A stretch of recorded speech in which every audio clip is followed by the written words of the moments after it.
We got some of the best book titles out here I've ever seen, some of the best African artwork, some of the best jewelry, some of the best incense, some of the best sage. Don't leave here. I'm asking you, don't leave here without patronizing at least 3 vendors. And let's build some black power with your black dollar. Please donate as much as you can. We're almost done with this school. And I think we have just enough to finish it. But we haven't even begun to build for this one. We will be able to host any conference. We'll be able to host any seminar, any retreat. I can't wait till we host the first annual International Black Women's Conference. I can't wait till we host the first annual International Black Men's Conference. I can't wait till we host the Black Wall Street Conference, the Black Vendors Conference, the Black Entrepreneurial Conference, the Black Farmers Conference, the Black Youth Conference, the Black Media Conference.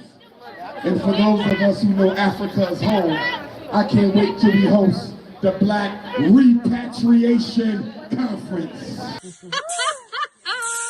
Give them some. Push it up, Doc, so they can get more. Yeah. I told you I was the Lion King. That was perfect. Okay, do not shoot at the drone. That is my videographer. Where the child at? Bring the child up here. Where the child at? Where the child at? Bring the baby. The baby missing? Come on up with the baby. Phone number. Thank you, Queen. We have a baby up here. Who's baby? Come on up, Natalie. We got a young brother. He's okay, all right? Yeah, he was sleeping. Okay, about 2 years old, maybe. He was over there sleeping. Who left the baby? Give it a minute. I think the mom or dad, they probably smoking some weed. They'll be back. Just give them a minute. I think the mom or dad, they probably smoking some weed. They'll be back. Just give them a minute. I think the mom or dad, they probably smoking some weed. They'll be back. Just give them a minute.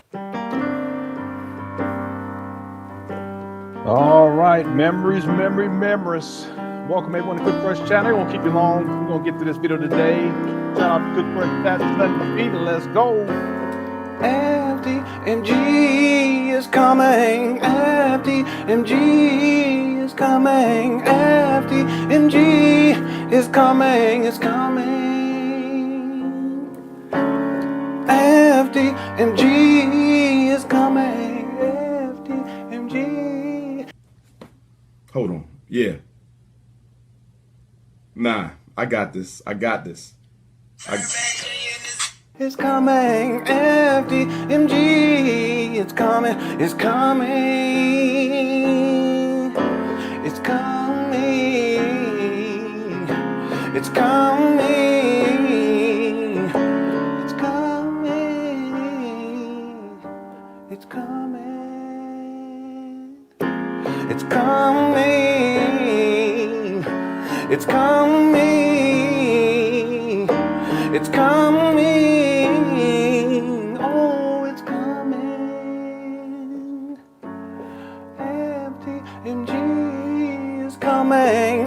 FDMG is coming, thought his personality be twerking, it's twerking.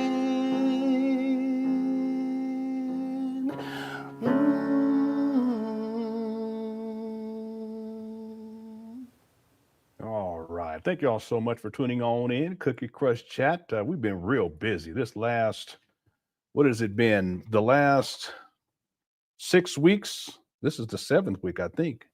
It's been so very busy. Let me switch hats too, by the way. I want to wear this one. I'm hoping that next week we won't have to live stream as much and things kind of settle down, but we're gonna have to wait and see. Today, what I like to do is to finish the main video that we started yesterday. We kind of got blown off yesterday, but that happens sometimes inside the Cook Fresh Chat.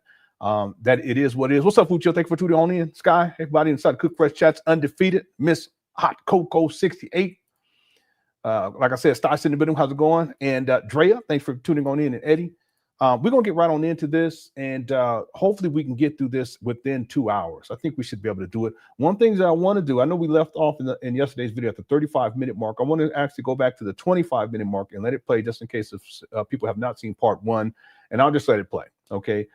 If we have time, I also want to get to a blog post by Black Anonymous talking about the child support situation and what it means, the differences, like custody, child support, supervised visitation, etc. Okay, hopefully if we have time, we'll get to that too as well. I want to thank everyone so much. We've had a wonderful month. Last month was incredible. In fact, last month was my second most successful month here on YouTube, and this is shaping out to probably be about my fifth, maybe even fourth best month here on YouTube. Views, support, etc., etc. So I want to give a shout out to the Cook Crush Chat. Thanks to the mod for handling business. Thanks to everyone who's been supportive of the channel. Okay, I really do appreciate it. The other thing I want to mention, that if you've been blocked at some point over the last, I don't know, year or so, and you feel like it was unwarranted, or you want to be on better behavior, you can email me. Okay, and I can see what I can do for you. LenonHonor@yahoo.com. And then make sure you include your YouTube a link to your YouTube page. Okay, if you can do that, that'll make it easier for me. All right, okay, thank you all again for tuning on in. We're going to get right on into, there is a poll today. The poll is, which is worse about Umar Johnson? I think I phrased that right. Yeah, which is worse about Umar Johnson? That he's a 3-time deadbeat daddy, 20-year FDMG school scam, threatened his baby mama online, or that he's been homeless since 2019. Okay, already 245 votes. 56% say that he's the worst thing is that he's a 3-time deadbeat daddy. He doesn't claim the third child, but the online records show from the child support docket that he's been put on child support by 3 different baby mamas, and he probably has more out there. 29% say 20-year FDMG school scam. Okay, that's what we've mainly been covering over the years, and then 14% that say that he threatened the baby mama online. 14%. And then 2% say that that the worst thing is that he's been homeless since 2019. Okay, so as we go through this live stream, if you guys get your vote in, I appreciate it. Someone said all 4. Yeah, you can do all 4. I should have put all the above, but I wanted to get it so that people have different choices, and the more choices, the better. Okay, all right. So let's get right on into how's it going, Jimmy? Jimmy Jamboree says I voted FMG, but I should have picked Deadbeat Daddy Tunde. Yeah. I mean, it's all bad. That's the most important thing. It's all bad. What's up, Barn? Okay, so let's get right back to it where we left off here, and I'm going to try to get this live stream. We might be able to get done with this in an hour and a half. So let's see what we can do. I'm going to start it at the 25-minute mark, and I'll just let it play just so that we can get caught up. Anyone who didn't get a chance to see yesterday's part 1 of this topic, it'll make it easier for you. So we're going to go to the 25-minute and 13-second mark. In and around there. That's a baby outside crime. Okay, here we go. You ready, Tallahassee? Tallahassee, Florida, are you ready?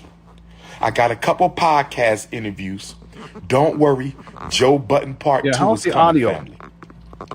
Don't worry, Joe Button is waiting on a date from King Kong Consciousness. Joe Button is waiting on a date from King Kong Consciousness for Joe Button part 2. Don't worry, it's about to pop off. Don't worry, it's about to pop off. Don't worry, it's about to pop off. HBCU FAMU, the last weekend of March. Pull-up season. Pull-up season. Pull-up season. So let me say this about the baby mama. I haven't seen it in a little bit. I haven't seen it in a while. I hope you're doing all right. Yeah, he's felt so much, and then it's all online. And what's really bad is that I have not seen Umar get better. You know what I mean? That's like the worst part about it. It just keeps getting worse. It's spiraling further and further out of control, and it's just more mess. He's always caught up in some mess. You women, if you're dealing with a man and he's always in some mess, or he's always starting mess, or always trying to start mess, run away. You know, always in some drama. You know, don't waste your time with that. Umar is always in some drama. Okay, but that's him. That's his fault. He tried to blame everybody else, but that's his fault. What's up, Dion? Dion says, what's up, bro? Whipped out the fedora, looking smooth, my brother. Thanks so much. I have other hats I've been wanting to get. I only have, well, I actually have 3, but I want to get some more. I have a cowboy hat, but it's too small for my head. I got a big head, but I got to get a bigger one. Okay, and I'll when I get it, I'll make sure I'll have it on a lot. Okay, I got sunglasses too. I should be wearing too. But thank you so much, brother. Hope everything's going well with you, and thank you for the super chat, Dion. I appreciate that. And then Tori says, this whole time I thought he kept falling behind on child support because it was super high. This dude was delinquent on minimum wage type child support with millions of dollars coming in. Yeah. Minimum wage, because they could not find his, he wasn't employed, you know? And yeah, of course, I've talked about this. There was times where he did not have tax exempt status, but he was still collecting money. That's taxable income. They could have garnished wages, but that it would take more effort because it's not like they'll be able to contact. Who are they going to contact for that? See, who they're going to contact? There's no HR. There's Umar collecting all this money, millions of dollars. So when he does when he has tax exempt status, he has set this up so that the income that is coming in, the money, the donations that are coming in, it's not being taxed because he has a nonprofit status with the IRS. See, he'll go to the white man for that. See? And then on the paperwork, he's saying that he's not it's really a fictitious shell company, but it's a fictitious organization, corporation. Let's just call it FDMG. That organization is not paying him. That entity, I should say, is not paying him, so that he is not receiving any money. He has no income. So what do they have to do? Well, if on paperwork it shows that he has no income, well, they have to go based on minimum wage. And it's not just minimum wage, it's a percentage of minimum wage. That's how much he has to pay in child support. Meanwhile, he's collecting millions of dollars, at least $2 million by now. And my best estimate is 2.6, 2.7, but I can prove $2 million. He is living off of that money and has been. He hasn't worked since 2010, 2011. He started raising money for the St. Paul school scam in 2014. So at bare minimum, 2014 to present, 11 years, he's been living off of donation money. Okay? Yeah, it's really sad because Umar tries to spin it as if he's been paying on time and that it's a lot of money. No, it's a percentage of whatever minimum wage would be in Pennsylvania, and he has not been paying it on time. That's why his child support docket is so extensive. I've shown it many times. Okay, yeah, he's a con man. He's a scam artist all the way across the board. It's not just with FDMG or his shockumentary or the Rules of Romance book that he's been writing forever for you women, taking pre-orders all the way back in 2022, and there's still no book.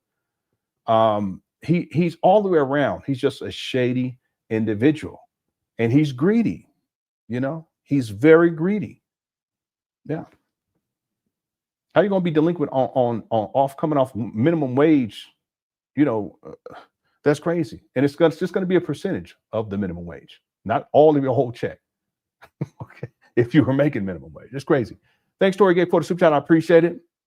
Did I do 3 times already, or did Umar did? I don't know.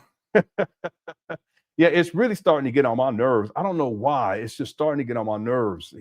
I don't know why. Anyway, Umar, it's compulsive at this point. He can't help himself. It's a mental health issue. Nurse Alexa, happy Thursday, Lenon. Yeah, happy Thursday to everyone. Thank you so much, Nurse Alexa, for being here. I appreciate it. Okay, let's see here. User 225 says, hot take, but the 20-year grift is the worst, in my opinion, because it's at the core of how he's been able to exploit people for years. Plenty of deadbeats exist. Yeah, I think it's a culmination of everything, but you're right about that it's the scam that's allowed Umar to do what Umar has been doing. Again, he conceptualized it in 2004. He said he started the process of building FDMG in 2005. In 2010, he said it was going to open in September 11, 2013. You see, and we can look at the timeline too and see when the baby mamas started coming onto the scene and all this other stuff to consider. Ultimately, what's allowed Umar to continue to run about and run amok around the world is the school scam, because that's been his main source of income. Not speaking engagements, not selling books. No, it's been the money that he's been able to get from this school scam. So it's a culmination of these things. I think that the school scam puts him in a position to where financially he can still live out his lifestyle, which is self-destructive and abusive towards others. But I also think that him being a three-time deadbeat daddy, that's something that goes back from the jump. That he was never in a position where he saw women as being deserving of respect, you know, and kindness and general. I'm talking about genuine, you know, kindness, protection. No, he saw women as a pump and dumps to be exploited financially and to be exploited sexually. See? Yeah, but again, I see what you're saying, and that there's truth to that. It's just that all four of the things that I have listed here, it's like the culmination. Everything goes hand in hand. You know, the 3-time deadbeat daddy, 20 years FDMG school scam, threatened baby mama online. They all connect to each other, and being homeless since 2019. See, I'll propose that one of the reasons why Umar has been able to live as a homeless international hobo, he's an international hobo, is because the money that people send him for FDMG puts him in a position where he can just pay for hotels with the money that's supposed to be going towards FDMG. See how it's all connected? See, but because he lives like a rolling stone, literally and figuratively for that matter, he's never been in a position where he has had to settle down, especially once that money started coming in. See, that money started coming in real strong, and at a certain point, by the time we get into 2019, he gets evicted, and he's unable to resolve it, and he hoped to actually move into these abandoned buildings in Wilmington, Delaware. That was his plan. It was he wanted to move into the gym. See. And then here we are 6 years later, and he's been homeless since 2019. It's sad. It really is, but it's all interconnected. Okay. Thanks, user 225 for the super chat. I appreciate it. Gamers and Drink says that the hat says my report card better. Yeah, if you're younger, make sure you guys stand up on your grades. Okay. Thanks, Gamers and Drinks. I hope you're doing all right. I appreciate it. Quan Dons has become a member. Thank you so much. I appreciate it. I have something for you members too. Maybe we'll do it after this live stream. We'll see if we can get through this quickly. I got something I want to share with you all. Holly B says if he worked this hard at an actual job, he would actually get an income and really pay his child support with a bum, and he would be able to live a decent life too. He'd be able to, I mean, he has 5. He says 6, but he has 5. He could do something with that to be able to earn a decent income, easily 6 figures. And be able to build a life for himself. But he's so wrapped up in all this other stuff. See, a lot of what Umar Johnson does is autonomic. He's not thinking about it per se. He's been living like this for such a long time. He doesn't know how to live any other way. See, he's been living as a vagabond, just traveling around the world, living in and out of hotel rooms, no real responsibility, not taking care of his kids, not taking care of his financial debt, he got tax liens. Not taking care of his responsibilities in terms of being having children and having these 3 baby mamas and 3 children. Again, he has not been put in a position wherein he has had to operate as a man. And so the idea of him getting a job in his mind, it's like, why would I do a job if people are going to send me money for free? All I got to do is run my mouth. You see, but everything's caving in at this point. You see, this is a critical point with Umar. His Cash App got shut down, and then his daughter comes out and exposes him for being a deadbeat, which we've already known. We've talked about this for years. And so all of this, you should see on King Kong Conscious, his staunch supporters, they've been going in on him.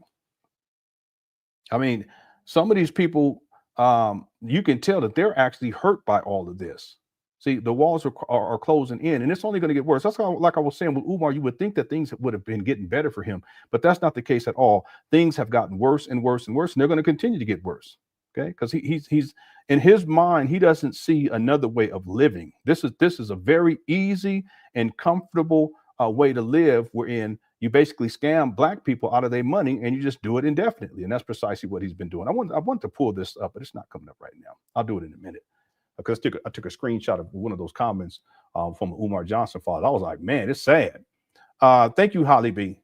But also, let me say this, that Umar's very greedy. Even if he had a job, even if he was doing 6 figures, he wouldn't be paying child support on time. He's not responsible like that. But the other thing, he's just greedy. He's always been greedy. He doesn't see that it's his financial responsibility that he take care of the child financially. It's his fatherly duty to take care of the child financially, the children, the 3 children. He doesn't see that. He sees them as something that's taking away from him, taking his money away that he doesn't legitimately earn, Holly B. He earns by scamming people. It's a trip all the way across the board. It's crazy. It's crazy. Yeah, and he's a bum.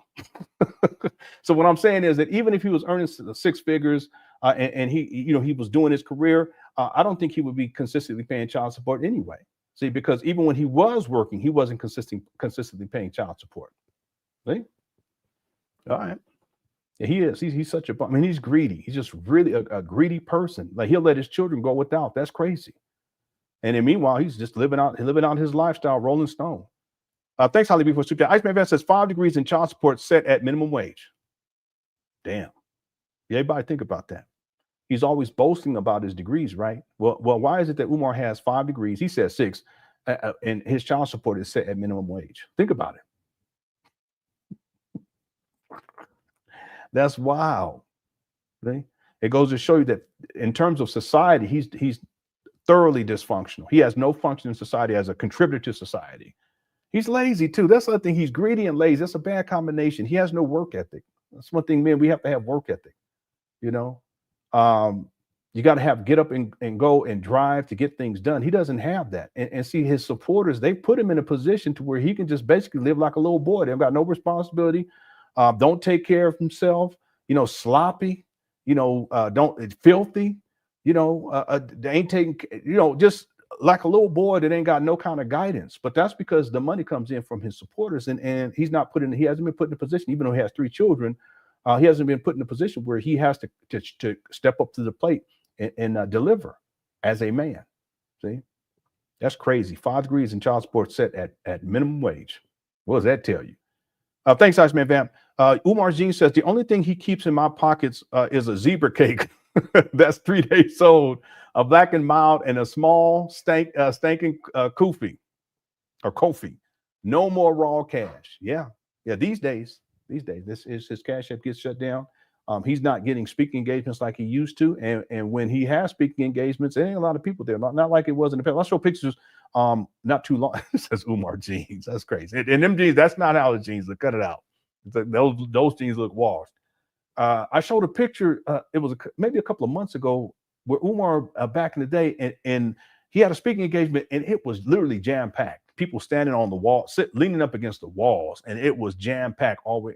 These days, that's not what you see. Now, when he goes to Atlanta, you know, he gets good turnout. When he does certain colleges, he's able to finagle his way into. He's able to draw audience. But when it comes to grassroots stuff, there'd be 12, 18, 20 people showing up. But back in the day, he used to have all kind of crazy amounts of people. But at this point, a lot of people, they've woken up. They realize that he's not who he says he is. The reason why Umar is in a position now to where he's trying to do the damage control from his daughter coming out and exposing him as a deadbeat is because Umar's life is predicated on the notion that people perceive him how he wants them to perceive him. Not based upon who he really is, who he truly is. See, he wants people to think that he's a great leader, that he's a great orator, that he's a great, he's a therapist, a psychologist, that he's a school principal, then a vice principal, and that he's the most requested scholar, et cetera, et cetera, et cetera, that he's helping Black boys and that he's working with children. In 2025, none of that shit's true. And in 2024, none of that shit was true. 2023, 2022, 2021, 2020, 2019, 18, 17, 16, 15, 14, 13, 12. And then you get to 11. And in around there, he was working. He still had at least he had some sort of a job. See? But that's Umar. It's all about perception with this guy, you know? And so the point that I want to get to here is that at this point, a lot of people, they've realized who he truly is. And this whole situation with the baby mama drama, it's just shed so much light on his true character. And that's why, in addition to his Cash App getting shut down, a lot of the people that were supportive and were willing to donate, they're not doing it anymore. See? So he's in bad shape, but he'll still have some zebra cakes in there. I'm sure about that. Remember one time he was driving around, we didn't accidentally, but he had turned the phone and he had like zebra cakes just stacked inside of the console. I said, man, this is crazy. All right, thanks, Umar Jeans. CJ Jude said, Umar is the worst display of masculinity, Black or otherwise, I've ever seen. Yeah, he is for me too. A Black masculinity, Black manhood, and Black fatherhood. He represents the worst example that I've ever seen. It's amazing. It's even more, it's just incredible to me but like I was saying, Umar, the way that he operates is based upon perception. He presents himself a certain way as if he's this masculine alpha male, that he's a father to his children, at least to some degree. He was trying to misrepresent himself in that way, and that he's you know, that he loves black women. But I can't say that he's a great husband, okay, because he's never been married based upon my research. But he wants to present himself as if he loves black women. No, he sexually exploits black women. That's what he does. See, it ain't got nothing to do with love. Nothing to do with love whatsoever. Yeah, so he's the worst example that I've seen. You know, and that's saying a lot. Thank you, CJ, for being a member. Sal says Umar is throwing on dashikis and doing damage control because his credibility is mud now. He doesn't care about his children at all, just his image. Absolutely. Well, that's what I'm speaking to here. It's the image that Umar has sought to portray, and a lot of people they believe it. He's like I keep wanting to say terramorphic from this what you call it, but he's like a shapeshifter, and it's about people's perception of him. That's the narcissism. He wants people to perceive him in a particular way, and he has carefully manicured a particular image that his cult followers believe in, but that's not who he truly is.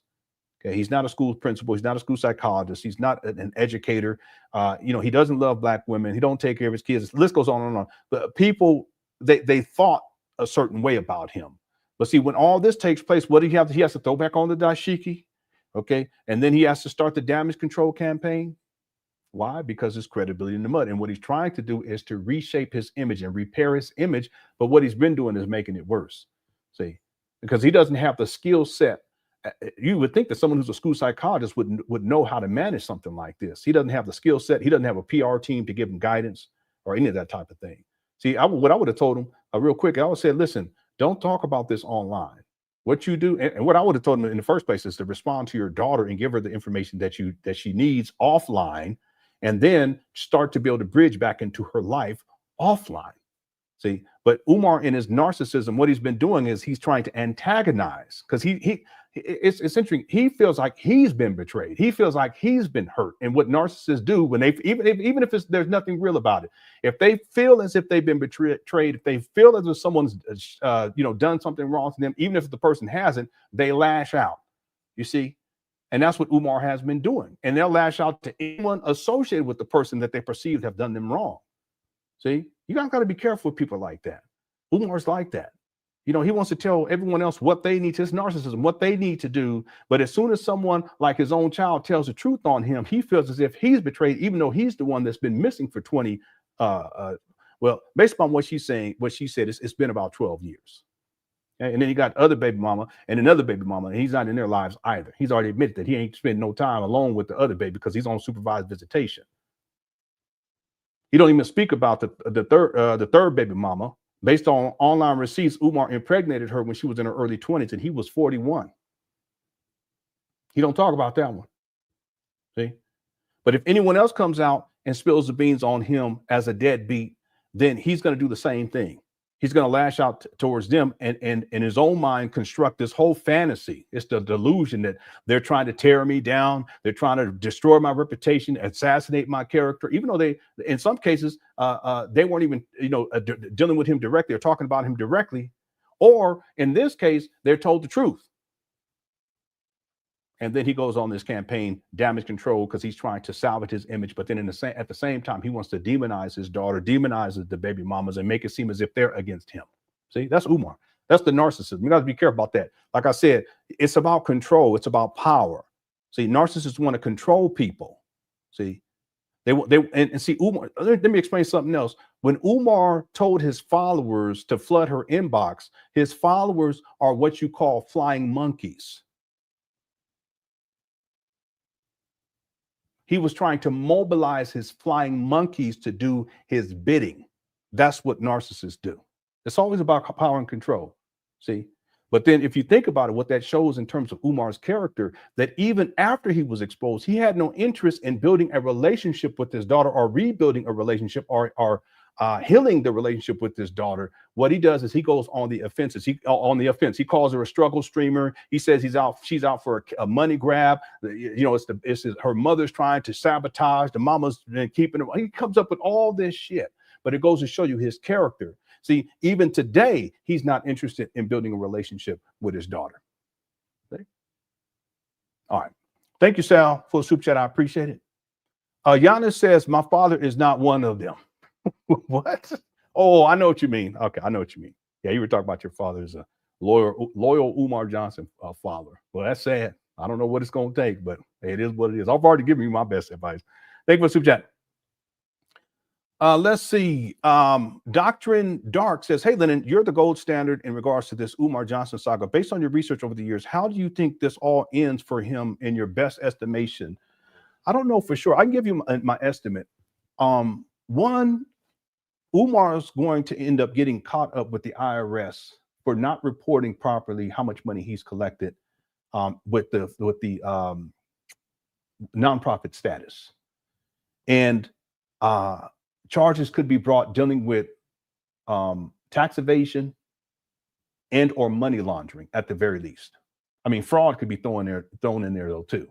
Okay, so I think that's an outcome, and that's probably the best outcome for Umar. I know that probably sounds kind of weird, but that's probably the best outcome for Umar.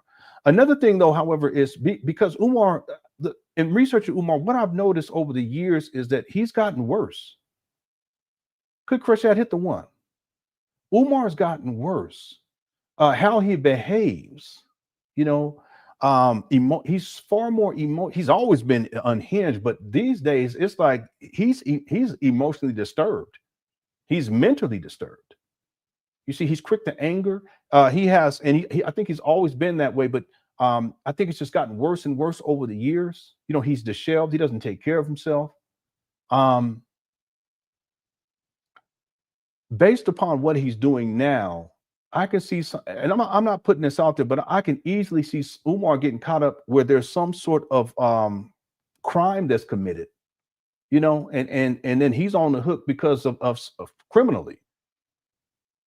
When you have someone who is willing to get online and threaten the mother of one of his children, and we've seen all these other rants. Think about it: the Zora rant.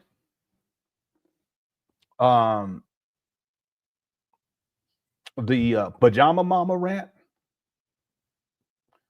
the SETI rant, my goodness, the SETI rant, the Lord Jamar rant. I should pull that up today. I've been meaning to, I keep forgetting. Umar's gotten worse. See, and that's what we're seeing online. Can you imagine offline? He has anger management issues. He's quick to anger. He has a hot temper, as we used to say. I could see something down the line. I wouldn't be surprised. I'm not putting this out there where he gets caught up in some criminal shit. See, dealing with violence, some sort of violence. I could see that too.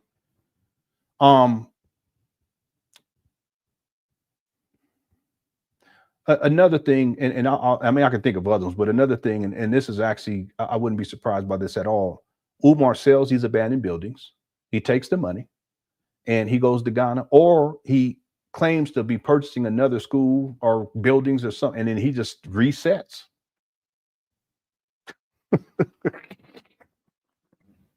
If you think about it, he's already done this. He's done this quite a few times already. He does a reset. He did a reset from the St. Paul's College. He did a reset from the Detroit. He did a reset from 2010 when he said the school was going to open in 2013. He just reset shit, and people just they pick it up. Some of the people they drop off, but some people they're loyal. They're the part of the cult, so they just hang on. And then some people are just new people. They don't know about Umar well enough. They don't know about Umar.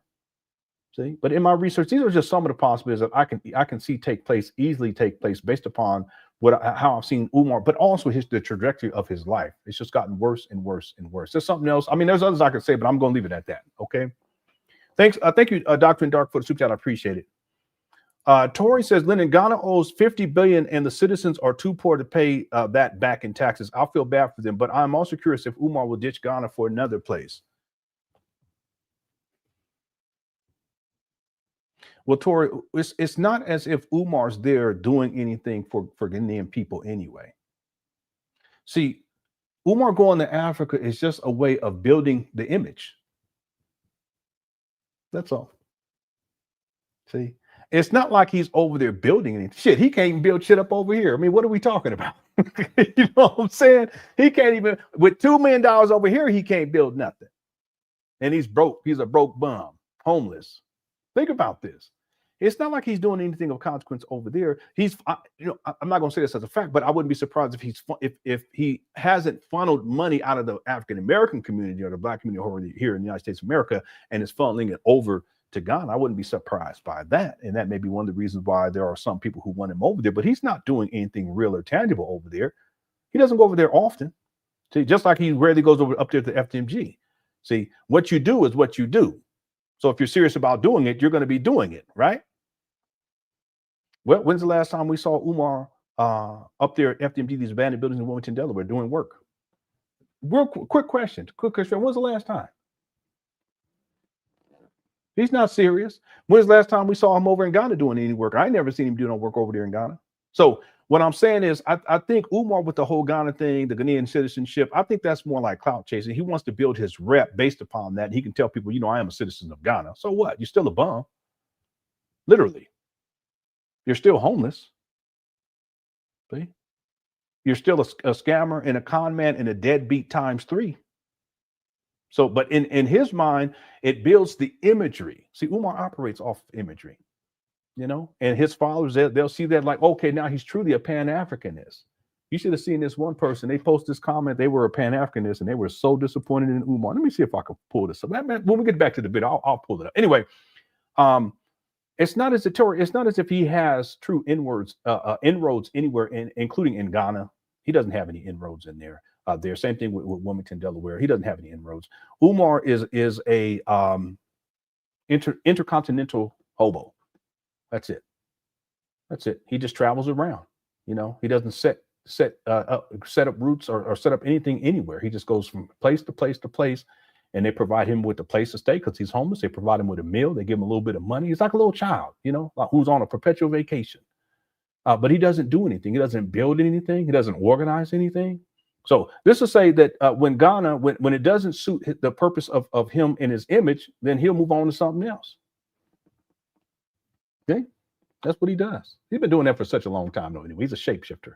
Thank you, Tori, for the super chat. I appreciate it. Let me see. Sydney said Black folks wanted another Malcolm so bad that they gave this fool millions. It just makes me sad. He's sick he's a sick and twisted individual, no doubt about it. Again, I've never seen anyone like that ever. I've never seen it. Not online or offline. I just have not seen it. I remember when Umar put in his UNIA resignation letter in 2005, he signed it at the end, the modern day Malcolm X. He's collected at least $2 million and nothing to show for it. He hasn't educated one Black child. That's another thing he tried in the image, Tori, what Umar does. He wants to present himself as if he's an educator. He's never been an educator. He's never been a teacher. He's never held any certifications to be a teacher. He's never held any licenses whatsoever. No license as a psychologist to any degree. Okay. He always misrepresents himself, including that he's a descendant of Frederick Douglass and that he's the modern day Malcolm X and that he's a descendant of Pharaoh Ramses and that he's the descendant of Harriet Tubman. The list goes on and on and on. See, that's all manipulation with this guy. That's all that is. Yet it's at least $2 million, and I'm sure that there are people who sent that money that if they could take it back, they would take it back. It's just so unfortunate, and he's still scamming the people. See, GoFundMe shut him down for fraud. PayPal shut him down once. He set up another one. He was using another platform. A Plum Fund shut him down for fraud. He was using another. It was similar to CashApp. I just can't remember what it was, but he only had that for just a short period. But then he finally got CashApp. He got paid. He had PayPal, but he finally got the CashApp. He was been using that for many years, and they shut him down recently too. That's what I'm saying. That the walls are closing in on Umar, and see, he's such a sick person. He, in his mind, he's not going to see that he needs to make change. He just has to continue in this mode of survival and scamming and getting over on people, getting over on Black people, and that's what he's been doing. He's sick. He don't care. Talk about he's an educator. When and where? Thanks, Sydney, for the super chat. I appreciate it. Black Anonymous says, hey, grandfather Jamal blocked her as well. Sad. That's what she said. That's what she said. She has said that she reached out to him and he didn't respond. And I told people Jamal took all of his social media down. All of it. Well, not all of it. There isn't, and he probably doesn't know about this one, but I ain't going to tell you guys what social media platform it is. But he had another account on that same social media platform, and that one's gone. But there's an older one that he hasn't used like in many years. It's still up there. He probably just don't remember it or can't remember the password or some shit like that. But he took everything down. What does that tell y'all?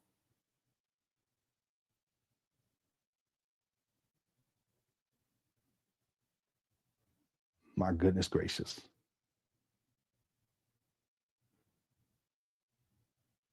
See, it's not just Umar. It is Umar, but it's not just Umar. It's a whole family line. See, some of us, we make efforts to break the change that these, if I don't mean to use this, but I'll use it just as an analogy, the chains that bind us based upon what our fathers may have done, or our father's father, or our mothers have done, or our mother's mother, or our grandparents have done. You guys know what I'm talking about. Some of us, we make an effort to change things, and we attempt to do better, but Umar didn't do that. See, but see, his daddy, in some ways, I'm not saying in all, but in some ways, is just like Umar. I shouldn't say just like, is similar to Umar. I don't want to overstate that. Okay? And instead of addressing the issue, he just abandons his social media, just like he abandoned Umar, and he abandoned his first family, and he abandoned Barbara. See? And here we are all these years later, and Barbara's living in Section 8 housing. Sometimes Umar, he hasn't in a while, but he'll stay inside that little side closet, and it's in the hood. Sad. That's another thing. You have to understand something, that if you do decide to abandon your child and abandon the mother of your child, if you were in a relationship or if you were married or whatever the case may be, and then if you're not supportive financially of the child, it's going to be more than likely that child is going to be forced to grow up with some degree of poverty. And poverty is not a good place for any child to grow up. Many of us, we grew up in poverty. See, if it could be avoided as a man by doing what you should do as a man and as a father to a child, that you're no longer participating in their life, at the very least, shouldn't you financially support them so that they're not reduced to living in poverty? No, that's what happened with Umar's mama, Barbara. See? But Jamal, instead of stepping up to the plate as the grandfather and doing what he could to help with the situation, he just deletes all of his social media accounts, except one. I don't think he knows about that one. All right. And again, like I said, he's a liar too. And I'm never going to let that. I'm not going to let that go until Jamal comes out and finally admits conclusively that he's lied about being a descendant of Frederick Douglass. Now, let me just tell y'all something real quick. I know we got this. Well, I said we're going to be here for just 2 hours or less. Let me explain something to everybody. Jamal Johnson told Umar that he was a descendant of Frederick Douglass when Umar was in the 6th grade in 1985. Umar was 11 years old. Let's assume for a moment that Jamal Johnson didn't know that was a lie.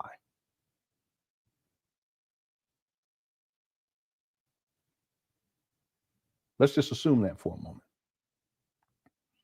And so for the next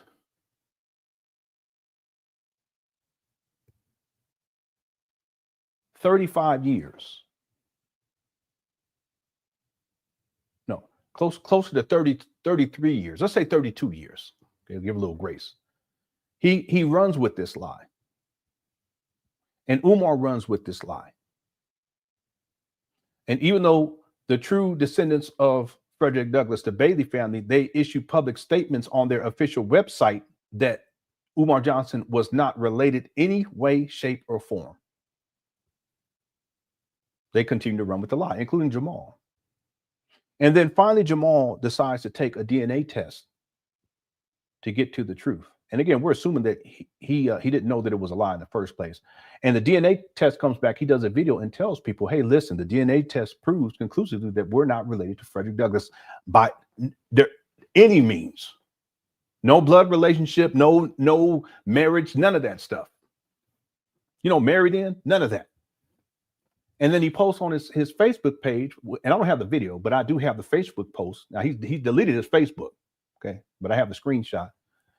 And he admits that, hey, listen, the DNA test proves, just like he did in the video, that we're not related to Frederick Douglass. We're not descendants of Frederick Douglass. And if he's not a descendant, that means, and he's also said that none of my children are, meaning Umar. See? But then what does he do? He takes down the video. He forgets to delete the post. I have a screenshot. I can pull it up and show it to you guys. And then he continues to claim that he's a descendant of Frederick Douglass, even after the DNA test proved otherwise. And Umar continues to claim to be Frederick Douglass. They both know that it's a lie.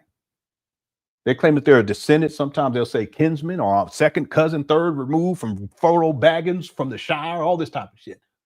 What does that tell you about the character of Umar Johnson and Jamal Johnson? See? And we're assuming that they didn't know that it was a lie in the first place. They could have known from the jump. See, if Jamal knew from the jump that it was true, then why didn't he tell Umar's daughter, who's 22, when he met her, why didn't he tell her that she's a descendant of Frederick Douglass or a kinsman or whatever the fuck? Think about that. Why didn't he do that? She don't know nothing about that. I've heard her talk about that. Yeah, they said it for descendant Fred Douglass. She was like, well, my dad, he makes all types of claims, but I don't know anything about that. Well, Jamal, why didn't Jamal tell her that if it's really part of the lineage of his so-called line? It's not part of the lineage. That's probably why he didn't tell her that lie, like he lied to Umar. See? One other thing, too, by the way, Umar Johnson's daughter was under the belief that her grandmother, Umar Johnson's mother, was deceased. And the reason why was because when she met with Jamal long time ago, Jamal told her that her grandmother was deceased, but he wasn't talking about Barbara. And Barbara is the 22-year-old's Umar Johnson's daughter. That's her biological grandmother. He don't even mention her. He tells her that her grandmama is dead. He's talking about his second wife, rest in peace. Bernice, rest in peace. What kind of man does some shit like that?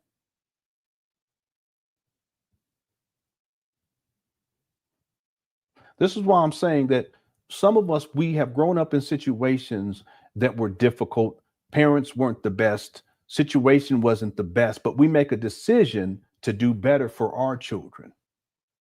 Well, Umar didn't learn that lesson. Or maybe he learned the lesson, but he didn't actualize it. He didn't move on it. Instead, he has 3 baby mamas at least, don't pay child support on time, don't take care of the babies, been a deadbeat. And he said that he comes up with this story where he says the quote unquote child support man told him that the 3-month-old didn't need anything. And that he didn't, and the child support man didn't want to put Umar on child support. Well, let me not even say that because that pissed me off yesterday. I had to end the live stream. Anyway, Jamal Johnson is part of the problem too. And he has been for a very long time. And he continues to lie about being related to Frederick Douglass. And I'll continue to hold him to task to that. Why even lie anyway? Nobody give a shit. Don't nobody care. Now, if you said you was related, I'm talking about in 2025, no disrespect, but if you said you was related to Michael Jordan or I don't know, whatever, somebody be like, oh, okay. No disrespect. I don't want people to take it the wrong way, but Frederick, it's such a long time ago. Most of these kids these days, they're not trying to study Frederick Douglass. I'm sorry, just being real about it. Okay, I know it sounds bad, but I'm just being honest. I'll take it the way you want to. If you don't like it, we can handle it outside. All right. Thanks, Black Anonymous. I appreciate it. Dr. Clay says the illusory truth effect refers to the tendency for people to perceive repeated statements as more truthful than other statements. OCD victim. Yeah. That's why Umar, in part, that's why he repeats things over and over again. But at this point, he has a mental health that's some issue that's associated with that, where he repeats things, you know, and his cult followers, they will perceive his repeated statements as being true as he states them over and over again, to the point to wherein they will repeat them to you verbatim. Remember, I pulled up the list of the top 10 excuses, all that sourced from Umar and stuff that he said, repeating over and over again. And he presents it as truth, and then it has a truthful effect because he repeats the shit. And then they start to believe it, and they'll repeat it verbatim. You're trying to tear a black man down. If you didn't donate, you shouldn't say anything. Did you donate? You see what I'm saying? It's sabotage. You're just trying to sabotage. See this? It's all the same thing. But see, that's in part, that's one of the manipulative tools that Umar Johnson has used over the years so that people will perceive him in a particular way, and they will literally repeat verbatim what he tells them to repeat. That's what you call mind control. Okay? And the co-founders, they don't even realize it. They just flip right into that mode. But at this point, Umar repeating shit, it's more like a compulsive disorder. You know, once he starts, you know, he can't stop himself. He'll just, and it's always 3 times. I've heard him do 4 and 5 times, but consistently it's 3 times. Same thing when he starts to say my Michigan Africans and my Florida Africans and and he starts going off like that. It's compulsive. He can't stop himself. He has a lot of deep-seated issues. You know, everybody has issues, but the levels of, it's not just the degree of mental instability. It's just the sheer number of mental health issues that are obviously present in Umar. When he flipped the phone, that's a mental health issue. You know, when he can't regulate his emotions and he goes from 0 to 100 like that, that's a mental health issue. You know, when he's saying that he's hearing things and seeing things that aren't there and sounds that are not there either, that's that's called schizophrenia. He has all types of shit that he's dealing with. Okay. But he has crafted a persona, and part of the persona is to repeat shit over and over again, and his followers, they hear it, and then they begin to perceive the lie as being true, and they then repeat the lie verbatim.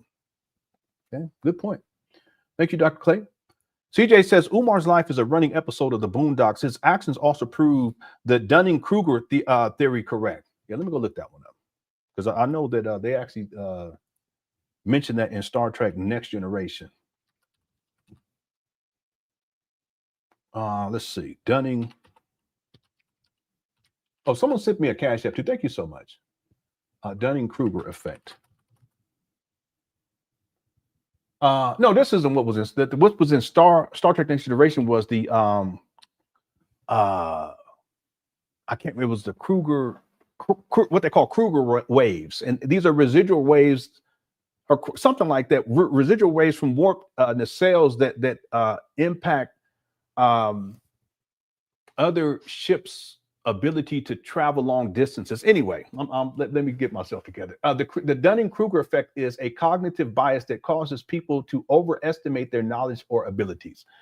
It can occur when people lack the skills or knowledge to recognize their own limitations. Yeah, no, what's his name talked about this. I can't remember his name right now. He did it was a series called Cosmos or something like that. You guys know what I'm talking about. A lot of people don't like him. He's an astrophysicist. He's a brother, but he talked about this. It's a cognitive bias that causes people to overestimate their knowledge or abilities. Umar has done that, and he overstates but that's part of the narcissism though too. He overstates his ability. He overstates his qualifications. Again, he's never been licensed. People think about that. He was never licensed. The reason why he was called in to a court by the state of Philadelphia, it had to do with him misrepresenting himself as simply this, as a licensed psychologist. That's all. But Umar wanted to act like, oh, they're trying to take my credentials, they're trying to do this. No. It's just because he was doing these Black Parent teleconference boo-boo the fools, and he's up there acting like he's a psychologist without being without any oversight.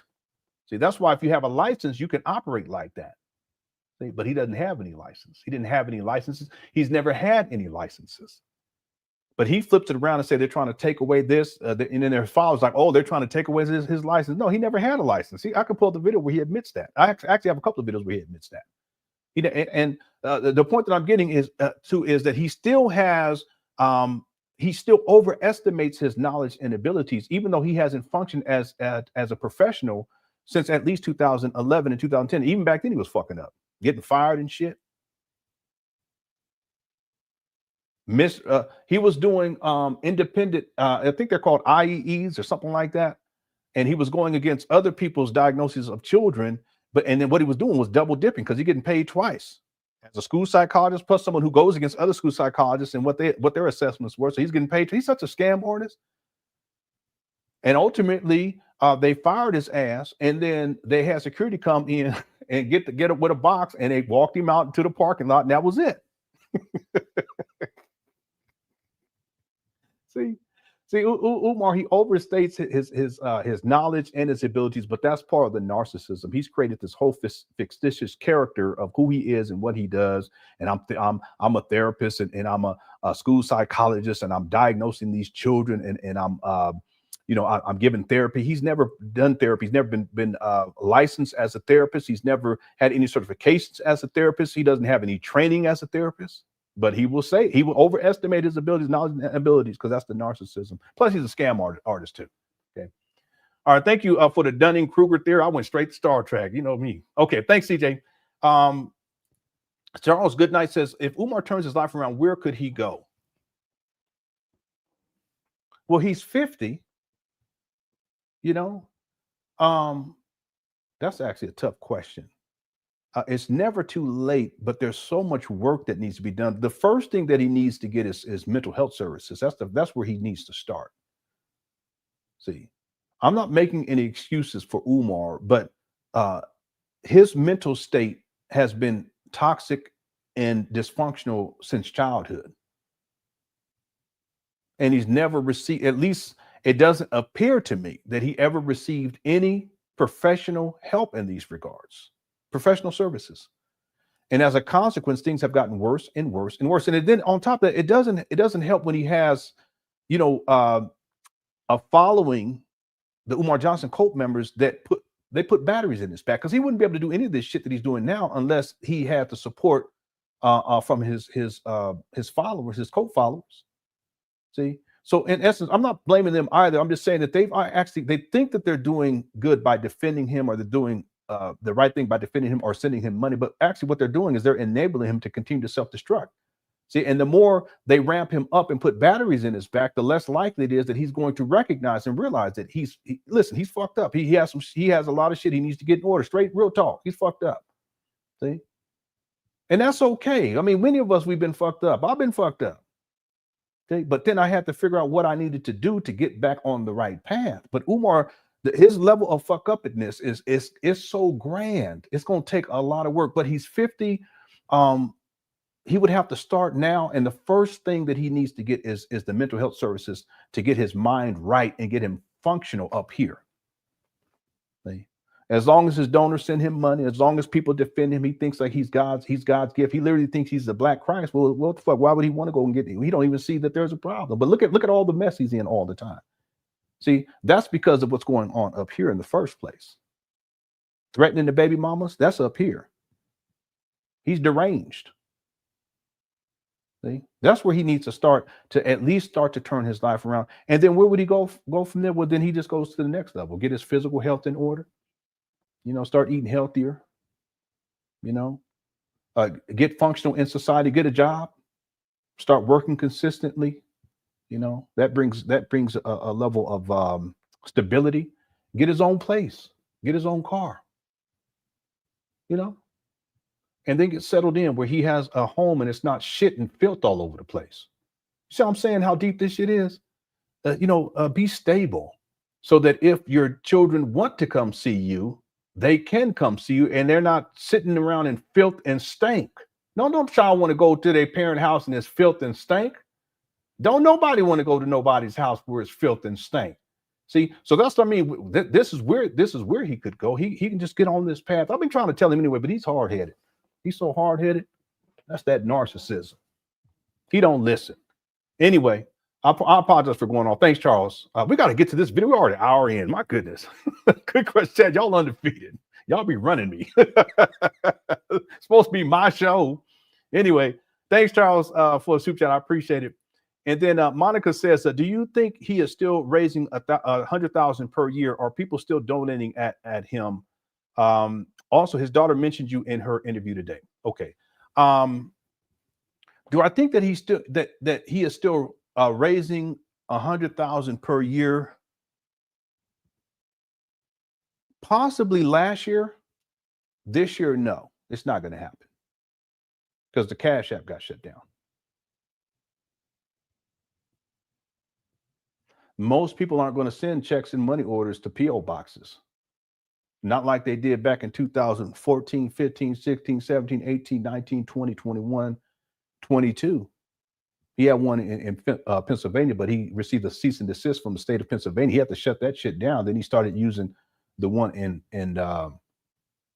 Wilmington, in Delaware. See? So last year, maybe last year, but this year it's not going to happen. It's just too much shit, too much mess.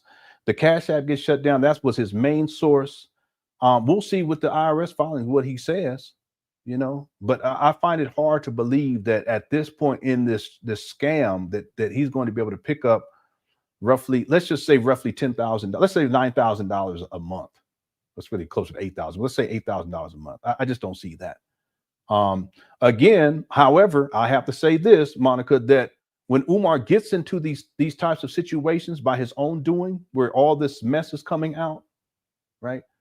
What tends to happen with his cult followers, this is dynamics of cult, is that when their cult leader is under duress, or at least it appears to be the case, they rally even more.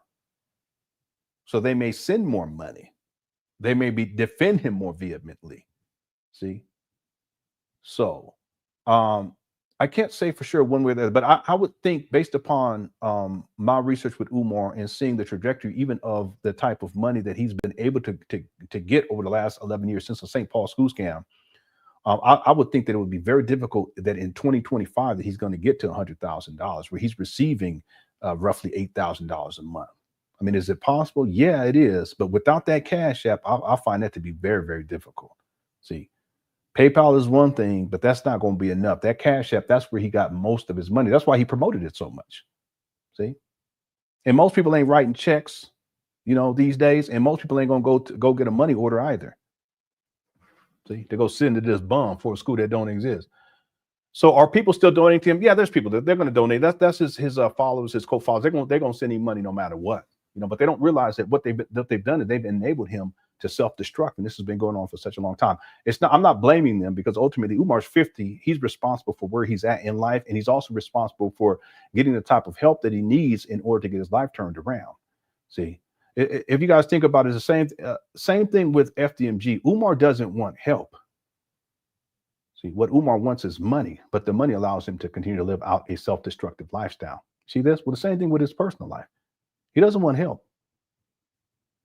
He just wants money. The truth be told, Umar is a slave to his addictions at this point, and he has no control. He don't. That's why he's always trying to scam and scheme, not to open up a school, but so that he can continue to live out his self-destructive lifestyle. It's been going on for such a long time. Ain't that new? Ain't that new? And then the daughter mentioned me on the interview today. Okay, I do have an interview that she did. Maybe we'll get to it next week. I haven't watched it, but I would have to go through and see it, and I'll probably put it in my Premiere Pro. She did it I think she did it last week, and put it in Premiere Pro and just pick out the segments where she's talking about Umar. I may do that for next week. It just depends. I'm hoping that things kind of slow down so that I get maybe we can only do one live stream next week, because I'm tired. I ain't gonna lie. we've been going at it big time for the last 6 weeks, 7 weeks now. Yeah.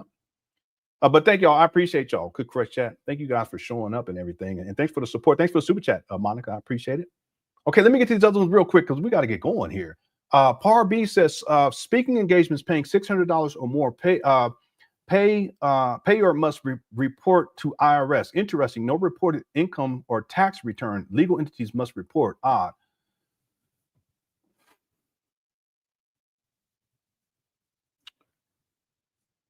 I would say that Umar he's probably getting more than $600 when he's going to these, when he's speaking at colleges. It's probable that he is. Again, he's not going through official channels. He's usually going through the Black student unions. This has been his MO for a long time, and they have a very limited budget. Okay, so I can see them paying him $400 or $500 and giving him room and board or something. It'd be a per diem. I can see that.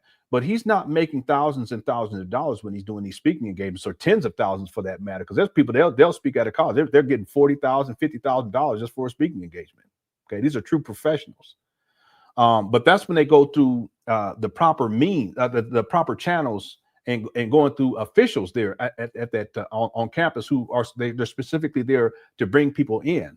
Okay, and they handle all that, but those aren't the people that are bringing Umar in to come and speak.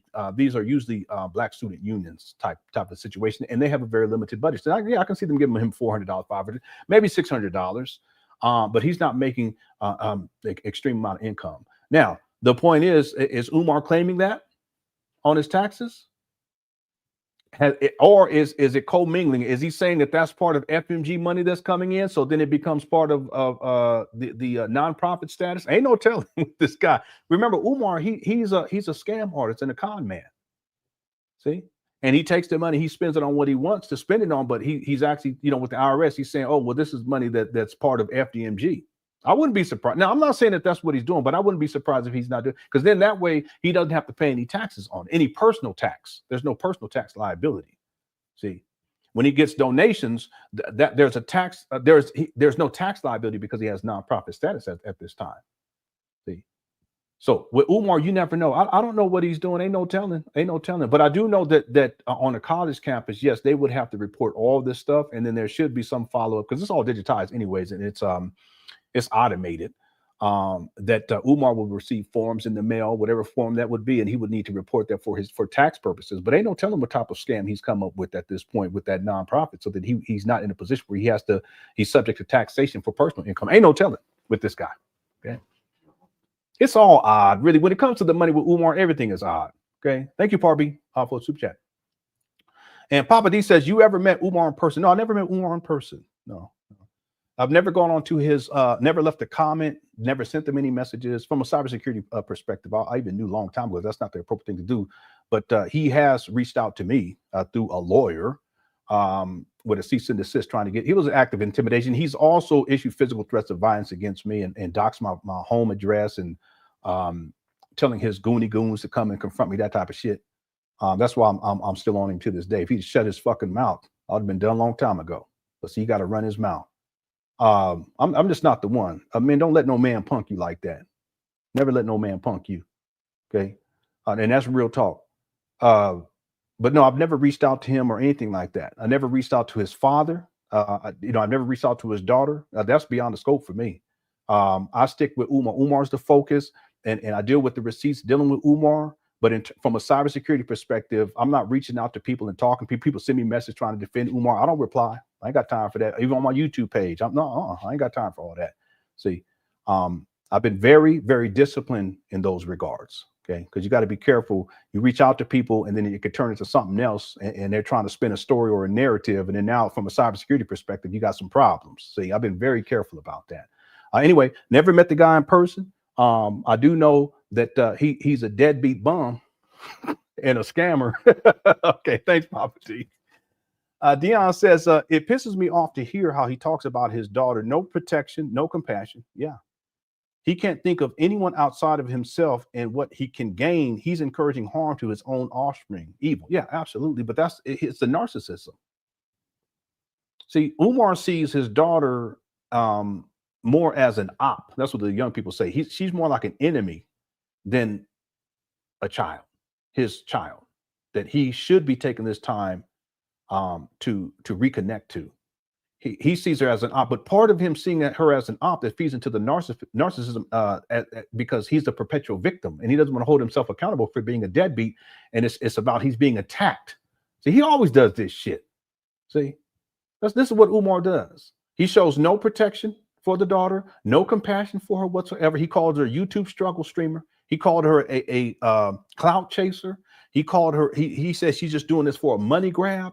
He disparages the mama, disparages the other baby mama, issues a threat to the other baby mama, and this keeps going on and on. But that's just the narcissism. How he perceives this is everyone's attacking him and he's a perpetual victim, even though he's the one that's been absent in a deadbeat. See, but that's Umar. You know, like I said, it's up here with this guy. See, everything starts up here with this guy. His mentals are so far out there he's living in he's in a delusional world where he's the center of the universe. He's God. He's the Christ. So you remember yesterday? And everyone's just out to persecute him. See? Meanwhile, he ain't got no kind of love or compassion or support or empathy for his own daughter. But see, that's why he's been absent anyway. This ain't nothing new. Dion, he's always been like this. This ain't nothing new. See? It's just that this daughter comes out and tells the business, and now he feels as if he's got to do the damage control. See, but the truth is he didn't give a shit. He don't give a shit today. He didn't give a shit last week. He didn't give a shit 12 years ago. He didn't give a shit 20 years ago. Ain't nothing changed with that. See, and I think that's why this is so huge, and he's in crisis because more and more of his followers are recognizing that there's something not right up here with this guy for him to do this to his own daughter. First of all, he was absent. We want to tell you black men everything you guys need to do and how you need to marry black women and you shouldn't date outside the race and you need to be a father to your child and the prison pipeline and all this shit. But meanwhile, he got 3 baby mamas. Ain't take care of none of the kids. Supervised visitation. None of that's new. And then here we are in 2025. And ain't nothing changed. It's all up here with this guy. See? But his followers, a lot of them like, no, this ain't right. What he's doing on this is not right. Well, guess what? What he's doing with FDMG ain't right either.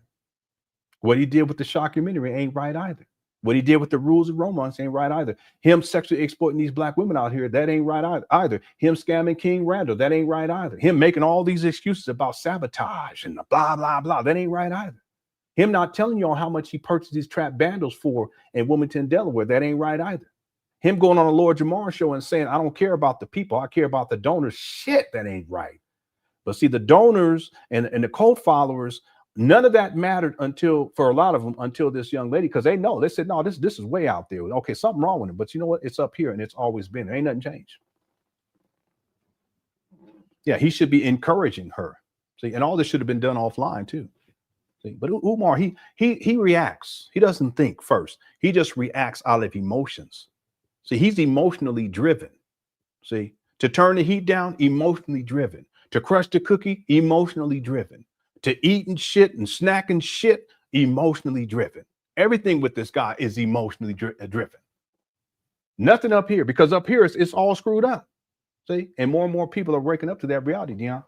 Okay, we're gonna see how this all plays out as time goes. Thank you, Dion, for the super chat. Appreciate it. Alexander the Master Closer Bolden says FDM is coming. What about the G? Come on now. Thanks, Alexander. Okay, and then J Dog said, "Deadbeat forever, child support never." Yeah, people been posting that kind of stuff and going in on Umar. You should see the comment section. People ain't letting up either. Thanks, Jay. Okay, we got to get going here. Black Wolf says, "Let's not forget the Douglas family came out and said these clowns ain't related to us. Father and son been out here looking like goofy motherfucker." Yeah, you're right. They came out there, and Umar in an interview, he said they never said that. They never came out. No, he's such a liar. They came out. I have it. I can show it to you guys. Black Anonymous has it too. Black Anonymous was the one who sent it to me. I'd asked for it. See? Their family already came out and told. They issued a public statement on their official website. It's for the Bailey line, Frederick Douglass, etc. I can show you all that stuff. But that wasn't enough. See, if you're going to lie about that, and then you take a DNA test, I'm talking about Jamal, and then it shows that you're not related, and you continue, and then you accept that, but then you renege, and then you continue to lie about it. Something. See, here we go. See? Yep. And they came out and said these motherfuckers ain't related, and that's that. This is way before the DNA test, but the DNA test proved ain't no relationship, marriage or otherwise, no DNA, no blood relationship, but they still running with that lie. As if it really matters anyway. I don't get it. If I was related to Fred Douglass, it wouldn't make me no difference. Shit. Thanks, Blackwood. Lewis Suck says he's never had to be responsible in his life. Besides his degrees, what has he done on his own? He doesn't pay for anything or care for anyone else. You're right. Absolutely right. And again, he has 5 degrees. It took him 20 years to get these 5 degrees. The amount of student loan debt is astronomical. And he don't pay bills, so interest alone ain't no telling how many hundreds of thousands of dollars he's with the student loan. student loan debt. Yeah, he's never had to be responsible in his life. You guys remember, and then we got to get to the video. You guys remember that Umar, he was shipped off to a military academy. It was a boarding school in the 9th grade. If you guys look at the timeline, I'm not going to pull it up, but I'll just go through it real quick. He in the 9th grade, actually it's the 8th grade. I heard him say 8th grade. I heard him say 9th grade too. Let's go with 8th grade. He's 13 years old in 1987. Everything's provided for him. Room and board, clothing. Sound familiar? Because there's people be sending this guy clothes and shit. Donor money go through. He'll go get some dashikis with that money. Everything's provided for him from 1987 all the way to when he graduates in 1992, and then he goes off to Milledgeville University. And in college, it's not like you have to function as an adult. He's taking out student loans. He said he got some scholarships too, but not full ride or anything like that. So there's room and board. He's able to get his degree. It takes him 5 years to get his double major. He says it's 2 degrees, but it's 1 degree. So that's in 1992. And then from 1992 to 1998, he's consistently in school. 1998, he starts graduate school at Milledgeville University. He actually started graduate school at another school first, and then he ended up going back to Milledgeville in 1988 at the age of 24. Again, he hasn't had to function as a man, be responsible for anything. He's just in school. He's what you call a perpetual student. That's what I call it inside of the documentary. But he's not put in a position that now at the age of 24 that he has to operate as a man. He has to get a job, has to work, et cetera, et cetera. He doesn't start actually working until 2001 at the age of 27. But during that time, he's also pursuing degrees. Okay, so he starts in the Philadelphia School District from 2001 to 2006. Okay, first baby mama in 2002.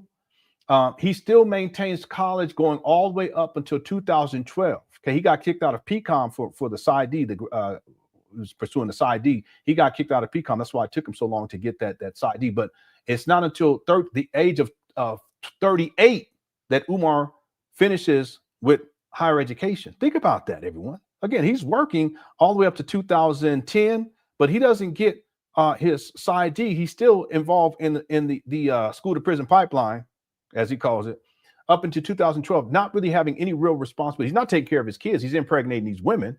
See, so at the age of 38, he finally graduates with a Psi D. And then by this time, he's traveling the world as a speaker. By this time, he's not working as a professional. Why are you going to get a Psi D in 2012 and you don't even work in the field anymore as a psychologist? He was done with that in 2010, 2011. See how ridiculous all is? Because by the time we get to 2010, 2011, he's traveling, he's trying to become Big Papa. Okay? And that's been the case ever since.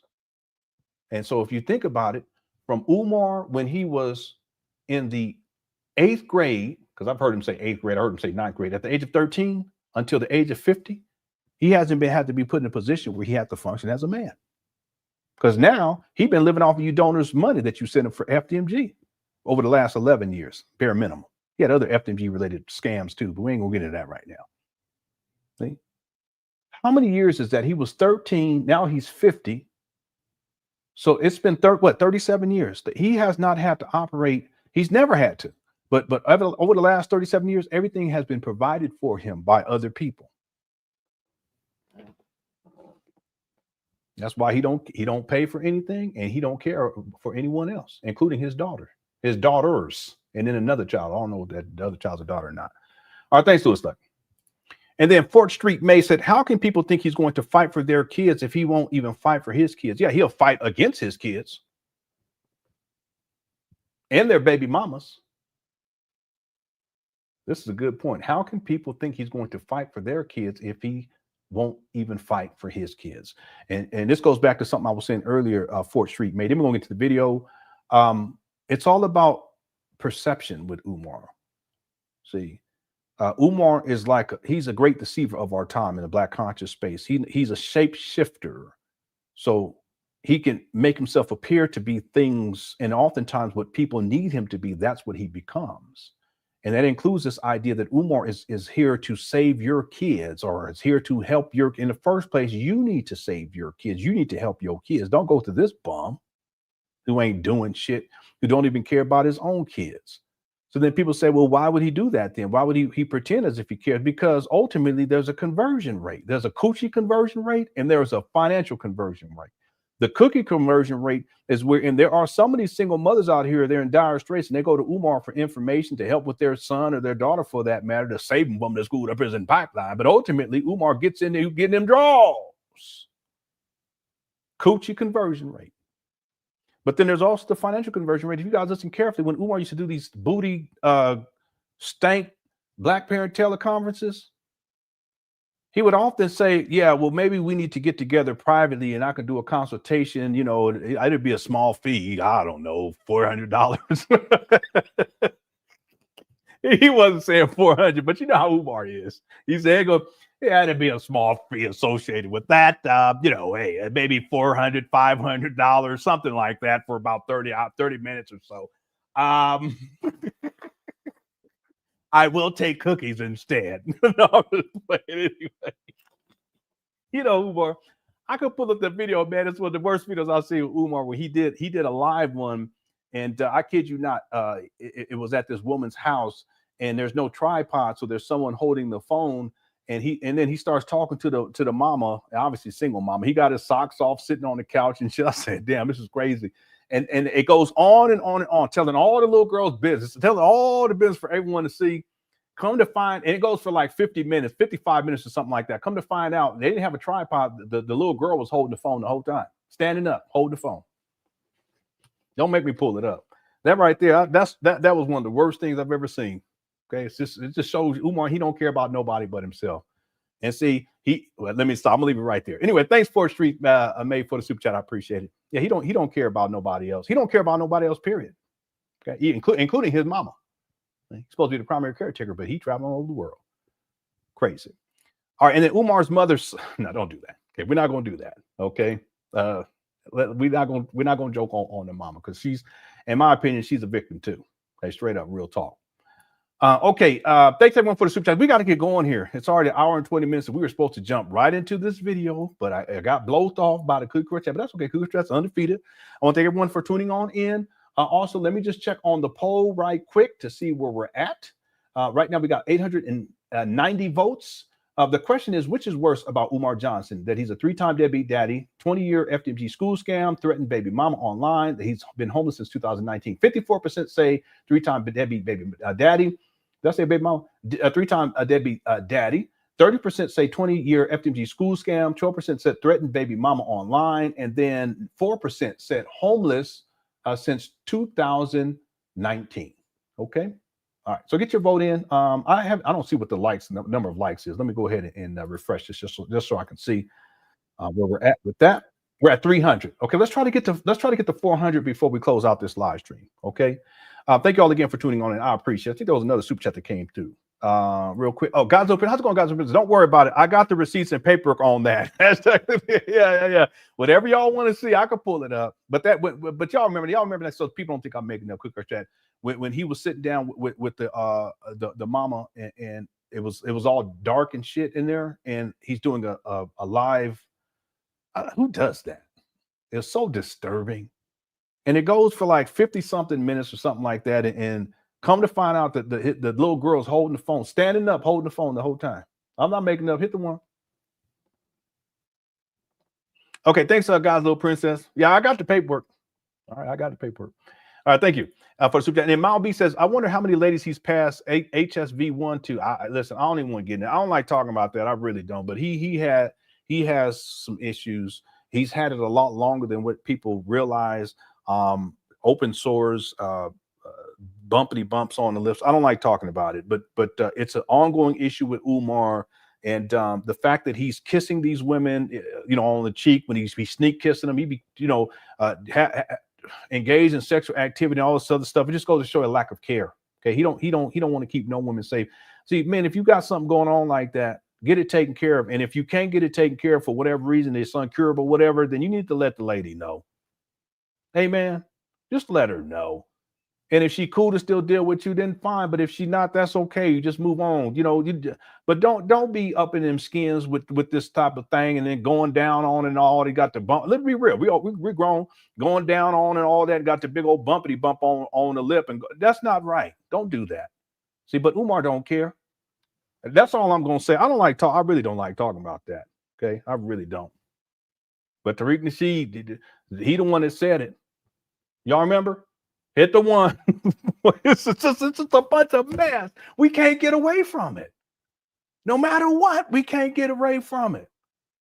Y'all remember Tariq Nasheed said when he did the first or second Healing Cutter, he said he showed up at Umar's spot and it was like a storage unit. He thought it was going to be an office because Umar was saying he was a school psychologist, the principal and the vice principal and the therapist and all this other shit. He went, it was like a store and it was all shitty and dirty, just like he flipped the phone. But Umar had a little thing set up with the little ancestors, with the Frederick Douglass line going all the way down to him. He skipped over his father, though. He didn't put his daddy on there. But y'all remember that? But Frederick Douglass said, no, Tariq Nasheed said that that when they recorded him, that Umar had this big old bump on his lip.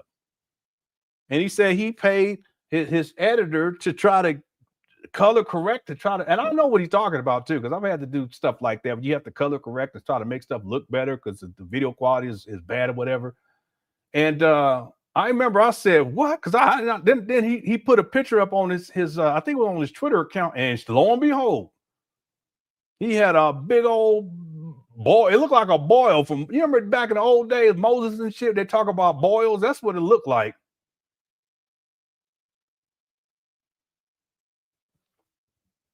You remember in the Bible, they talk about boils? I don't mean to laugh. It ain't funny. It ain't funny, but that's what the first thing I thought was boils. I said, you know what? That's what a boil would look like back in Moses' day and them. But Tariq said it was something else. I ain't going to repeat it. But anyway, men, if you got something, and women for that matter too, you got stuff going on with your cooch, don't let him in. Don't do him like, because the man ain't going to get a very difficult time. It's hard for us to, to not be in there. At least let us know. Say, hey, listen, I got some things going on. You know, the pH balance ain't right. I've been trying to fight for my life. For all my life, I've been fighting for all my life. Let him know. Let him know what's up. But that way, if he needs to put on two of them, he'll take care of then it's gonna do what you guys gonna do if that's what y'all want to do. Y'all in the grants. But don't be doing, don't do that. And Umar, he wrong for that. Anyway. Some of you men, she be like, the pH is off this month. He's like, that's okay. You men be like, oh, don't worry about that, baby. I'm gonna be there about 2 minutes anyway. Okay. Thanks, Small B. Black Will says, now let it play the video Umar sniffing the oils before. No, I can't do that right now, but I'm gonna pull it back. I'm gonna pull it up before we close out. That was wild. I'll do that in Tupac because I already know I'm gonna get upset once we get into the video. Tupac, it lifts my spirits every time. Yeah, that was the beam up to beam in. Beam up to beam in. That was wild. That was one of the craziest videos you guys have ever seen of Umar. Yeah. Okay, I'll bring that up later. We got to get into this video though. Okay, thanks, Black Wolf, for super chat. Okay, you gotta blow me off for like an hour and a half. Come on, y'all. I told myself I was gonna be in the bed early. Justin says, Lenny, get off his back. I have it on good authority. He paid that kid in zebra cakes to hold the phone.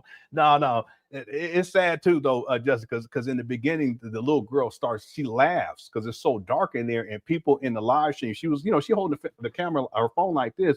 So she's seeing the comments come through in the live stream, and she starts laughing because they were clowning, because they were like, why is it so dark in there? Turn on the light. She starts giggling. You should see how Umar responds to that. It goes to show you he don't like kids. He don't like dealing with kids.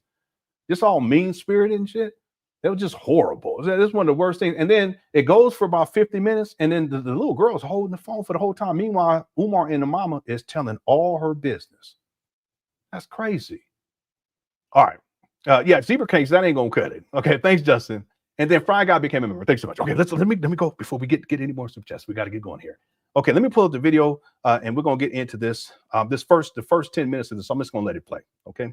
And while I let this play, I'll go and pull up these other videos for later.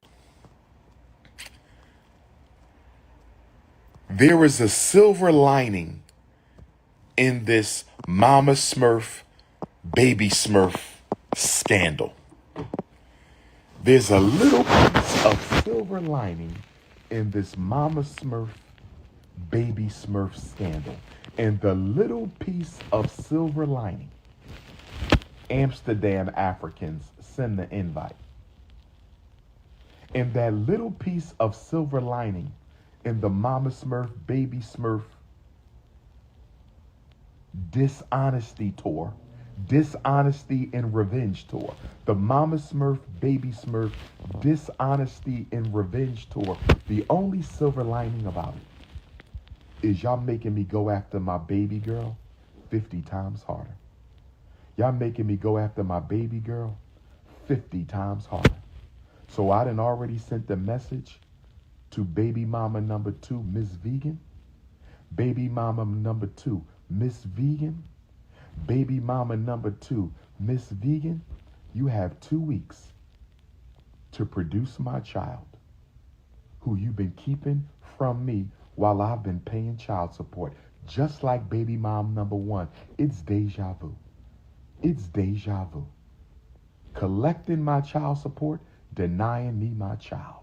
Collecting my child support, denying me my child. Collecting my child support, denying me my child. So baby mama number 2, we talking to Miss Vegan right now. We ain't talking about Mama Smurf. She old news. She old crusty news. We talking about Mrs. Vegan right now. We ain't talking about Mama Smurf. That's old crusty news. We talking about Mrs. Vegan, baby mama number 2. You have until the eclipse of March 29th. You have until my Florida A&M University Black Psychology Conference return to produce my baby. If I do not meet and see my child by Saturday, March 29th, Mrs. Vegan, I will be going live, and I'm going to tell the whole world information you don't want them to know. And Mrs. Vegan, I don't want to put your business in the streets. You are the mother of my beautiful African princess. You are the mother of my beautiful African princess. And I respect you, Ms. Vegan. I respect you. But you are not going to deny me my child anymore. We have a child support hearing coming up because you want more money. We have a child support hearing coming up because you want more money. We have a child support hearing coming up because you want more money. No problem. No problem. I will be at the child support hearing. But we're not talking about child support right now. We're talking about a relationship between the prince and the princess. We're talking about a relationship between Queen Kong and King Kong. I better see my baby in the next 2 weeks. You better text me, date, time, place.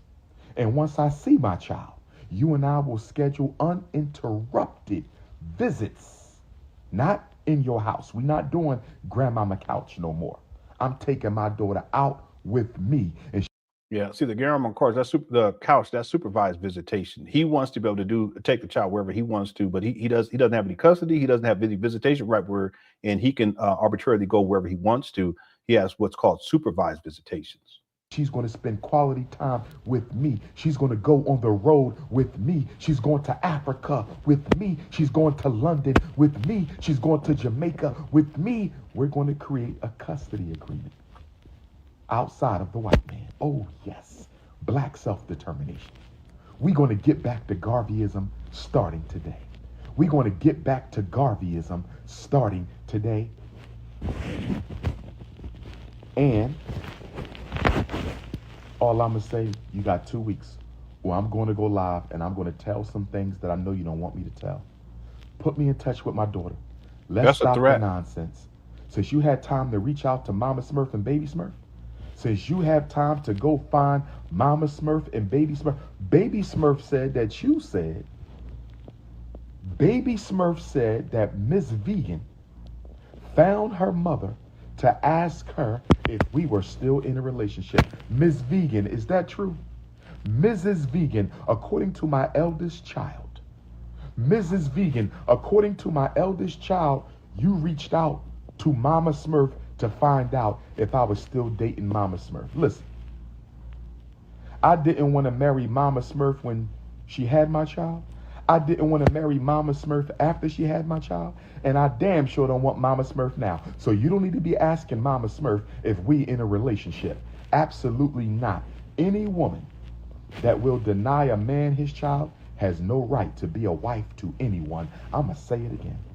Yeah. Any woman who denies a man a right to see his child has no business being anybody's wife. Black men, it's time to unite. Yeah, you better prove you have stable living situation besides a hotel, a car, and can provide for her a job. Yeah, you're right. And he doesn't have any of that. Good point too, right here, Brown Street. As much as he preaches how black men should be model examples for their children, he's being a horrible example with how he's handling all this, and all on the camera too. This guy is a joke. Yeah, he really is. Yeah, but he's reacting emotionally. He's not thinking about this. This is part of one of his mental health issues. He just reacts. He's quick to rage, and he'll get online and start going off issuing threats like this. Guess what I'm about to do for all? Where my alpha males at? Where my black men? I need some fists at. Let me talk to the alpha male kingdom. Where my unapologetically African anti-snow bunny alpha males? Black men, this whole Mama Smurf, Baby Smurf, lies and revenge tour has inspired me to start a black man family court movement. Who with me? Who is getting sick and tired of being alienated from your children? What black men are sick and tired of paying child support and can't see your child? Where you at, black men? Where you at? I'm talking to black men all around the diaspora. I'm talking to black men all around. Where my black men at? Give me some black fists, African men. Give me some black fists. If you tired of family court, you tired of custody court, you tired of child support court, I'm going to start a movement. Oh, y'all done woke up a sleeping giant now. Y'all done woke up. I'm starting a black man anti-family court movement. We are sick and tired of being taken advantage of. We are sick and tired of family court taking our money and not guaranteeing us a right to see our children. Do y'all know how many custody agreements I had with Mama Smurf? Me and Mama Smurf had about 4 or 5 custody agreements. Me and Mama Smurf had about 4 or 5 custody agreements, and she violated every one, and family court did nothing. Yes, I filed contempt of court. I don't believe any of this. And if you file contempt of court, then there should be documentation for this, right? I told you I got all my paperwork. I got all my paperwork. Yes. Well, show it then. Show it. I filed contempt of court. And what did the court system do to Mama Smurf? Nothing at all. The court system did nothing at all when Mama Smurf failed to produce my child. So we not going for it. Black men, get ready. Black men all over the world. This is a Pan-African movement. I'm starting a black man anti-family court movement. We step into all elected officials. If you are a mayor, if you are a city council person, if you are a state rep, if you are a state senator, and if you don't stand with black men against the family court exploitation and domination, we will vote you out of office. That's right. We're going to start with Congressional Black Caucus. We're going to start with Congressional Black Caucus. We're going to start with Congressional. We going to D.C. Black men, are you ready to march on D.C.? We want a meeting with the Congressional Black Caucus. They not doing nothing anyway. They not doing nothing for black people anyway. They not doing nothing for black people anyway. We're going to go to Congressional Black Caucus, and we're going to tell them that they're going to create a bill for black men. First of all, no child support if he don't see his child. Oh, we changing the rules. You don't get no money if he can't see his child. Period. You don't get no money. Okay, that's not how it works. I think this would be a good time to segue here. Let's go to True Black Anonymous blogspot.com. Okay. Black Anonymous posted this today. I've already read through it. And I just want to read through this because Umar, it's like he's trying to set up a dynamic where he's greater than how the system works. He's on supervised visitations with this child. and this is the second child. He doesn't mention the third baby mama and the third child, but with the first child, remember the parents were co-parenting. Okay, so he had some level of custody, but then he stopped showing up. Yeah, that's something that the daughter has spoken about quite a few times. So Umar wants to make it seem as if the baby mama, that first baby mama, was keeping him away. No, that's not the case. Umar ultimately, he made the decision that he was going to be a deadbeat and that he wasn't going to be there for his first child. And again, she was born in 2002. And if you guys think about it, she said that it was in and around the age of 10 where he stopped coming around. Okay, it could have been a little bit before that, could have been a little bit after that. But she said she was 10. So that would have been in and around 2012. Well, remember, Umar stopped working in 2010, 2011, and that's when he starts going on tour as a speaker in the Black conscious community. So now he starts to travel all the time.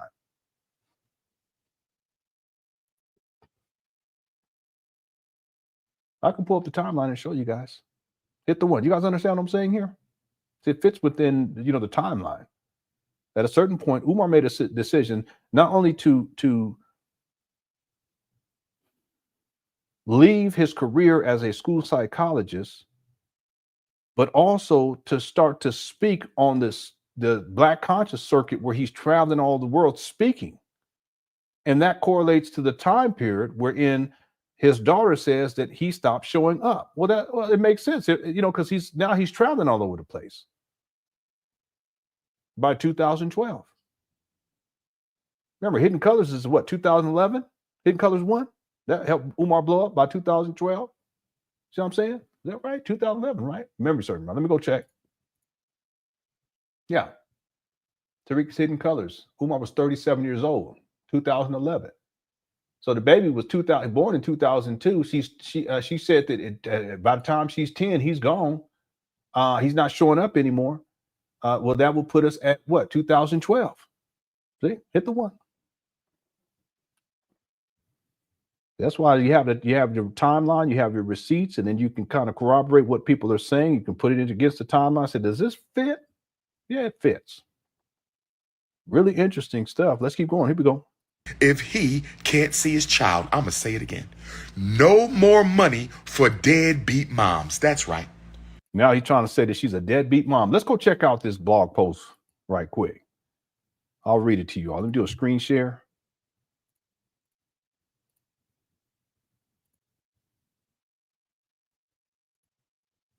There we go. This is from today. Child support and visitation. Shout out to Black Anonymous.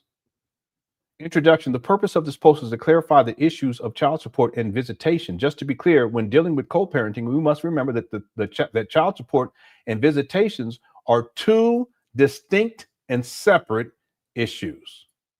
Okay? Let's take each issue one at a time. Okay, this is child support. Umar is always complaining about. According to the website linked here, parents are obligated to financially support their children, no matter the relationship the parent has with their child or the other parent. Okay. In fact, let me share a link. Here is the inside chat room. I'll put it in here, so someone want to watch, check into this later. Even in the case in which one parent chooses not to spend time with their child, or is not spending time with their child because of a court order, or has supervised visitation because of a court order, the parent's child support obligation continues. See, it's totally separate from custody or visitation. Child support is just that, support. This means that the support is there to help cover the daily expenses of the child, such as food, clothing, and shelter. It also includes things like extracurricular activities and healthcare costs. The children have these expenses for which both parents are obligated to financially contribute. Typically, the non-custodial parent pays child support. Then that would be Umar in this case. Okay? Again, they did have shared custody at a certain point, right? With the first baby mama, right? To summarize, child support is to financially assist the custodial parent with children's expenses such as food, clothing, shelter, healthcare, and other related expenses. If the parents divorce, a parent is obligated to financially support their children. If a parent isn't spending time with the children by choice or by court order, the parent is obligated to financially support their children. So no matter what, you got to financially support the child. If a parent has supervised visitations like Umar, which is court ordered like Umar, the parent is obligated to pay child support. Okay, so that's child support. Let's look at visitation. Visitation is the right of a non-custodial parent to spend time with their child, but with no right to take the child from the primary residence, which in Umar's case would be the baby mama's residence. This is the second baby mama. See, remember how Umar was saying, I'm going to take the child, I'm going to basically go and arbitrarily do what I want to do? Well, he has supervised visitations. He can't do that. Visitation is the right of a non-custodial parent to spend time with the child, but with no right to take the child from the primary residence. A non-custodial parent will only have contact with his or her child limited to visitation under certain unusual circumstances where the court decides it would be in the best interest of the child. Let me read that again. A non-custodial parent like Umar will only have contact with his or her child limited to visitation under certain unusual circumstances where the court decides it would be in the best interest of the child. Okay, supervised visitation. This is what Umar's on. In the state of Pennsylvania, supervised visitation is generally ordered by the court when the court has a documented reason to believe that the child's safety is at risk while they are alone with the parent. I've been talking about this for years. Rather than completely taking away that parent's visitation rights, the court will order supervised visitation time. The court will commonly mandate supervised visitations in situations where, watch this. Number one, there has been domestic violence in the household which has not resulted in physical injury to the child. Number two, there has been child neglect in the household that did not result in physical injury to the child. Number three, there is evidence of substance abuse by the parent, Umar. Number four, there is evidence that the parent has an unmanaged mental illness, Umar. See? Those with a history of mental health problems, substance abuse, or domestic violence may find that the only option to see their children is supervised visitation. When the court has reason to believe that the children may not be safe with a parent, they may order supervised visitation with that parent. Does any of the above make you think of Umar Johnson? Hit the one. We're almost done with this. Cadence Law, from Cadence Law, Custody and Abuse in Pennsylvania. Cadence Law is an August 2024 law that attempts to further protect children's safety in Pennsylvania custody cases. Cadence Law is named after a 2018 tragedy where 7-year-old Caden Mancuso was brutally killed by her father in a murder. You see it there. Prior to the murder, her mother submitted evidence to the court of the father's criminal and mental health history, as well as evidence of violence and threats by her father. Unfortunately, father's custody periods were only shortened without any additional restrictions. There was no evidence that the father had abused Caden, so he was still provided with unsupervised custody. During a period of unsupervised custody, father committed you can see it right there. Sad. Cadence Law applies equally to men and women. Okay, and then last part here. Key takeaways from Cadence Law. If Umar Johnson is only allowed supervised visitation with his child, there has to be a reason for it. The reason has to do with the safety as well as the best interest of the child. In other words, it is not merely the mother's so-called hatred issues that can keep Umar away from his child without supervision. Secondly, Umar Johnson has recorded a threat towards his child's mother, and that's what we're viewing today. This behavior goes directly against Cadence Law. The child's mother only has to show up to court with this video of Umar Johnson issuing a threat against her, and he is done. Thirdly, no amount of internet ranting, raving, trolling, and threatening can change the visitation arrangement if there is a court order. That's it. That's all. And welcome to the Cookie Crush Chat Courtroom. All right, there you have it. Shout out to Black Anonymous. Excellent work. Okay, here's a link to, I'll put it inside the chat room again for people. All right, let's continue. Thank you so much for sending me that too. I appreciate it. I surely do. Okay, let's get back to the video. Here we go. We keep talking about deadbeat daddies. When are we going to talk about deadbeat moms who keep the kids from the daddy? We keep talking about deadbeat daddies. When are we going to talk about deadbeat moms who keep the children from the daddies? Oh, yes. Get your boots on, black men. We marching. We are marching against the Department of Health and Human Services. We marching on Congressional Black Caucus. Enough is enough. Y'all can thank mamas. Yeah, he ain't gonna do nothing. He always talking. This is just him ranting. It's an emotional reaction. He hasn't thought about this. He's just throwing this out there. All of a sudden, now you black women are the problem, even though he's been talking all this, black queens forever, snow bunnies never, and you black men need to get it together forever. Now that all this comes out, all of a sudden, now you black women are the enemy. And now he wants to organize these black men. He ain't gonna organize them. He don't never do nothing, Tyler. He always saying he gonna do something, but he don't do nothing. Thanks for super chat. Slim Chaid says, calling your own child baby Smurf is crazy work. If this is how he treats his own kids, he will destroy other people's children. He's not righteous. Yeah. He's an abuser. Y'all remember that video where he was saying if the boys act up at his school, they're going to have a room in the back? It sounds like a dungeon type of shit. He's a sadist.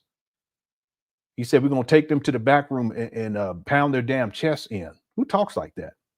That's why I don't understand, Slim, how people be trying to send him money talking about, y'all want to send my child to you. He don't even take care of his own kids. And you see what he's done with his own daughter online.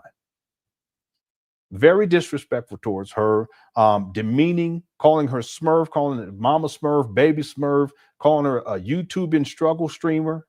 I don't even think she had a YouTube page. See? Saying that she was clout chasing and that it's a money grab and all this other stuff. No, he don't care about his daughters. And if he don't care about his own daughters, why would he care about anybody else's kids? He don't. And the only reason why he gives the illusion that he cares about other people's kids is because that's tied to this idea of FDMG. And what's tied to FDMG? Donations. That's like he said on the Lord Jamar show. He said, I don't care about the people, which is a statement of fact. Slim, that includes the kids.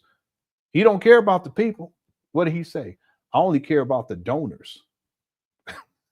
I don't see that right there. That should have been enough for anybody. But I've been telling people that for a long time. Slim, has anyone ever seen Umar teaching children in a classroom? I'm talking about as a teacher. He's never been a teacher. He's never had any credentials to be no certifications to be a teacher, no training to be a teacher. He don't even deal with kids. Listen, he don't even deal with his own kids. So why would people think that somehow he's going to care about theirs? Yeah. It's real talk right there. Thanks, Slim. Fry Guy became a member. Thank you so much.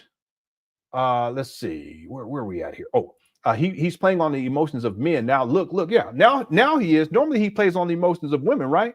Black Wolf, you know how you do. That's normally what he does. But now that this all comes out, he automatically, this is what I mean by he's a master manipulator, and he is a shapeshifter. Because he placates to women. He does that the most. Because he knows that black women, especially single black women, that's his main support base. They're the ones that send him the most amount of money. Oh, he's going to help save my son. If you talk about your son is 35 years old, what you talking about? He was 35 when he started this shit. He was 15. Yeah, well, he was 15 then. Well, why are you still sending him money? Well, I still believe. No, okay. But see, he placates black women like that. But when this pops off, what does he do, Black Wolf? Now, all of a sudden, we got to mobilize the black men. And you black men that's been persecuted by these crazy black baby mamas, we got to organize against them. And we got to say, well, that's what he's doing. He's playing on the emotions of men now. That's what he's doing. And when it fits his fancy, he'll flip it back around. Watch. It's a good point. Thanks, Black Wolf. Slim also said Umar wants black men to march so he doesn't have to pay child support. Really, that's what it comes down to. Because it's not about visitation. He don't care about that because he traveling all over the world. Where he gonna take a child? You know, it's not about custody because he's homeless. So it's not about any of that. He don't want to spend time with the child. If he ain't spent time with the child over the last 12 years, why would you? 2010, 2012. Last 13, almost 13 years, why would y'all think that all of a sudden he wants to spend time with the child now? And you see how he acts online. He don't want to spend no time with these kids. He never has. See, so really, what does he get? What is Umar's real goal? The real issue for Umar is he don't want to have to pay money. He's greedy. I've been telling people he's so greedy. He don't want to put money on his own kids, and he hasn't been consistently. He'll say, "I'll pay child support," but if you guys look at his docket, it shows you that they're trying to find out where his income is generic origin, or he gets revocation. He had his license plate, his driver's license suspended, all kind of crazy shit on there. Wage garnishment when he actually had a job. See. He even said, I'll pay my child support in bulk, which means that he lets it accumulate. And then when the court finally calls him in for unpaid, he's in their arrears, then he'll pay it off. See? So it's not about visitation. It's not about custody. That's not because Umar, he's homeless. So where's he going? How you going to have custody? You homeless. What is it really about? It's about money, but that's what it's always been about with money. It's been about money and sex. Okay? You black women out there to crush them cookies and get money out of you. That's what FDMG really is. It's about money and sex, nothing more. It ain't about helping nobody's kids. So basically, he wants these men to march so that he don't have to pay child support. That's all it comes down to. That's real talk. Thanks, Slim. Andrea says, if you love your children, you keep fighting. Umar is the problem in this situation. He chose not to see his children because he couldn't have his way. And that's how narcissists are. That's how megalomaniacs are. Umar's a control freak. See, that's really what when it comes to being able to see the child, for Umar, it's about control. See, it's about, I want to see the child on my terms, when I want to, how I want to, because I'm Umar Johnson. Narcissism. Right?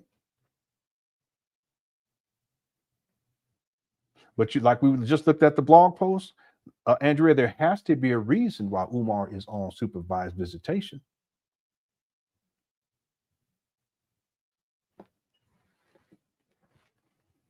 He wants to act like it's the baby mama trying to destroy him and all this stuff. No, that's not it at all. Something happened, or things happened in the past wherein they said, no, you can't have any custody and you can't see the child alone. That's telling, it's his own child. That's telling in and of itself. Y'all think about that. But even still, if you love your child, you keep fighting. Amen. And Umar is the problem in this situation. Okay. He chose not to see his children because he couldn't have his way. Yeah. That's his decision. See? And here's the thing. If he wanted to really see the child, then like I said earlier, he would have gone through the process of resolving all of these other issues that we were talking about. And he could have started this shit back in 2002. And by 2025, he would be in a position, I'm talking about mentally speaking, to be able to be an active participant consistently in his children's lives. Okay? But he hasn't got the services that he needs.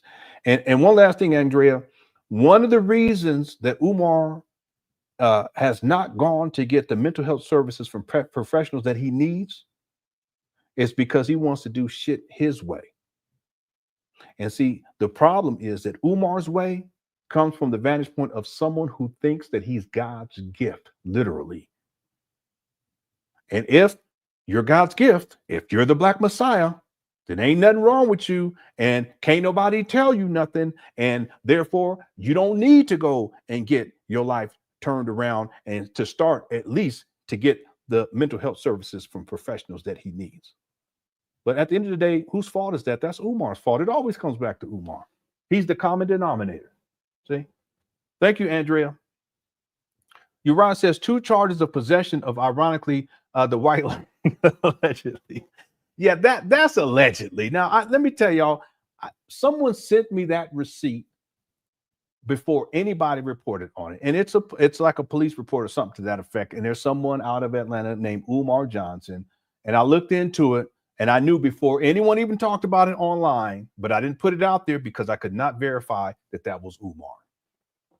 Now, could I have done it? Yeah. And people probably would have believed it too. But if I didn't know it to be factual, I'm not going to put it out there. Now, I can speculate. And when I do that, I'll tell people I'm speculating here. It could be, this could happen, that could happen. Like someone asked, well, what do you think this is all headed? Well, it could be this, could be that. But with that information, I couldn't verify that. And behind the scenes, I mean, I tried too. And based on my research, that's not Umar. Okay, but people have put it out there. Okay, I didn't put it out there, but I knew way before they knew. I saw that paperwork way before they saw that paperwork, way before they did any videos on it. Okay. Anyway, allegedly. Thanks, you, I appreciate it. And then CJ says, once he no longer has shock and awe tactics and appeals to emotions, he will truly have nothing. Yeah, but CJ, Umar doesn't have anything now. I mean, if we really think about it, Cookie Crush Chat, what does Umar have? And more specifically, what does Umar have that's tangible? See, CJ, I think Umar, he was in a position wherein he could really do something significant, but that was such a long time ago. It really was. It was such a long time. Again, he's been a problem. He was a problem when he was teaching, when he was a school psychologist in the Philadelphia School District. That was in 2002, in around 2002. Yeah, 2001. He was a problem then. Okay, but even still, he had an opportunity to really do some things and really have some impact. But if we look at it today in 2025, I can't think of what does Umar have. I mean, he has a support base, but it's fanatics. It's like cult followers. I can't identify like what does he actually have. I mean, you guys may think of some stuff, but I can't think of anything. I think it's been a long time since Umar was in a position where he can look at his life and say, okay, this trajectory is leading me towards success. And by doing A, B, and C, it's going to produce this, and this is what I'm going to have as a result. See, with Umar, he's been scamming for such a long time and leeching off of Black people and off the Black community for such a time. He doesn't really have anything. And if you live that way, you're always going to end up right back where you started. Look at Jay Morrison. He's an excellent example of that.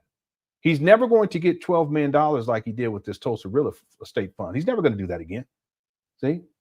And I'm sure he's scrambling every single day trying to find the next hustle to keep the illusion that he's swaggy, whatever he was saying and shit. He's so goofy. Anyway, that he's some, as we used to say, he's some sort of big baller. He never was, and he never will be. He's that's another shapeshifter. But at the end of the day, he don't really have nothing either. And Umar, he at this point, I don't see anything. I can't see like what he really has at this point. I think that there was a time back in the day where he had the potential, but potential means nothing if you're corrupt. Okay? P. Diddy had potential, but he was corrupt.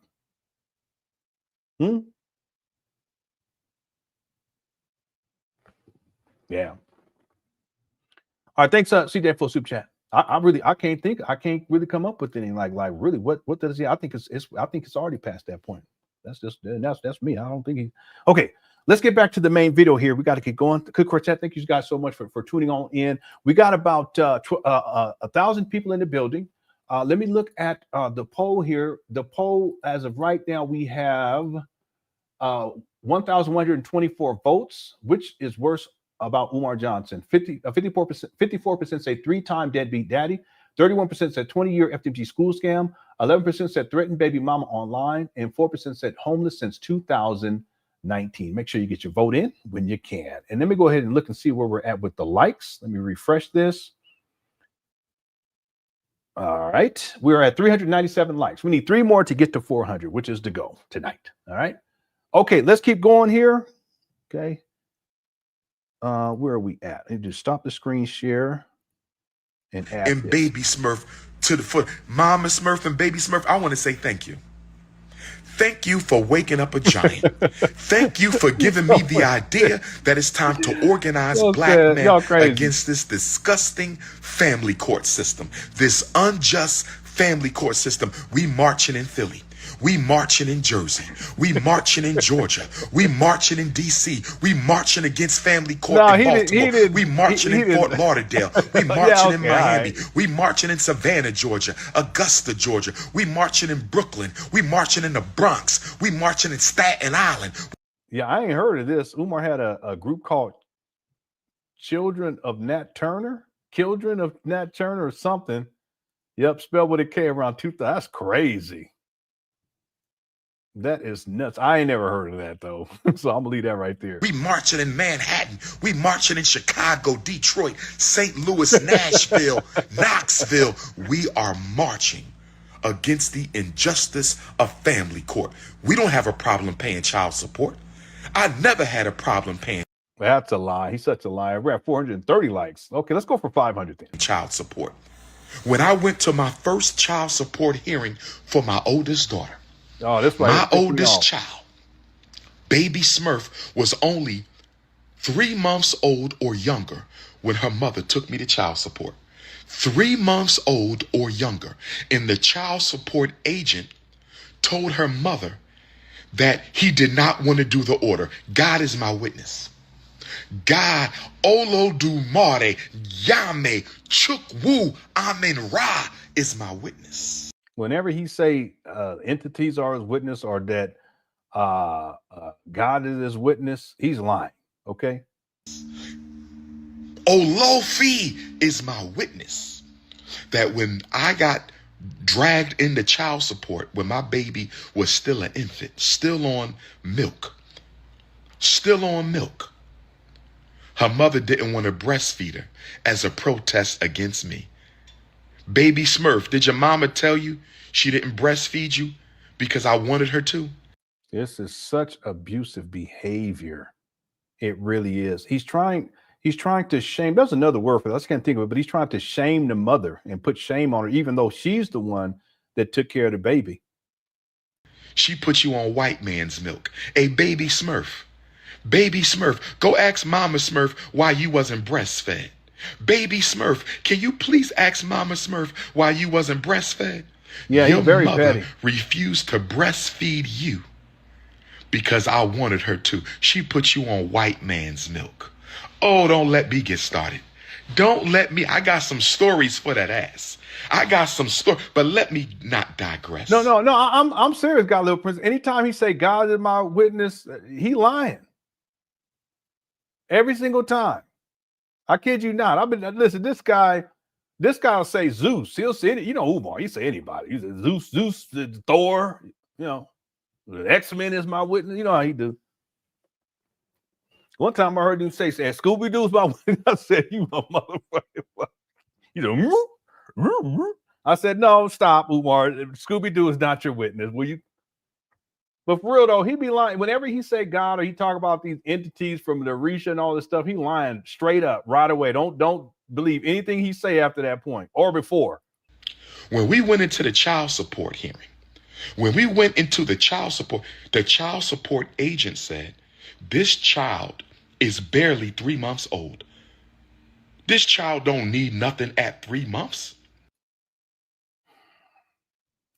That right there took me out. I had to stop the show. We ended the show early yesterday. I could not take it. Can you believe this guy? He's sick. This goes to show you what kind of he's making all of this up too, by the way. This is and remember I said earlier up here. He's making this up. This is for him to justify to being a deadbeat. Oh, well, the baby don't need nothing at 3 months. And that's what the child support man said, or wherever he. I ain't never seen nothing like this guy ever. I've never seen it. Online or offline. I ain't never seen it. Let's keep going because this pissed me off so bad. 3 months. You still on maternity leave. Why do you want a child support order at 3 months? God is my witness. Philadelphia Family Court. Where are my Philadelphia black men paying child support? Make some noise. Where are my Philadelphia y'all just throw some stuff in that the baby need. Black men paying child support who can't see your child? Where are the black men who are paying child support and can't see your child? Make some noise right now. I want all black men in America, South Africa, in London, France, Belgium. If you pay child support and can't see your child in Canada, Toronto, Montreal, if you pay child support and can't see your child, make some noise right now.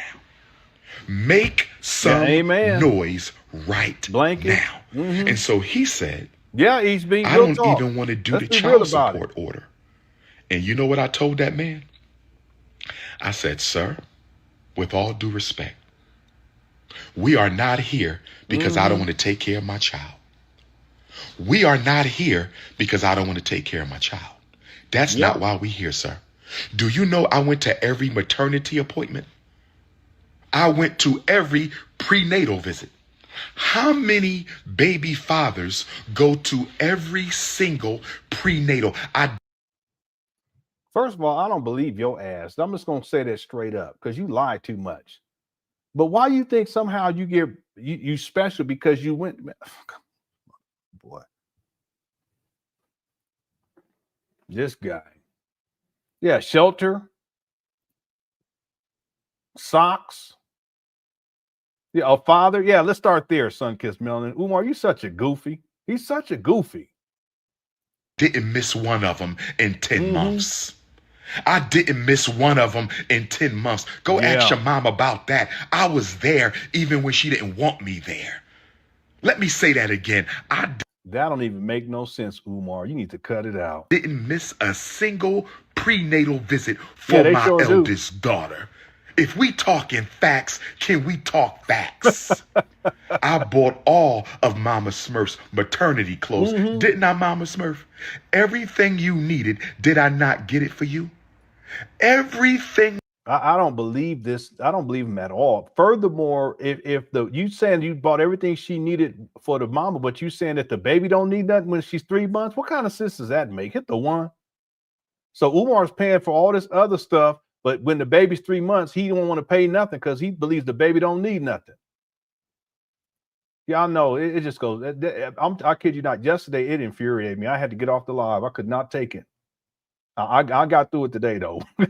Thanks for super chat, Slim. I got through today, but that right there, that's crazy. I mean, me and my wife, we raised 5 babies, and it was difficult financially. I mean, it was really, really difficult, but we got through it. So to hear him talking like this goes to show you what kind of person he is. You needed, did I not get it for you? Summer clothes. Everything I needed. You love, a did crib. I not buy all your maternity? Did I not pay anything your insurance wouldn't pay? Car seats. Did I not go to all the people? Yeah, you can get a car seat, and then after about, you're gonna have to get another one because you know how they grow.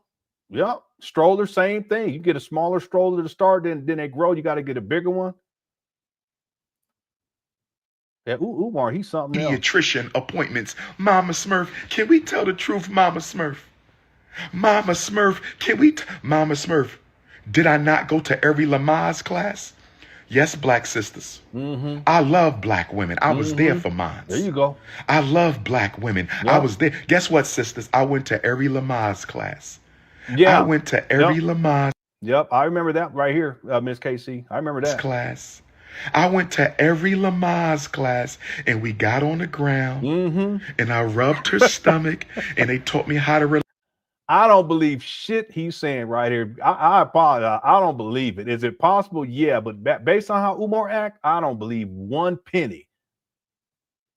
If it had a penny, had a hole in it, no. Everything he say, he lies so much. Yeah, I know. But see, I don't think he realizes that because he was never there. I don't think he knows that. He's never raised no baby. How you gonna have 3 kids? Let me do it this way. How you gonna have 3 kids and not raise no babies?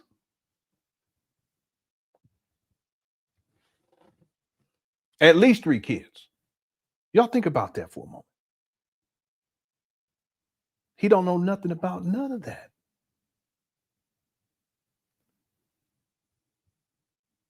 Burping the baby, picking the baby up, the mama trying to sleep. You know how them babies be doing. They wake up and they sometimes they wake up. I think they was doing it on purpose. I said, well, what you doing? You're doing this on purpose, aren't you? Yeah, I'm just trying to keep mommy up. I said, well, your mama got to sleep now. Well, then you pick me up then. I said, all right. You're only 2 months old, but they was talking to me. You know what I'm saying? But Umar don't know nothing about that. So that's why when he's making all of this fantasy shit up in his mind to disparage the baby mama and create this false narrative like these great deceivers do, okay? Master manipulator. He doesn't have any reference point to come from as far as raising a baby or caring for a baby. That's why he's saying shit like they don't need anything at 3 months. That's crazy.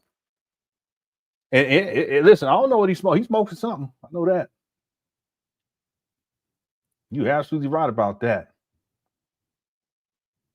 Andrea also says, it breaks my heart to see the way he treats his daughter. I wish I had just one more moment with my daughter. She was killed last. Oh, I'm so sorry to hear this. She was killed last year. God bless his daughter. Life is too short for this foolishness. God bless you too. Yeah, I'd hate to hear this. Yeah, our condolences. That's hard. It's got to be. I can't even imagine. And I worry about my kids all the time. I think about that today. I worry about my kids unnecessarily. I'm talking about checking my phone just to make sure if they didn't text me something or whatever. They're fine, but I worry about them. And as a parent, that's like the worst thing that could happen. So bless your heart, Andrea. So sad to hear that. It also shows how far off Umar is. His children are alive, and he don't even want to deal with them. And not just that, he's on here disparaging them, calling them names. What kind of man? What kind of father? See, I don't know if it was today or yesterday, but I was thinking about it. I was like, man, children, because my friend's dad told me a long time, he says, I think I'd had our third child. He said, children are expensive. I said, yeah, but I didn't realize how expensive, right? We end up having 2 more, so 5 altogether. And I was saying to myself, if we didn't have these kids, I would really have a whole lot of money. But then I said, yeah, but I wouldn't have these kids. And once you have them, you can't put them back. And then I said, what would it be like if they weren't here?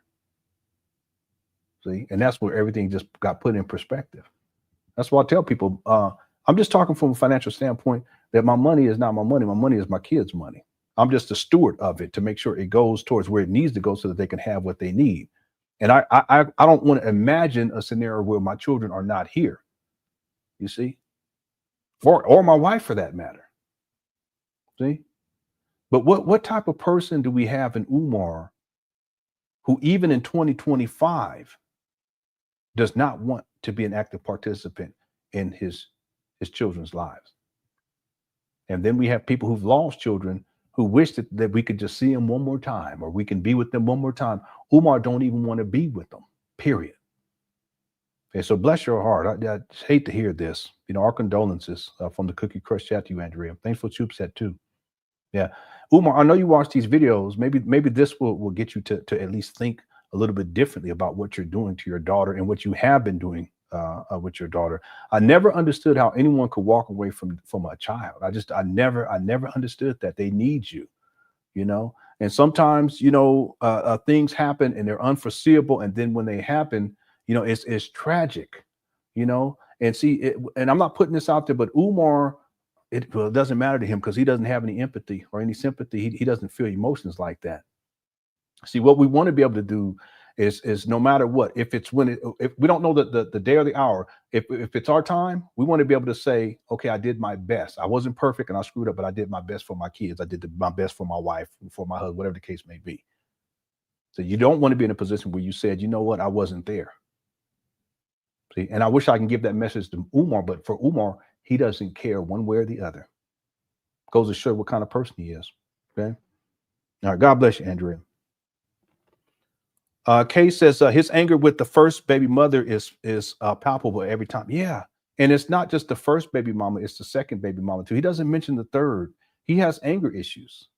See, he has anger. And the thing is that for Umar, he never wanted to be an active participant. It's an issue of control. He wanted to be in control. He wanted to control the mama. He wanted to control the child. He wanted to see the child on his own conditions. You see? And that's just, and the same thing is true in 2025. And that's where all this anger comes from. That, and then the fact that he's been exposed by his daughter. And he has this big fear that if all his other children connect to each other, and then the baby mamas may connect to each other, and then all of a sudden, people start talking, and then it gets onto the internet, and then now people really know how deep Umar's psychopathic behavior goes. Someone who doesn't care about his own children, who is willing to get online and disparage the mother of his children, even though they're the ones who took care of the babies, and he was absent and continues to be. And he's something else. He really is. Thank you, Kate. Tyler says just because he went doesn't mean he wanted to go. Yeah, but Tyler, I don't think he did. I don't think he went to all of them. I think he's just throwing it out there because he wants to, again, he's in a mode where he wants to salvage his image. So he wants to put the narrative out that he was all supportive and shit. But based upon what he was saying, he was talking crazy about that baby mama, both of them, that they was crazy from the beginning. So if they was crazy, you didn't want to marry them on all this stuff, but yet you were buying them all these clothes and going through the Lamaze classes. I highly doubt any of that. He's just trying to paint a narrative for his followers because this is damage control. Have you guys ever heard Umar say that before?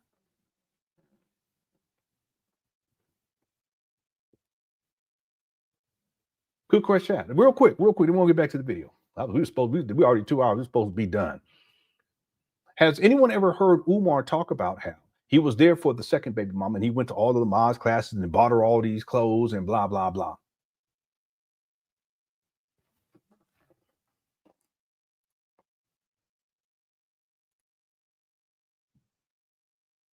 Oh, you're right on time. We really just getting started. What's up, James? Yeah, I ain't never. Well, shout out to Information Man. This is a real one right here.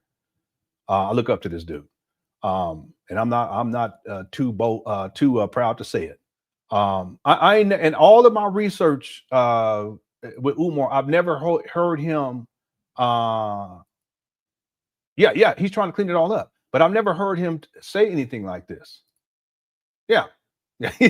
Basically. Oh, you have? Okay. I haven't. Oh no, you probably responded to earlier. What we were I was asking the question, have you ever heard Umar talk about how he was there for, he's talking about the second baby mama right here, right? Or is he talking about the first one? I can't remember, but he's saying how he was there for all Lamal's classes and how he paid for all of her maternity clothes and all this other stuff. I've never heard Umar say that until now. See? All right. But again, as he's trying to do the damage control, he's trying to put out a particular narrative that he was a supportive father and supporting the baby mama. Okay? Even though when he talks about him, he talks about how they were these horrible people. They were trying to tear him down and they were trying to control and all this other stuff where he's projecting and shit. Okay, but all of a sudden now he has this story to tell. He's something else. Thanks, Tyler, for super chat. And then Trills TV says, I'm 29 with 3 kids. From an infant to at least 1 year old is when they need the most. I'm glad I stopped following this guy. Yeah. And congratulations to you too. To be there and you're young and you got plenty of time ahead of you. I made a lot of mistakes when I was around your age. We had a first child when I was about 28 or something like that. So you're doing great. Just keep up the great work. And stay focused on what's important. I got lost along the way. I'm doing a whole lot better now. But I want to say this, that one of the issues with Umar is that he is such a bad example for Black manhood, masculinity, and fatherhood, husbandhood for that matter. And when you have people all over the world who look up to him, in particular younger people, I mean, you're still relatively young. You got a lot of time ahead of you, so congratulations. When you have younger people looking up to Umar, it's a problem because the bar is set so low. And if they see Umar as some sort of a leader, well, then you can't be beyond the leader. You can be just below the leader, right? In all areas of life, and you feel comfortable because they set this high standard. At least you perceive it, or at least they want you to perceive it as such. This is a high standard. But the truth is that the standard is so low that now what these young men and older men, for that matter, what they have to aspire to is something that's lower than what is low, and that ends up being a serious problem. See, so that's why I think it's important for you younger men in particular, especially if you have kids, children, or if you're in a relationship, a loving relationship, or if you want to even get in one with a woman. It's important for you to be careful about who you're following, because Umar is dangerous. His rhetoric, it's like poison. It's like poison. And he ain't the only one out there. There's a lot of people online and poisoned the minds of a lot of these younger men. And then they have all these negative views about women and negative views about, being there for their children. And it just gets so crazy, So that's one thing about Umar. I've noticed, I knew from a very early on, especially when I really started digging deeper into Umar and researching, is that he's very dangerous with the example that he sets, and then the rhetoric that he espouses. That when we have younger people looking up to him and listening to what he's saying, they think that it's some great wisdom, but really what's happening is they're being led astray. Their minds are being poisoned by his rhetoric, and it can cause life changing and lifelong problems for the people who follow him. Look at his life right now. See, look at it. That's his doing. Okay. Based upon his mentality that he attempts to transfer on to his followers. See? Yeah. Thank you for the super chat and congratulations. Patrick says, I know he isn't completely happy, but it seems like he over exaggerates how mad he really is sometimes just for the sake of attention. Yeah, he does that for attention. It's called histrionics. That's what that is. Like I said, Umar is a master manipulator, and he will act and behave in ways just to sell an idea. See? He may not be that mad. Now, when Seti rant, he was mad. Patrick, you remember that? He was truly upset. Okay, Zora rant, he was truly upset. Okay, but there are times where Umar he exaggerates, but it's for psychological effect that he wants to see people. He wants people to see him in a particular way. Sometimes it's because he wants them to believe that he's been victimized, and he's so upset because he's been victimized and woes me. He wants them to pity him and take up for him and give him martyrdom, because that's really what he wants. Other times he does it just to program people. He doesn't necessarily believe in the message, but he'll act extra emotional about it, and he starts talking and raising his voice and shit, and it's histrionics. And then people, they buy into it more because they say, oh wait, he really believes this. No, he don't believe it. He don't believe it. He just says it. But the emotionalism, it becomes a means of manipulation. You can manipulate people emotionally that way too, through emotions. Okay, Umar, he does that. He's a master at that. He's been doing that for a very long time. Now, again, there are times where he's really, really upset. Seti rant, the Zora rant, when he was on Lord Jamar podcast, excellent examples of Umar being really upset. But sometimes what he's doing is he's just trying to put on airs to give the illusion to people that he's upset, because he knows that that's going to be able to impact them in an emotional way, and then ultimately he can manipulate them based upon the emotions that they're feeling. He's really good at that. Okay, this is a good point too, Patrick. Thanks for bringing this up. Thanks for super chat. We gotta get going. Jason says, I'm still laughing at you're not African, you're Crenshaw Mafia. Well, he is. I don't get it, y'all. Umar, he everything but Umar. He wants to be everything. He wants to be a descendant of Frederick Douglass. You ain't no descendant. You ain't no African. You Crenshaw Mafia. Cut it out. I'm African. What you talking about? I even listen real quick, Jason. I saw this guy. He was from Ghana. Yeah, he was from Ghana. And after this stuff came out, he was a follower of Umar. After this came out, he says, no, basically, I'm using terminology from over the United States of America. I don't rock with you anymore because we up over here in Ghana, we take care of our kids. I said, damn. But you see, Umar wants to be everything except Umar. He's a Pan-Africanist. He's Prince of Pan-Africanism. All of a sudden, he's Big Papa. Then he's the most requested scholar. Then he's a school psychologist. Then he's a therapist. Then he's a principal. Then he's a vice principal. Then he's a Pookie. This goes on and on and on. Then he's the Messiah. That's what he says. See, and then he wants to be African. Umar, you ain't African. Cut it out. All right, thanks, Jason. Crenshaw Mafia. All right, let's get back to the video. Here we go.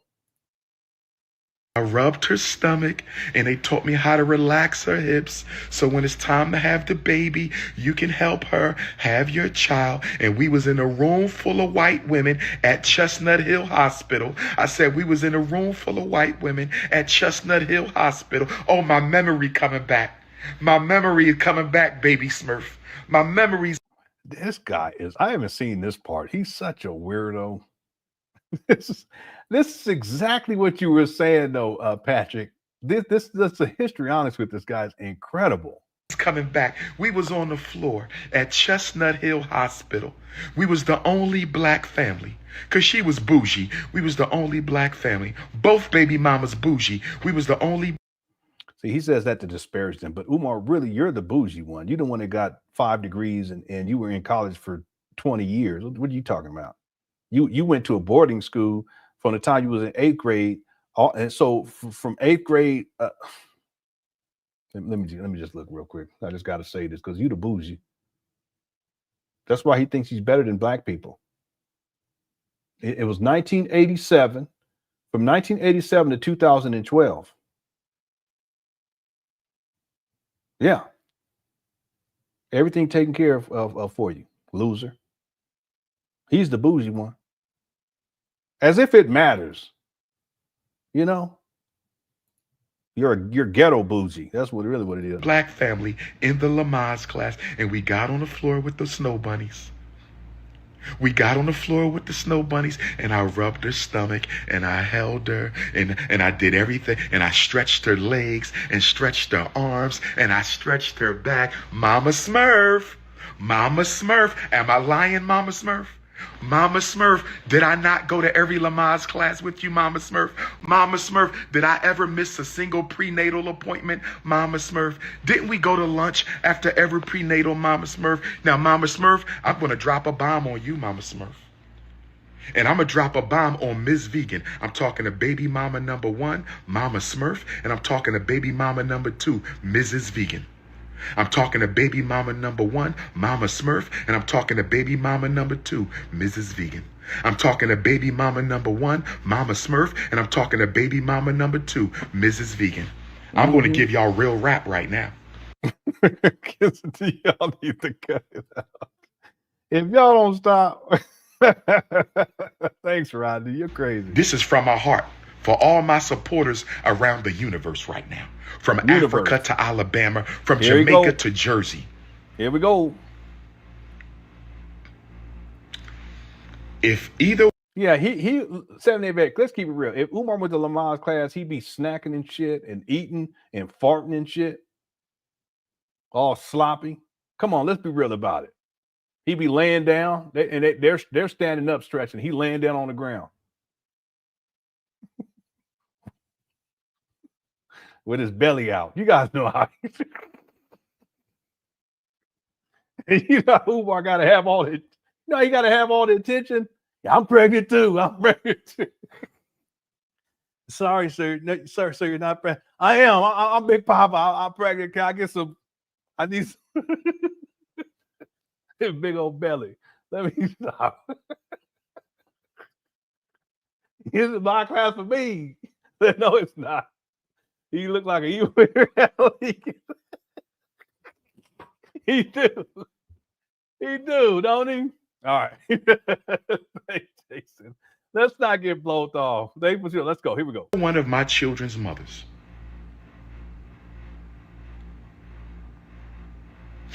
would have respected me as the father of their child and not try to make me marry them just because they were pregnant. Yeah. I'm giving y'all Umar in there playing with the dolls and shit, talking with them. The truth right now. This is real Ifatunde from the gut. If either one of my children's mothers would have respected me as the father of their child, instead of trying to force me to marry them just because. Yeah, Umar, pull your drawers down, Goofy. I would have married them just because. Did y'all hear what I said? What? I'm going to say it again. What you talking? I don't make no I sense. would have did it for my daughters. I would have been miserable. We would probably be divorced by now. But I would have did it for my daughters. The problem was they couldn't even show respect. See, when he says respect, what he's really talking about here is submission. This comes out of he was raised Sunni Muslim. His father's the same way. I have some I'm going to play for you members. I want to do it tonight. What I'll do is I'll get up extra early like I've been doing it over the last maybe 3 weeks, and I'll do a video for you members, and I'll cover what I'm talking about. And so just remember when you see the video for you members, you'll know. I'm going like this so that it'll stick in your mind that this is what I'm talking about. His father's the same way. the notion that everyone in that culture, everyone has to submit to the men and that the men are in control. And so when he's saying respect, really what he's saying is that they didn't want to listen to what I wanted them to do. That's really what he's saying. And Jamal, he was the same way. I have it. I'll play the audio. I don't have the video of it, but I have the audio when he disowns Umar. It's the same mentality. So one of the reasons why Umar takes issues with these baby mamas is because ultimately they didn't do everything that he wanted them to do, because he's very controlling. He's narcissistic. He's very controlling. He's a jealous type of a person. He's quick to anger and quick to rage, and he expects people to respect him no matter what. That's really what he's talking about here. The respect is really about submission. He wants them to submit to him no matter what. They couldn't even show respect during the pregnancy. They couldn't even show respect during the first year. I'm going to see what he's saying is they wouldn't allow me to control them during pregnancy. They wouldn't allow me to control them during the first year. Hold my comments on Mrs. Vegan, because I might have to expose her on social media March 29th. That's it. I'm going to hold my comments about baby mama number 2, because I might have to expose her if she don't put me in contact with my daughter in the next 2 weeks. So I'm not going to say too much. Yeah, no, I'm saying from Umar, how he was raised. And the way that you guys will know this is if you look at the article that he wrote for the Millersville student paper, you'll see it right there. Okay, I've done all the research. It's a very specific mentality. I'm not saying that that's how Sunni Muslims were raised, that's part of how it goes all the way across the board. Just like with any other religion, we can't say that that's just how it is for everyone. But the culture that Umar Johnson was raised in, and in particular by virtue of his father, it was always about controlling the women. Okay, it was all, and even the idea of impregnating all of these different women, that's an aspect of control too. You see? So there's an article, I talk about it for members inside of the document. Most of you guys haven't seen it, but there's an article that Umar wrote, and shout out to Black Anonymous, because Black Anonymous was the one that was able to dig that back up for me and sent it to me. It's very clear Umar's leanings when it comes to women and this issue of submission and the idea of having 2 wives is also an aspect of submission. Okay, so I'm not saying that that's how all Sunni Muslims think, but what I'm saying is that Umar was raised in a cultural dynamic, also being raised as a Sunni Muslim, wherein by virtue of his father, the idea, notion of respect really means submission. And I have the video where his father is talking about respect, but really what he's talking about is submission, that his children should submit to him. In this case, Umar's talking about respect, which is really submission, wherein his baby mamas need to submit to him. Okay, but there's a whole cultural aesthetic that backs that up, that goes back to his childhood. That's the point that I'm making. All right, let's keep going. Here we go. On her, because she's getting her own live stream. She's going to get her own live stream. Yeah, I know. That's how I am. But when baby mama number 1 told me before she gave birth to my baby, when baby mama number 1 told me before she gave birth to my baby that you will be with both of us or neither one of us. Yeah, I don't believe that at all. I think he's making that up. See, that's what these deadbeat black men want to hear. Okay, that they were like terrorizing the men, and they were putting out these orders. They wouldn't submit. See, they wouldn't respect. Here we go. They were given ultimatums, even though that's what Umar's doing in this video, right? See, he's placating to the deadbeat daddy demographic now. And these are just buzzwords, like someone had mentioned earlier, that he uses in order to manipulate, in this case, black men, and then paint a narrative about you black mothers, you the baby mamas out here. You take both of us, you can't have neither one of us. Here we go. Who you talking to? Who are you talking to? I beg your pardon? I beg your pardon? This guy, he's nuts. I beg. Who are you? That woman told me you will be with both of us or neither one of us. And then right before she gives birth, she tells me, your daughter is not going to have your last name. Your daughter is not going to have your last name. I said, what are we talking about this for? We already decided our... Real quick, he's talking about the first baby mama here, right? Could Crush Chat? Let me know. I think he's talking about the first baby mama. Looking like evil Abraham Lincoln. Anyway. Daughter will have my last name. What is the problem at this late date? You're about to give birth in less than a month or two. Why are you now deciding that my daughter is not going to have my last name? And she says, because my mama told me. Yeah, always a victim. Yeah, well, the first baby was given his last name, the Abdullah. Hit the one. What is he talking about? See how he lies? To paint and spin a narrative. Oh, she didn't want to give the last name, and there are these baby mamas. They're evil. They're trying to oppress us. She's always a victim, but she gave the baby his last name, Abdullah. Hit the one. He lies so much. It's a shame how much this guy lies. But see, he be lying so much he forgets about the other lies. But we just catch him every single time. We catch him every single time. Hey, Bree, thanks for tuning on in. Yeah, he's still being dusty. You ain't missed nothing. Hey, Carlita. Okay, let's keep going. Here we go. Grandma Smurf. She says, because my mama told me, Grandma Smurf. She said, because my mama told me, Grandma Smurf, that you better shop around. My mama told me.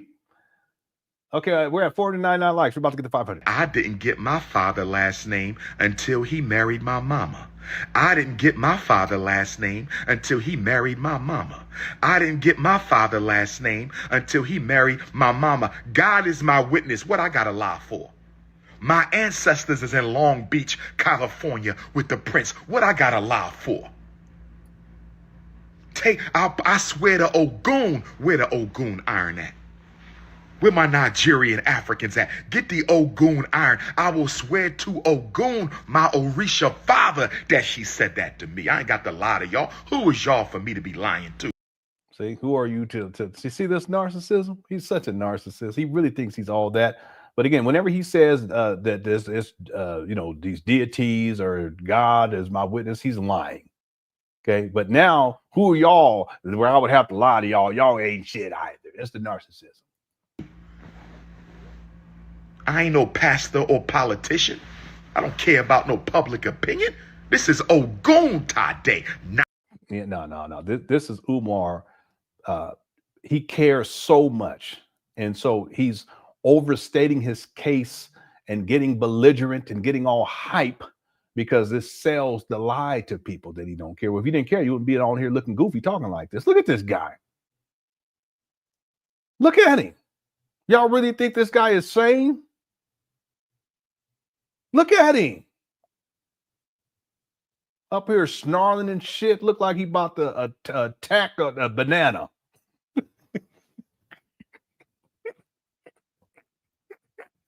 He about to pounce. He about to pounce on that banana and cantaloupe.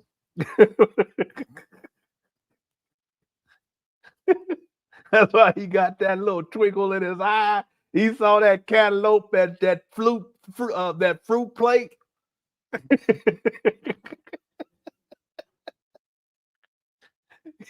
All right. I'm just playing. I shouldn't do that. Jason says this man went from mind your business. I know. This man went from mind your business or going the book of Negroes to telling all his business on social media. But that's Umar. See, the issue with Umar is that he doesn't have the emotional discipline to take a moment to really think about what he's doing. He just gets online and it's an emotional reaction. And he'll tell people, and he's telling people all the time to mind your business. Are you going in the book of Negroes? But then he's the one getting online telling all the business. He done told more business than his daughter done told the business. Hit the one. I was in the Lamaze class. I was laying down. I was rubbing her back. I was eating a Twinkie. I had on red socks. Also, he was just telling all the business. But that's he's so backwards. He's a hypocrite. But the reason why, Jason, is because this is all emotional reactions from this guy. That's what I'm saying. Can you imagine him being a teacher? Can you imagine Umar and FDMG? He gonna be, look at him. All right. Thanks, Jason. That's a good point, though. He telling all this business. Ain't nobody asking him all this. There you go. She said, my mother told me I didn't get my father's last name until he married her. That's what she told me. You right, Vince. Look at him walking around a hotel motel. I didn't get my father's last name until he married her. So you know what I did? I called up Grandma Smurf. All due respect to her, because I do not disrespect elders. I called Grandma Smurf. Okay, we know that's not true. I can put, don't make me do it. We supposed to be done like an hour ago, 45 minutes ago. Don't make me do it. Y'all remember Queen Mother? Let me see if I can find it real quick, because this is another example I forgot about how Umar be raging. Let me see if it comes up, because I don't remember how I thought I archived as Queen Mother, but it's coming up as Queen Mother. Oh, here it is right here. Okay, this is from 2022. Let me make sure this is the right one. Yeah, this is it. Watch this, y'all. 2 booths after the House of Africa, this side of the street. If you're interested in getting a... Now they probably gave him like 5 minutes, but he kept running his mouth, and they were trying to get him off stage for a really long time. So let me see. He starts at the... Yeah, okay, so 3. So yeah, he goes over time, like maybe about 20 minutes. And this lady tries to get his attention to get him off. The guy in the white tries to get him off. And then finally Queen Mother comes up, and see the lady in the green, finally she comes up. So it's about 20 minutes. They probably gave him 5. And this is not, Umar was not invited to speak. Someone had a booth there that he knew, and they were able to finagle to get him on stage. And this lady right here is the lady that put the event together in the green. And she didn't even know who he was. But that's what Umar does. He'll bum rush the stage because he wants to get to the mic to run his mouth. And then he goes way over time, in this case, about 15, maybe almost 20 minutes. But watch what happens when she finally comes up here. Watch what she does. She's an elder, too. Watch this. To bet you, there's not a quiet place anywhere in your sanctuary when your child can study and do their homework, even if they want to. Black mothers and fathers, stop buying your children expensive electronic gifts when they are struggling academically in the classroom. There we go. How can you have a video game system and you fail in an academic class? How can you have a cell phone and It happens all the time. What are you talking about? And he ain't raised no kids. He's been a deadbeat. He ain't helped with no homework or nothing. You failing an academic class? What are you doing on TikTok, Snapchat, Instagram, Facebook, and you can't even graduate? Black parent. Well, see how he talks so much shit about black people and so demeaning. But Umar, why you always on TikTok? Well, you got banned from TikTok. Why you always on Instagram and all abouts and hither, thither, and you ain't got a job? Let's start there. I'm blaming you, not your child. See this? As a child is taught, so are his thoughts. This guy, and he's a deadbeat. Can you imagine? That's why all this old stuff, and I got all the videos, all this stuff, it would be worth revisiting. Like, just go, I mean, we can go back to 2005 and watch all of these shits, and all the time he's talking shit about black parents and how you guys ain't shit, you don't know how to do nothing, and you know, you need to send your kids to me. Why I want them going back home to you for you part of the problem, etc. He said these types of things, and yet this whole time he's a deadbeat. We must do a better job. Black mothers, stop sexualizing our girls with the dress code at 5, 6, 7, and 8 years old. It is not acceptable. Don't sexualize black girls. It's bad enough that you have been sexualized through slavery and beyond. Don't pass down the trauma. Look who's talking. Can you believe this guy? Now you black women, you don't want to say no. Hold on. Let me just pull this one up.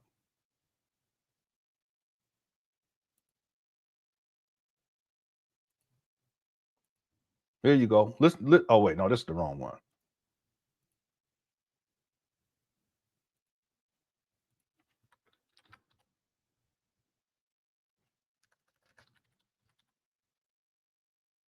I apologize. Let me see if I can find it.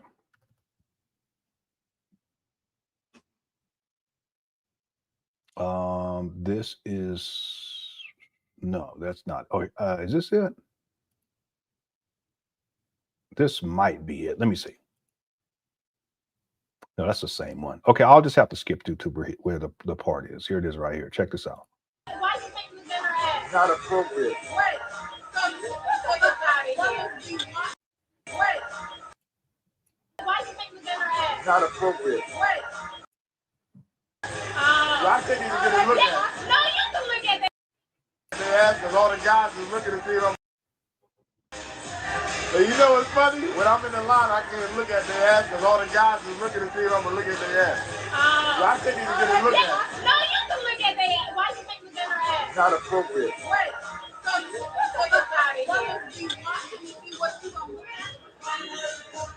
all the dudes watching, when the girls come in the line, they're looking through here. So what? And I wanted to see her ass, but I couldn't look.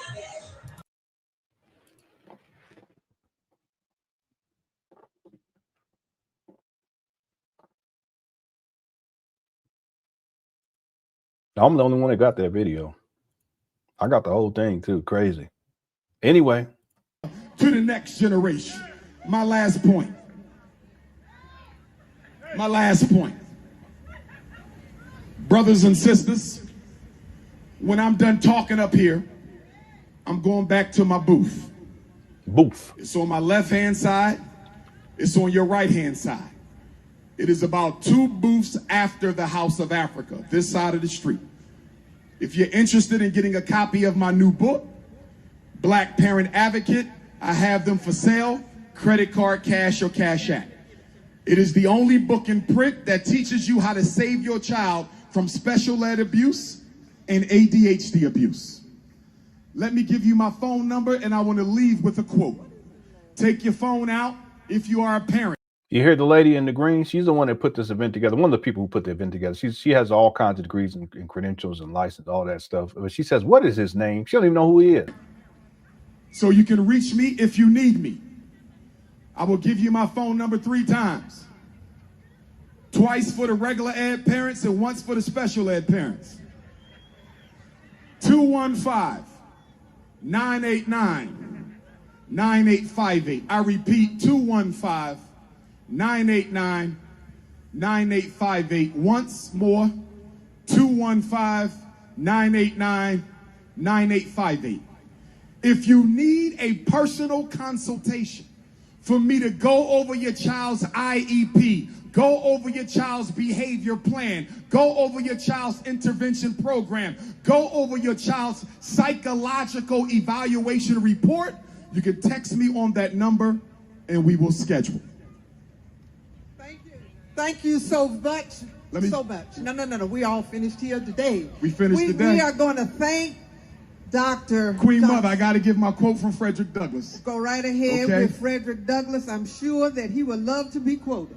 All right. Thank you so much. Go right ahead. All right. Don't disrespect me, Queen Mother. No disrespect. All right? No disrespect. Don't do that now. See this? Now watch how Umar starts yelling and he directs it at her. Watch this. Respect you as an elder. We're calling on the ancestors to be here with us. She ain't playing no games. Today. Let's be respectful. Go right ahead. See, respect is control in Umar's world. See how it's all ties together? Now watch what he does. Frederick Douglass said, if there is no struggle. See how he's staring her down? She ain't listening to he ain't talking to the audience. This is an act of intimidation, but she ain't backing down. Shout out to the Queen Mother. There is no progress. Those who profess the faith of deprecation, but are afraid of the crops, are like people who want to eat, but they don't want to grow their own food.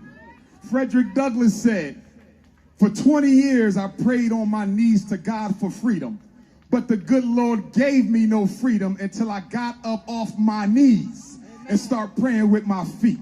Frederick Douglass said, if you want respect from white folks, don't look for pity, because the man who pities you will never respect you.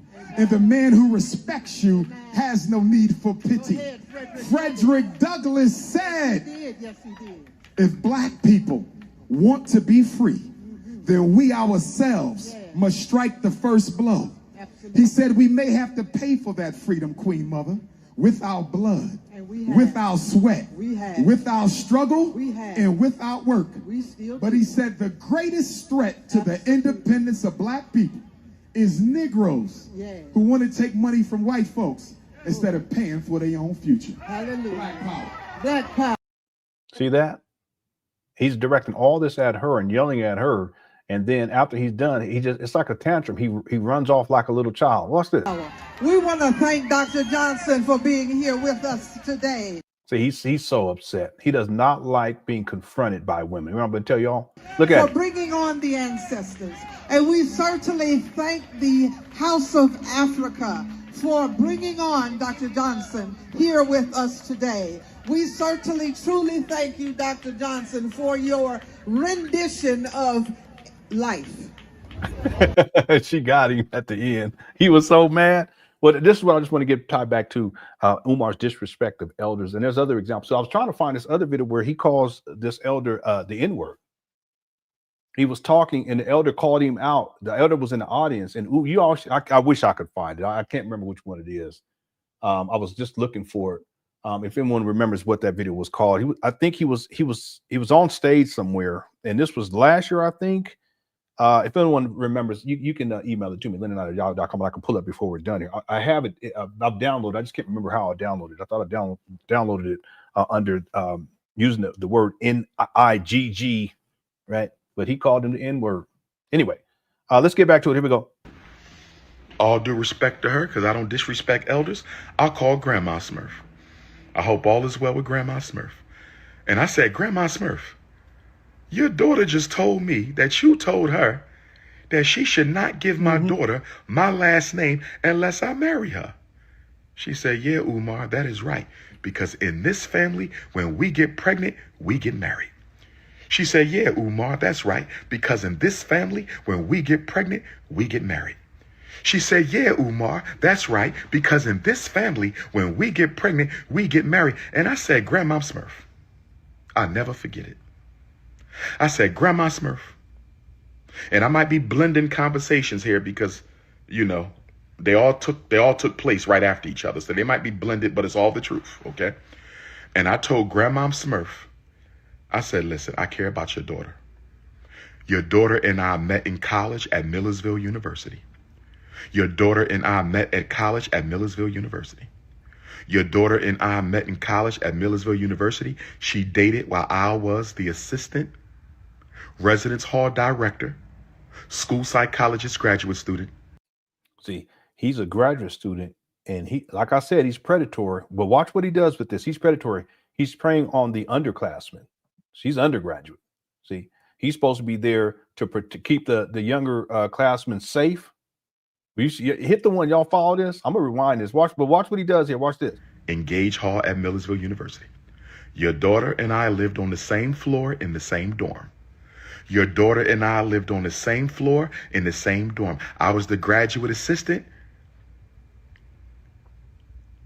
and she was the fine-ass undergrad at that time. And see, he didn't want to say exactly what her status was. Was she a freshman? Was she a sophomore? Was she a junior? See?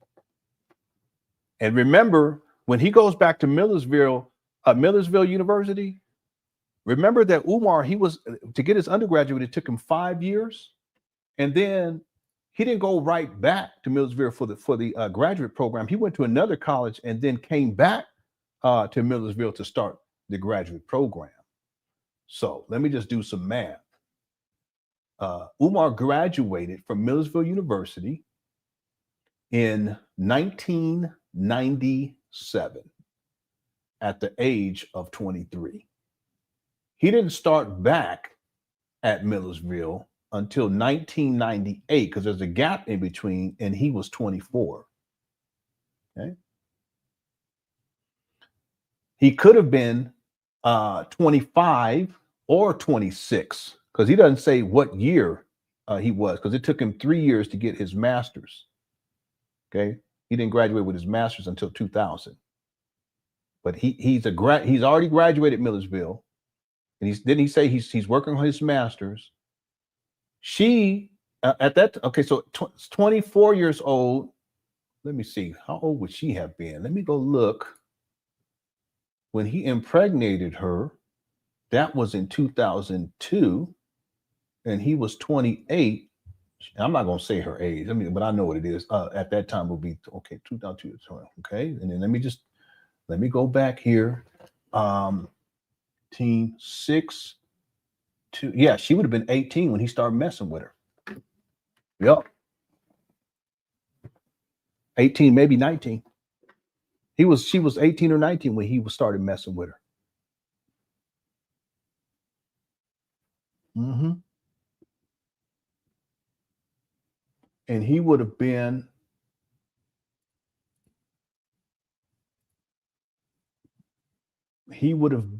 either 24, 25, or 26. That's why he pauses and he don't want to say what her status was. She was probably a freshman. Just like he don't want to tell people about that third baby mama that he impregnated when he was 41 and she would have been in her early 20s. Y'all follow me on this? Hit the one. See, that's why timelines are important and the research has to be in order, because I can calculate and triangulate and estimate how old that first baby mama would have been when Umar started messing with her based upon what he says, and how old he would have been based upon what he said. She would have been 18 or 19.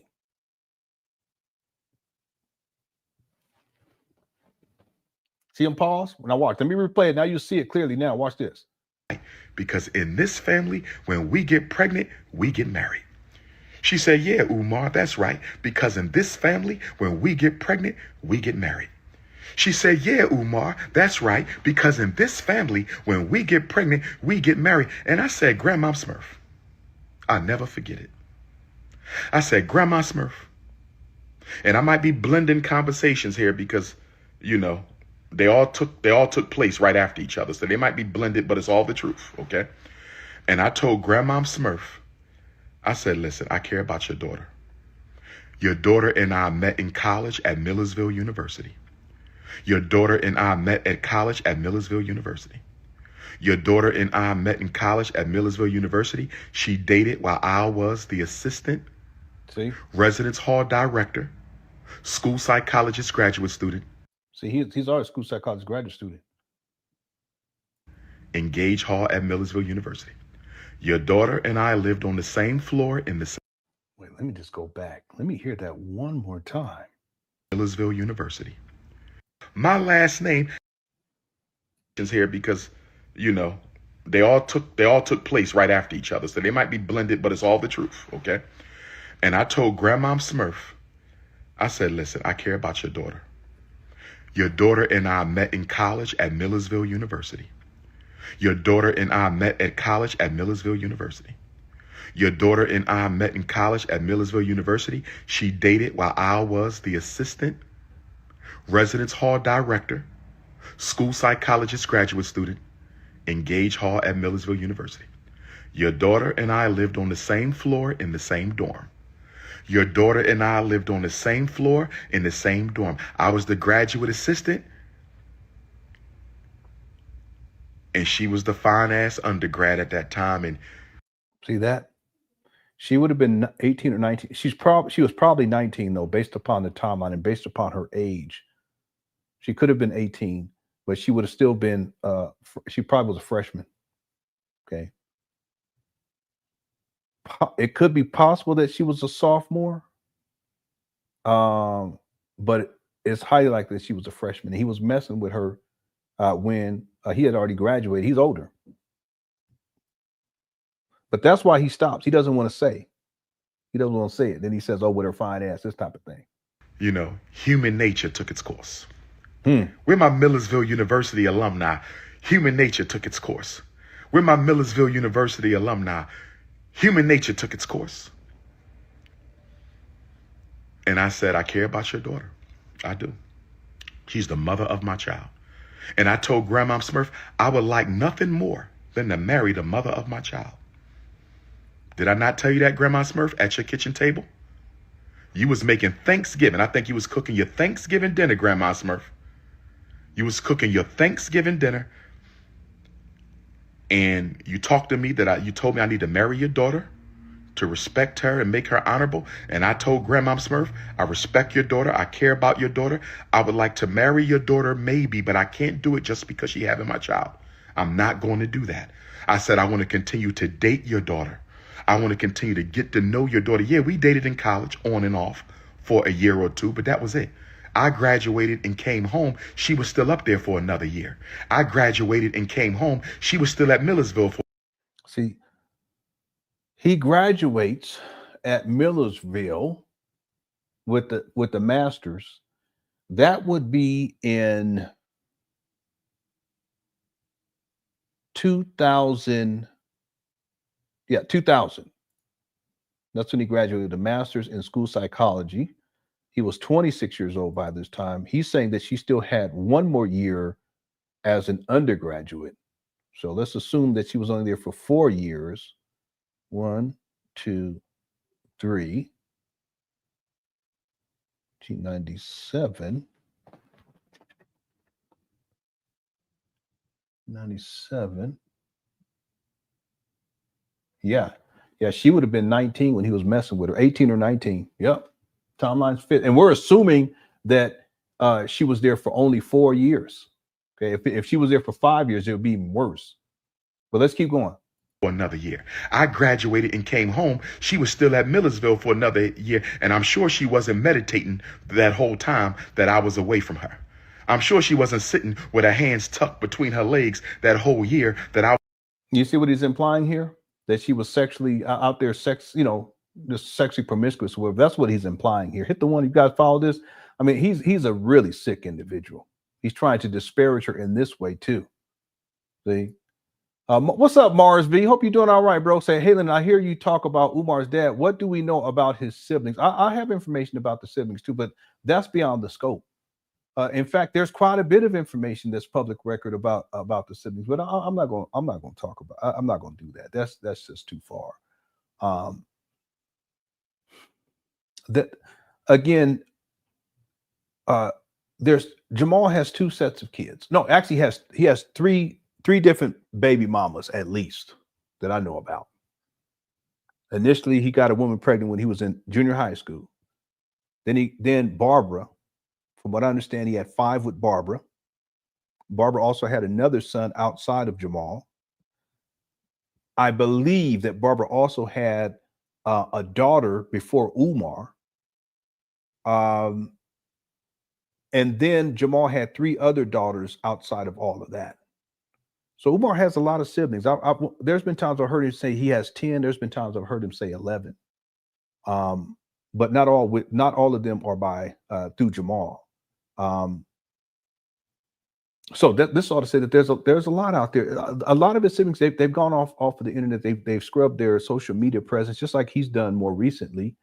And it's probably because of Umar's behavior and what he's been doing. And some of them are still supportive of him. At least they were a couple of years back with the block parties. But I'm sure there's others that they don't want any type of association with them because they know how Umar is. I mean, it's unfortunate because in particular the Jamal's Umar Johnson's siblings. How can I say this? Jamal Johnson did a whole lot better from my research with the second family. Okay, with Bernice, rest in peace. But he was absent a great deal with his first family.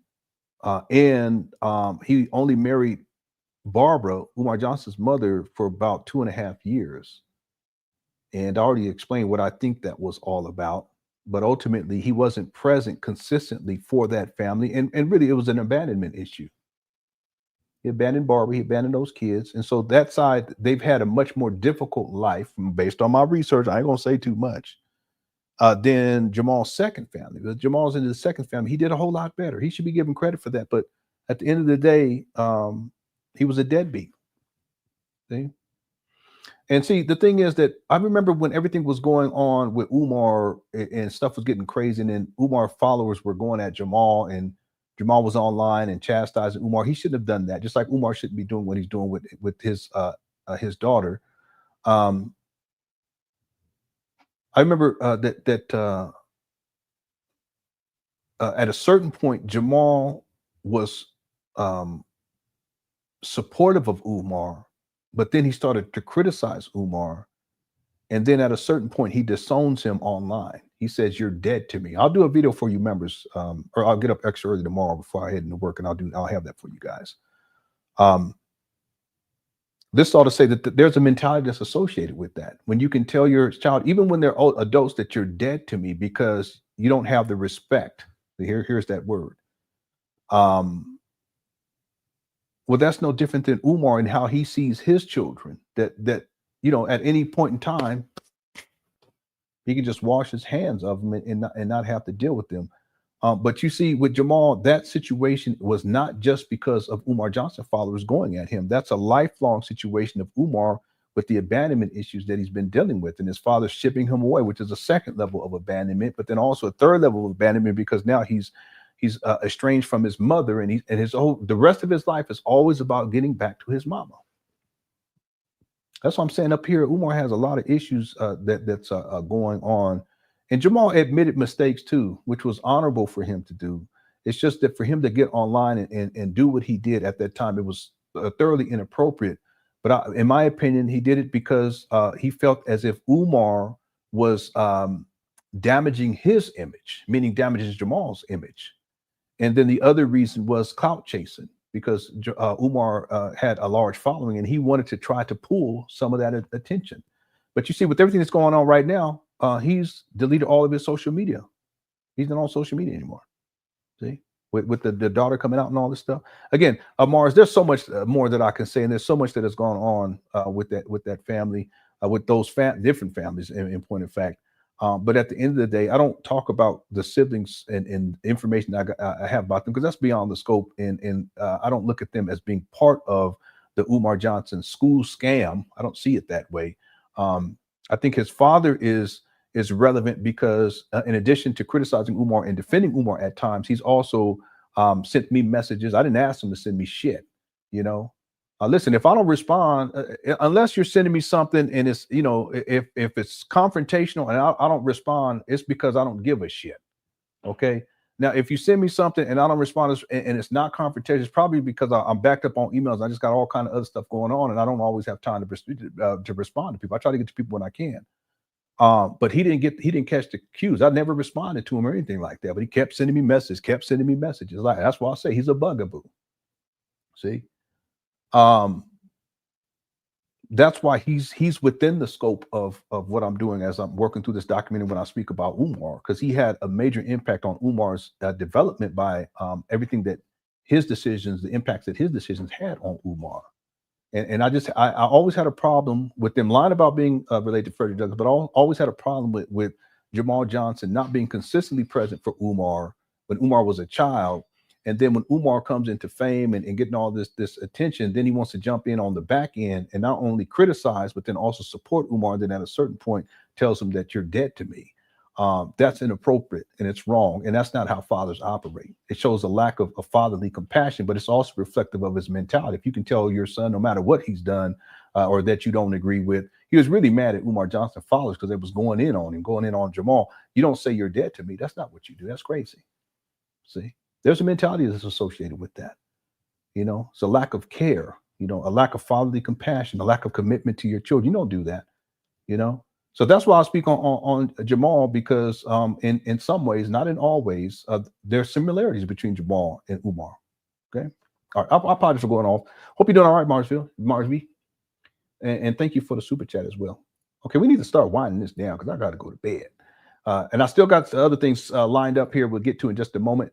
I hope you guys are enjoying the show. Let me go and check the where we're at with the poll. I'll play this and I'll be right back. I was in Philadelphia completing my school psychologist internship with the school district of Philadelphia. I'm sure she just wasn't sitting up there waiting to come home to me. She's at college and we know what happens at college. Let's cut the cap. So I told. Okay, what is he implying, Could Crush Chat? He's something else. I'll wait. What is he implying here? That when he goes home, what is she doing? Let me give the poll. We got 1,404 votes. Which is worse about Umar Johnson? 54% say 3 times deadbeat daddy. 32% say 20-year FDMG school scam. 11% said threatened baby mama online. 4% says homeless since 2019. So overwhelming. Well, it's not even overwhelming. It looks like 3-time deadbeat daddy and 20-year FDMG school scam. The polling shows that these are the most relevant responses. For me, I think the 3-time deadbeat daddy, 3 times at least. And I propose he probably has more. I wouldn't be surprised by that at all.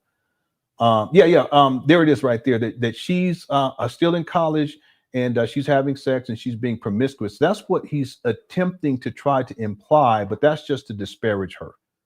See, he's something else. And again, she hasn't come out to speak about any of this stuff. District of Philadelphia.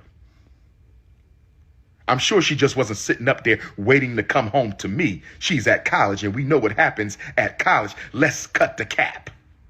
So I told Mama Smurf, I still want to date your baby and see if we can make a family out of this. That's what I told your mother, Mama. This is so backwards. Smurf. I said, I still want to date your daughter, Grandmom Smurf.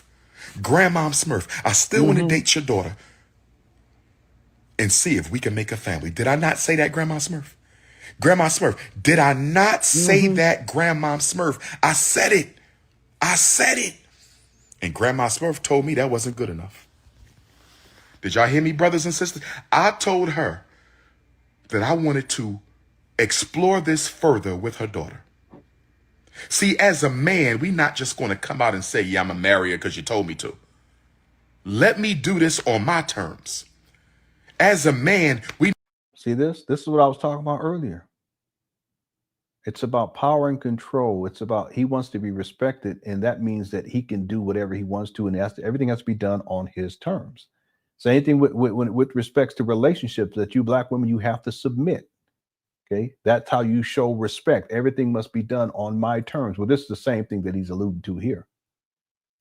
Not just going to come out and say, I'm going to marry your daughter because you told me to. As a man, we got to do this on our terms. So if grandma... Well, as a man, what you should have done is develop a loving relationship in the first place, and then make sure that you have things in order to where, and if you're engaged in sexual intercourse, that you're using protection. That's what you should do, Umar. If you ain't willing to marry him, if you ain't thinking about marrying him, then you strap up. It's that simple. Mom Smurf would have left me the hell alone. And if Mama Smurf would have stopped trying to bully me into marriage... Look who's talking. Can you believe this? He's a perpetual victim. Now she's bullying him. And if you would have respected me and stopped being so damn disrespectful, you would have got a ring. Anytime Umar clicks like that, he's lying. Okay, he rarely does it, but that's that little clack. The cats be doing that shit. You know, you can do that to dogs; they'll come. But whenever he does that, look at him. Look at this guy. So you okay shooting baby juice, but after the baby made, then you need time to make a legal. Exactly. Hey, Jarrell, now it's true. But then on top of that, how much time do you need? You know what I'm saying? Umar, it's just a bad look all the way around. It's just he's messy. You need more time. How much more time you need? Playboy? Anyway, let's go. You would have got a ring, baby. It would have been the worst decision of my life. Yeah. We would be divorced by now. I probably wouldn't be King Kong consciousness, but you would have got a ring. You would have got married with Edward, don't do that. Come on, Captain. That's crazy. your silly ass. But you kept listening to your mama. You kept listening to your mama. See? Do this to him. Do that to him. And then when y'all pulled that courtroom stunt, when that man bust your windows out, and instead of taking him to court. Oh, so she took you to court. That's not what you said last time, Umar. Uh-oh. Look at him. Look at this guy. Look at the fire in his eyes. The brow that is crumpled and folded in anger. Look at him, one eye open, larger than the other. Eyebrows ashy. He's ready to explode. Look at this guy.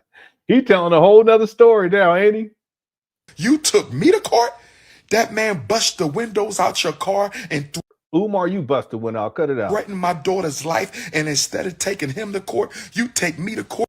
See, that's why I think he got supervised visitation for this child. That's why I think. And you put makeup on your body. Lord have mercy. Am I lying, ancestors? Here you go. Told you. Am I lying? She put makeup on her body and took pictures into court. Put makeup on her body, took pictures into court, and told these people, We all sweating. I abused you. And then when the judge tells me to look at the pictures, I said, time out. Time out. Time out. The judge says he has a right to see the evidence. The bailiff passes me the pictures from Mama Smurf. I couldn't believe this. I said, these are not bruises, because number one, I never touched her. And number two, this is makeup. This is makeup. This is makeup. This is mascara. Look at this. Look at him. You got to believe anything this guy say. Look at him. Damn. He's a feral weasel. He's like a feral weasel. This is me. This ain't. I said, Judge, Asian female. Shout out to the Rice Bunny Brigade. Asian female judge. Here he Shout goes. out to the Rice Bunny Brigade. Yeah, he said mascara. Asian female judge. Shout out to the Rice Bunny Brigade. Shout out to the Rice Bunny Brigade. Shout out to the Rice Bunny Brigade. The Rice Bunny saved me. Shout out to the Rice Bunny. You still can't date him and you still can't wife him. Brothers, you still can't date them and you still can't wife them. It is black queens forever. Somebody texted me, said, Dr. Umar, after all you've been through with your baby mamas, do you still defend black women? You damn right I do, because I came from one. Dr. Umar, with all you've been through with your baby moms, do you still defend black women? You damn right I do, because I came from one. Dr. Umar, with all you've been through, do you still defend black women? I'm going to defend black women until the day I die. I said black queens forever. Snow bunnies never. Not every baby mama acts like Mama Smurf. Look at him. And not every baby mama He's so unhinged. acts like Mrs. Vegan. These are two isolated incidents. I wouldn't paint all my beautiful African sisters with the same brush. I wouldn't paint all my beautiful African sisters with the same brush. She said, why didn't you marry one? I just explained that. I just explained that, sister. And if you ask another goofy ass question, I'm going to block your ass. Why didn't you marry them? I just told you why they didn't get married, because they tried to bully me into marriage, and they were extremely, extremely disrespectful during the pregnancy. See, disrespectful again translates to that they look at this guy. They were not submissive. It's all about power and control. Look at this guy. Yeah, D, he deep in his feelings. Look at him. He triggered, and he's bringing all this on himself. Ain't nobody talking to him. He just this guy. Anyway, extremely disrespectful. Extremely disrespectful. Messing with that nose, huh?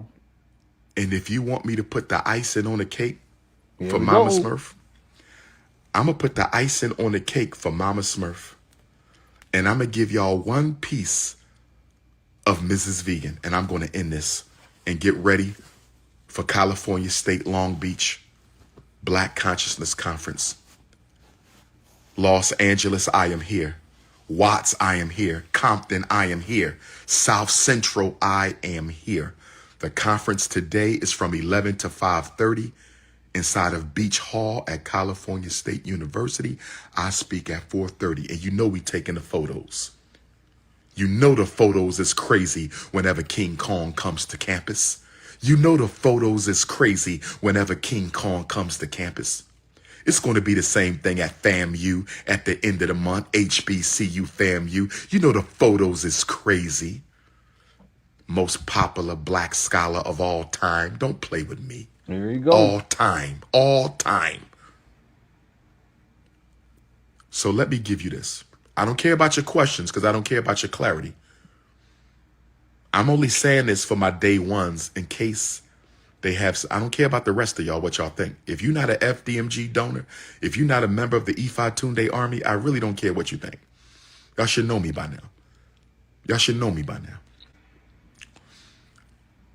Okay, I didn't finish the photos. So I looked at the photos. I'm sorry. I had ADHD moment. Ancestral diversion for higher development.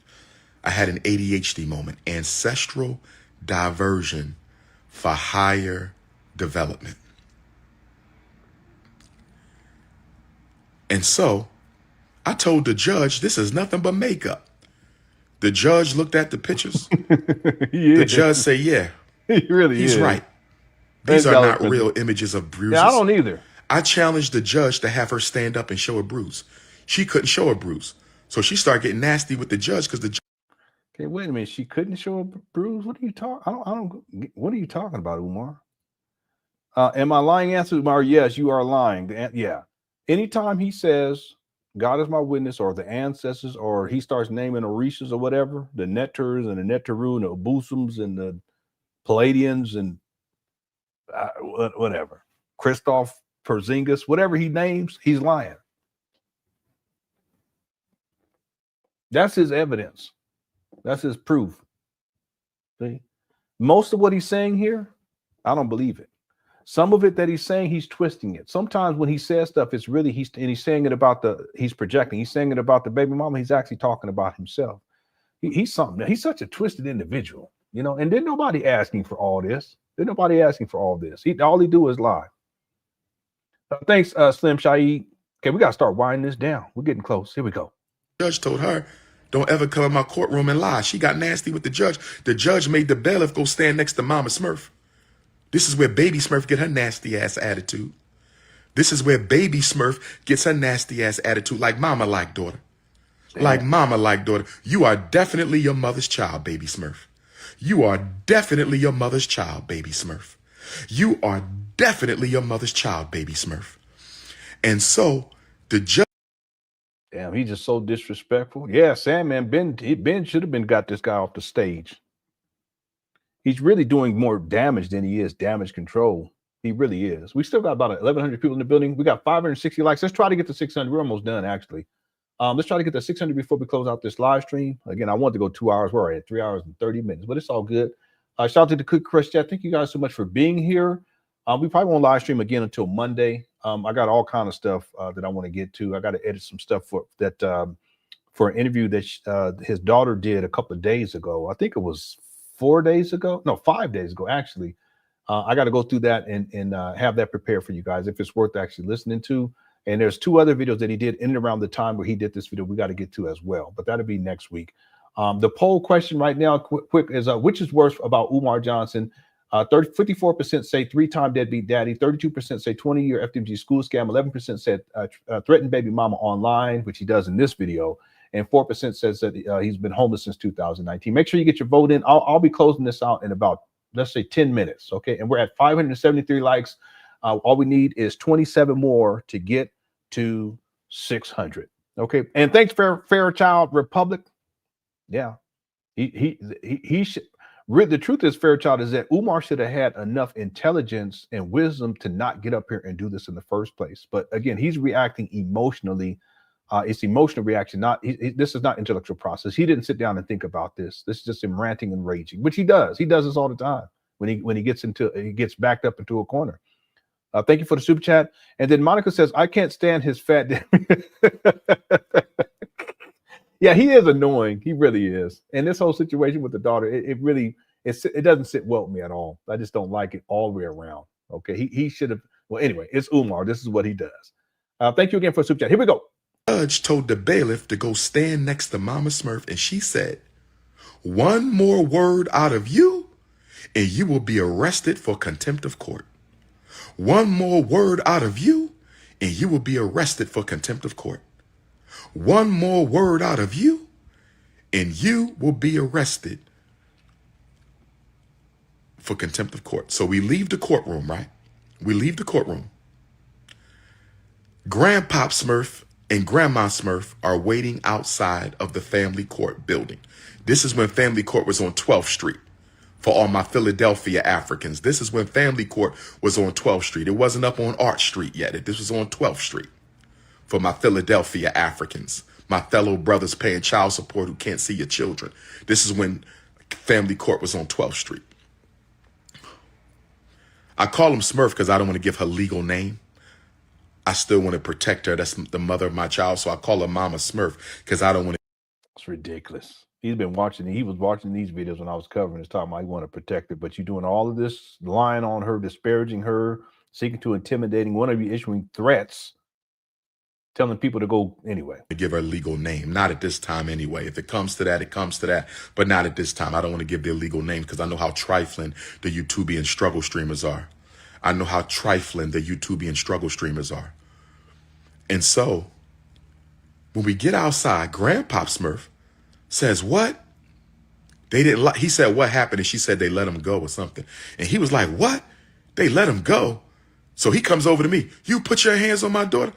I said, I never touched your fucking daughter. See how you talking?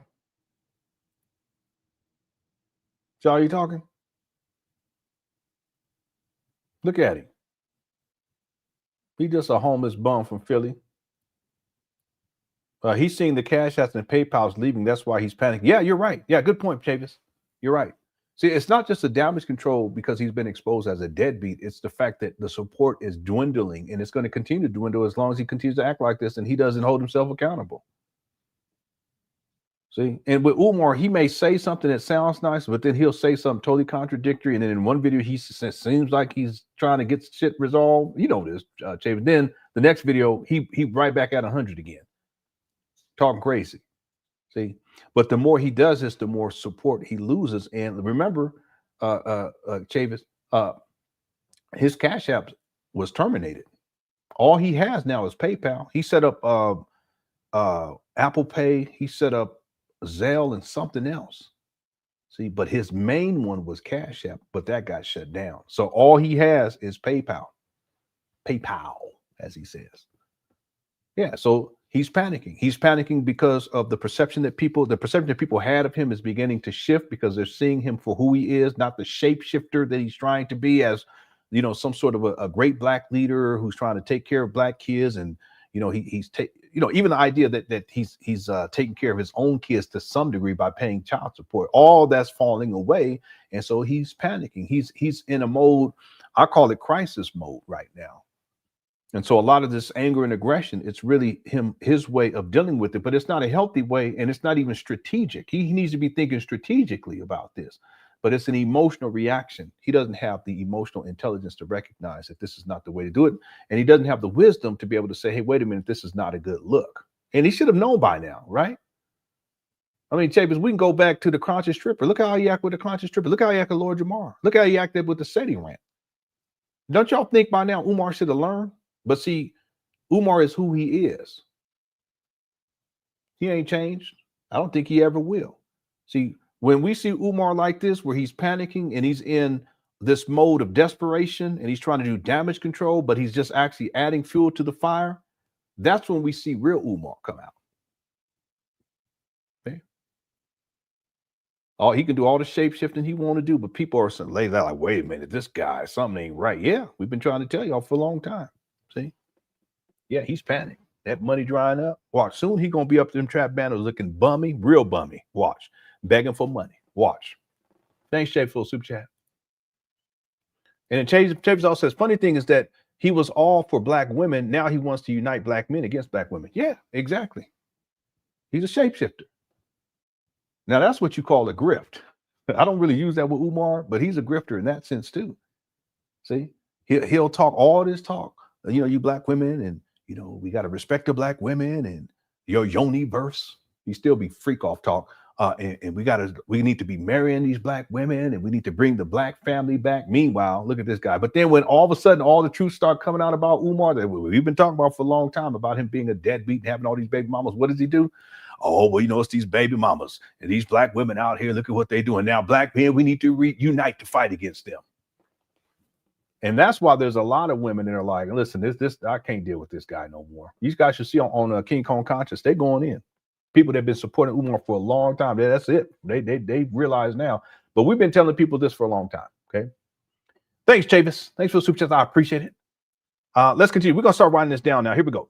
What are you talking about? I never put hands on your daughter. And I'm not mad at Grandpop Smurf because that's what a father's supposed to do. He was lied to by his wife and daughter. I can't blame him. Grandpop Smurf, I ain't got no issue with you. Except you should have made your daughter let me see my child. But I ain't got no issue with you. You doing what a father's supposed to do. You were lied to. You were told by your daughter that I abused her. You didn't know no better. So I don't even fault Grandpop Smurf. He did what a father supposed to do. He wanted to fight the man who abused his daughter, so we was about to fight. And then that's when the family court police separated us. They grabbed me by the neck. They damn near grabbed me and lifted me and dragged me all the way through the day. Okay, he's exaggerating here. Everything has to, they damn near grabbed me and lifted me up, family, and I was up on Mars, and I was going to put a satellite on top of the building because we needed electricity for the FDMG motor car race. Hear this guy? He's such a... He be lying, so he be exaggerating shit. Damn family court like I had a gun or something. Huh? Was all that necessary? I guess because he was older than me. I guess they wanted to protect him instead of me. They grabbed me like 6, 7 cops, grabbed me and dragged me. Come on now, Umar. It wasn't 6 or 7 cops. Okay, cut it out. The whole family court. No, I can't stop cursing, but you could get off my live if you want. Here you go. You could get off my live if you want, because if you say something else disrespectful, I'm going to block you. They disrespect. There's that sniff. See, withdrawal symptoms. But you see how he wants it's control. See, being disrespectful. Really, what he's saying is that you need to respect him, but really, what you need to do is submit. You women, be careful with these, and men too. Don't be getting punked by no man. But women particularly, you have to be careful with these types of dudes because they end up being the types that are abuser types because it's all about control. And oftentimes, the abuse is about control. See. They have these control issues. They want to control the woman, so they do it by different means. There's emotional abuse. Sometimes it's sexual abuse. Yeah, and then sometimes it's physical abuse. It could be all that. Verbal abuse. Well, that's Umar. See? That was that. That day changed everything because I said, bro, you at the point of no return. This woman lied in court to try to get you shut down. No psychologist, no clinical psychologist, no school psychologist, no principal, no FDMG, no therapist. You're not a diagnostician. No. She tried to get me put on the domestic abuse list, child abuse list, domestic abuse. That's a felony crime. Notice he's never talked about this until the daughter comes out with the allegations. Isn't that interesting? That woman tried to destroy me while she did nothing to the man who threatened my daughter's life and bust her windows out and left a death note. She tried to destroy my life while she did nothing to the man who bust her windows out, threatened her life, and left the death note. Thank God I called the police and had that police report. Thank God I called the police and had that police report. Thank God I called the police and had that police report. Baby Smurf, you are your mama's daughter. You look just like her. You act just like her. Baby Smurf, she spit you out, baby. Look at the body language. See him winding up his ear like that? See this? Baby Smurf. I still love you, Baby Smurf. You're a little crazy right now. I still love you. Damn. Once you watch your mama house, I think we can build a relationship then. I still love you. I don't blame you for none of this, Baby Smurf. I blame your mama. She put the battery in your back. She's talking through you. You are the robot. You are the proxy. Damn, Umar. You are the duplicate. I don't blame you, Baby Smurf. Your father still loves you. You don't know no better. All you know is what you've been told. That's a shame that your mama lying to you. But I'm sure you and I will work it out when the time comes. Now, I'm going to give y'all one little piece from Mrs. Vegan. The small piece. I can't give you the major because I respect her and I don't want to drop bombs unless she don't let me see my daughter in the next 2 weeks. And if you live in Philadelphia and you know Mrs. Vegan, please get word to her. Get word to her brother. Get word to her mother at the restaurant. Man, Umar, don't do this. Let those vegan people know. Dr. Umar needs to see his daughter in 2 weeks, or he's going to tell people the truth. See, I went to every doctor's appointment for my baby, every prenatal for my eldest daughter. I went to every Lamaze class for my oldest daughter. I went to everything for baby Smurf.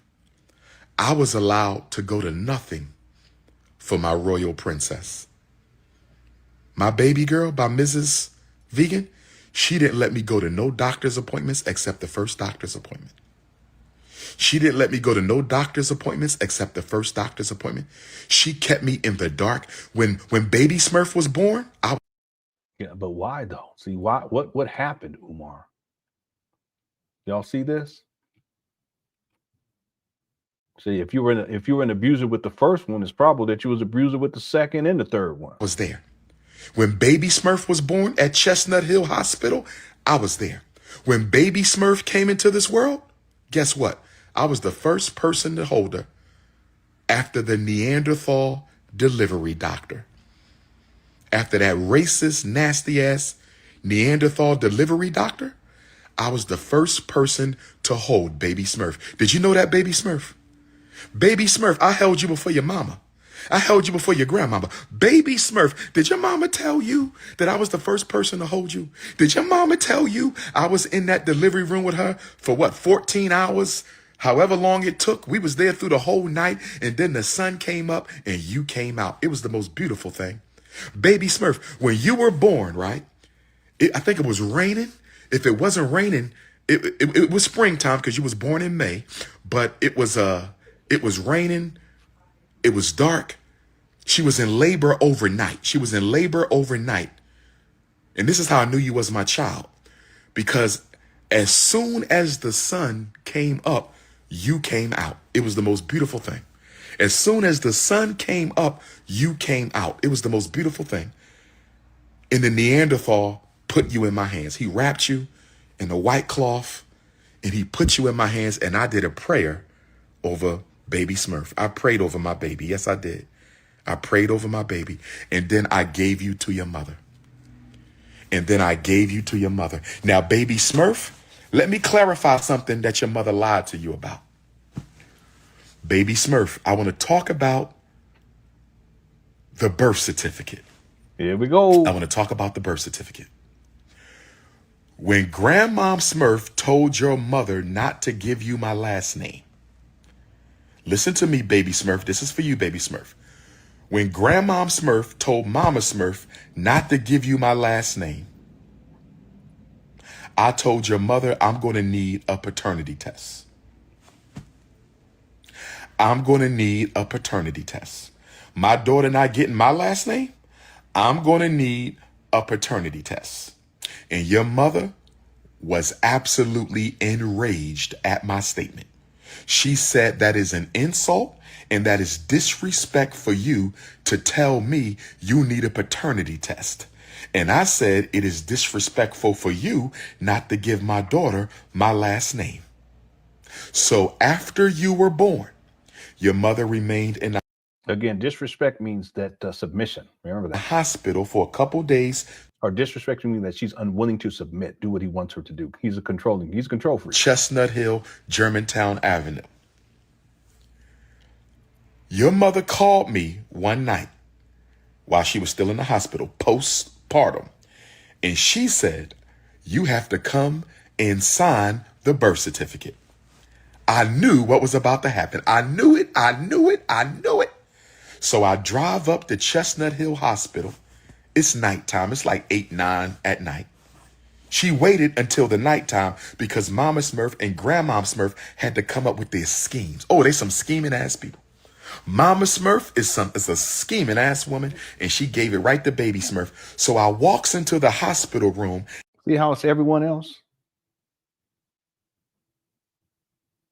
It's the daughter, and then it's that daughter's mama, then it's also that grandmama. Now it's the second baby mama, and it's also the second baby mama's grandmama.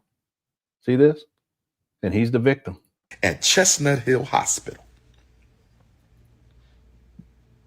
I walked into the hospital room at Chestnut Hill Hospital, and the birth certificate paperwork, it was like 3 to 5 sheets of paper. and she already had the papers folded back to the last page. She didn't say, read this and sign it. It's for the birth certificate. You know what this woman did? She went to the last page, folded the paperwork back, gave me an ink pen, and said, sign right here. I just need you to sign right here. You don't need to read it. You just need to sign right here. And I said to myself, do I look like a fool? I didn't say that to her. I said it to myself. I said, do I look like a fool? You think I'm going to walk into this white man's hospital with my scheming ass baby mom, and I'm just going to sign the last page and not read the first couple pages? Do you think I'm a damn fool? So I read the whole thing. Hey, you right. It really is. It's some sad shit. And I believe she had her last name. He making this shit up right here. Look at him. Where the last name goes, or she had not filled it out. What? What is that supposed to be? See how you Umar, boy, he be making up some shit on the spot. And I gave her the paperwork and I walked out. I said, I'm done with this and I'm leaving. And she said, why are you always thinking I'm up to something? She the one who started yelling. I didn't scream in no hospital. I didn't scream. See, this is Umar projecting. He was the one. I didn't raise my voice in no hospital. I gave her back the birth certificate paperwork. And I think I said, I'm tired of you playing games. I'm out. And she started yelling at me. And she said, why you think somebody always trying to do something to you? Why you always think I'm trying to get over on you? And I left. See, because Umar's always struggled with paranoia. Okay, he's a paranoid, what they would call a paranoid schizophrenic. I don't want to put the two together, but he's had schizophrenic episodes, but he struggled with paranoia. I've talked about this way in the past.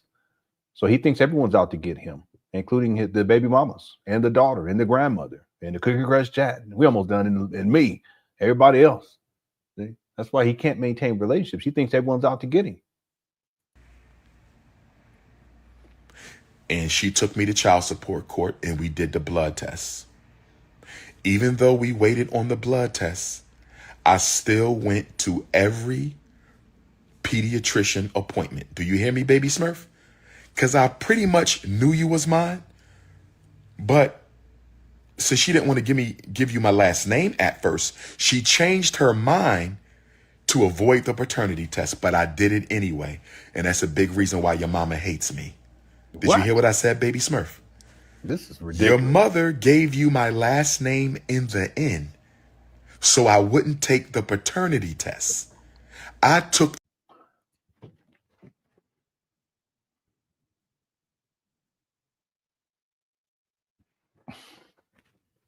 What? The paternity test anyway.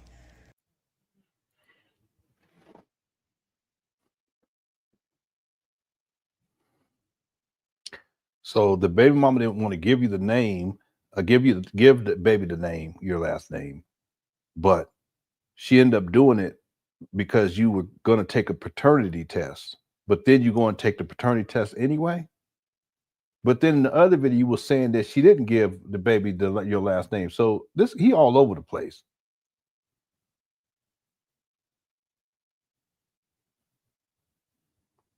See, what he's trying to do is to say that she didn't want to give the baby his last name. So he was threatening to take a paternity test, but somehow she didn't. He's implying this, that she didn't really want to because she didn't want him to find out that it wasn't his baby. See, here we go with the mess. Days of our lives, Young and the Restless, that type of shit.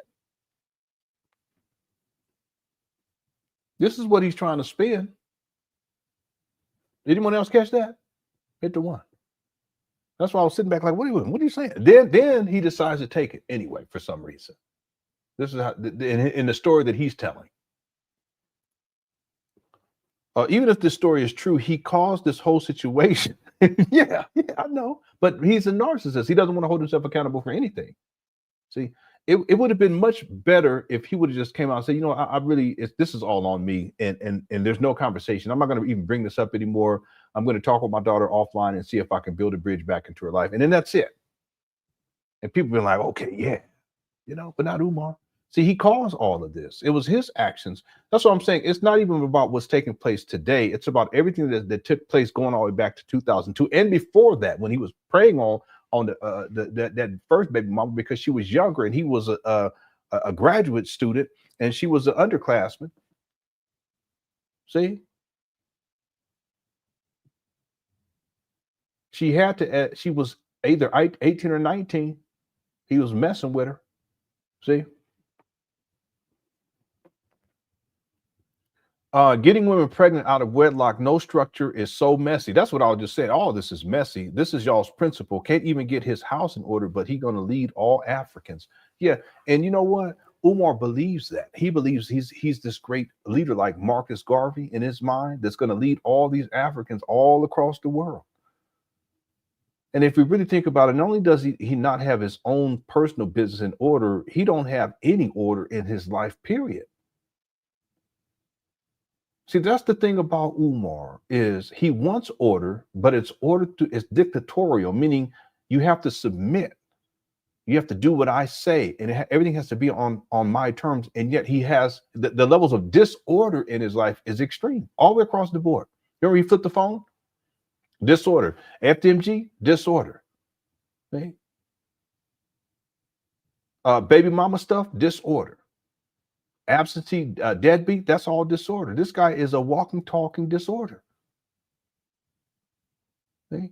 And yet he thinks that somehow he's this great black leader and that he's going to lead all Africans, even though he ain't nothing but a bum from Philly, Crenshaw Mafia.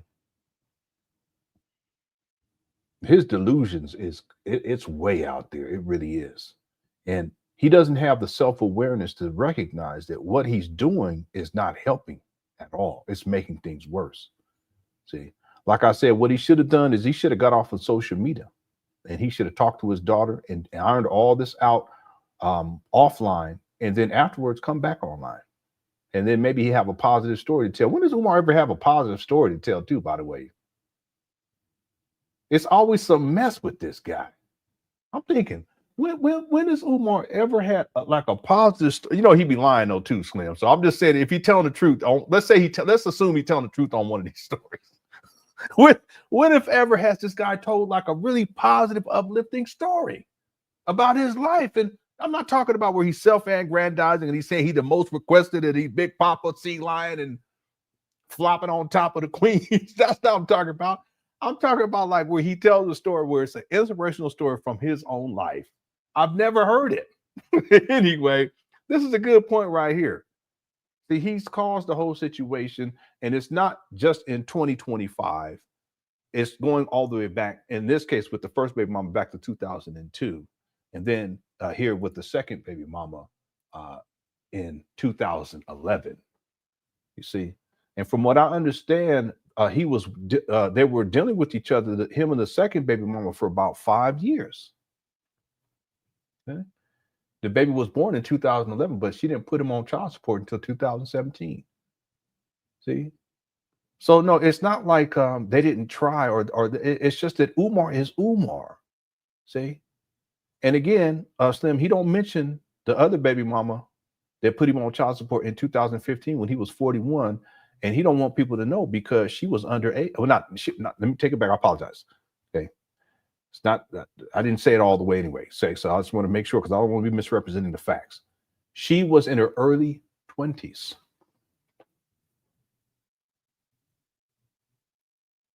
Y'all see a pattern here? The first baby mama was an undergraduate. He was a graduate.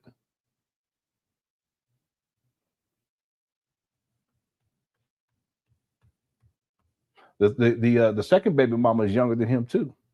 Not significantly, but enough to recognize that there's a pattern here. See, he's predatory. And what he's looking for is younger women that he can exploit that will submit to him. He calls it respect, like his daddy calls it respect, but it ain't got respect. It's about submission. Thanks, Slim, for the super chat. I appreciate it. Okay, we almost done. We were supposed to go for 2 hours. We almost had 4, but it is what it is. I got to go to bed. Thanks for the super chat. And then Big Papa says, Lenore, I found me a Pan-African pizza pan handling baby. Pizza pan handling baby mama. And had a baby Smurf because I didn't know my worth this month. Umar has very low levels of self-esteem. That's another thing when we talk about Umar up here. A lot of the control, the control factor in his mind, at least he feels like he needs to control people, including his followers. It comes from a place of insecurity. You know, he's a very insecure, sissified individual, real talk. And so his life is about trying to manipulate and control people because it makes him feel more secure. He's never had security in his life. And so the way that he thinks in his mind, it's a mental health thing that he can create some level of security is through control. If I can control people, that's narcissistic. You got to be careful about people who be trying to control other people like that. See, it's very narcissistic. Try to tell other people what they need to be doing, you know. No, well, if you feel like it so strongly that that's something that needs to be done, well, do the shit yourself. See, Umar always trying to tell black people what they need to do. Well, Umar, you ain't even doing what you're telling black people to do. Do it your damn self in the first place. See? But that's Umar. See? His life is and again, it hasn't gotten better. I'm gonna tell you, I've tried everything. Then we're gonna be done. I've tried everything to try to give Umar the advice to hold him accountable so that he recognizes that it's on him to make the change that he needs to make. But he don't listen. I even use my own life and getting things turned around to a certain degree in my own life. Still got a long way to go. Don't get it twisted. But I'm a long ways away from where I was a decade ago, for sure. Thank God. See? But even that's not good enough. Umar can't tell the story of him coming up truly in life. That's why he doesn't have any positive stories to tell. Everything is mess. Everything is drama with this guy. See? But you know, at the end of the day, it's Umar. And even if he found a Pan-African pizza pan handling baby mama and had a baby Smurf because he didn't know his worth, it wouldn't make a difference. Because he's hard-headed. That's the problem. That's the only reason why I get annoyed with him, because he don't listen. Then he repeating things and shit. Anyway, thanks, Big Papa absence. That's wrong. And then Big Papa absence also, I told the truth once, and it was an overrated experience. And from that time, I decided I wouldn't do it again.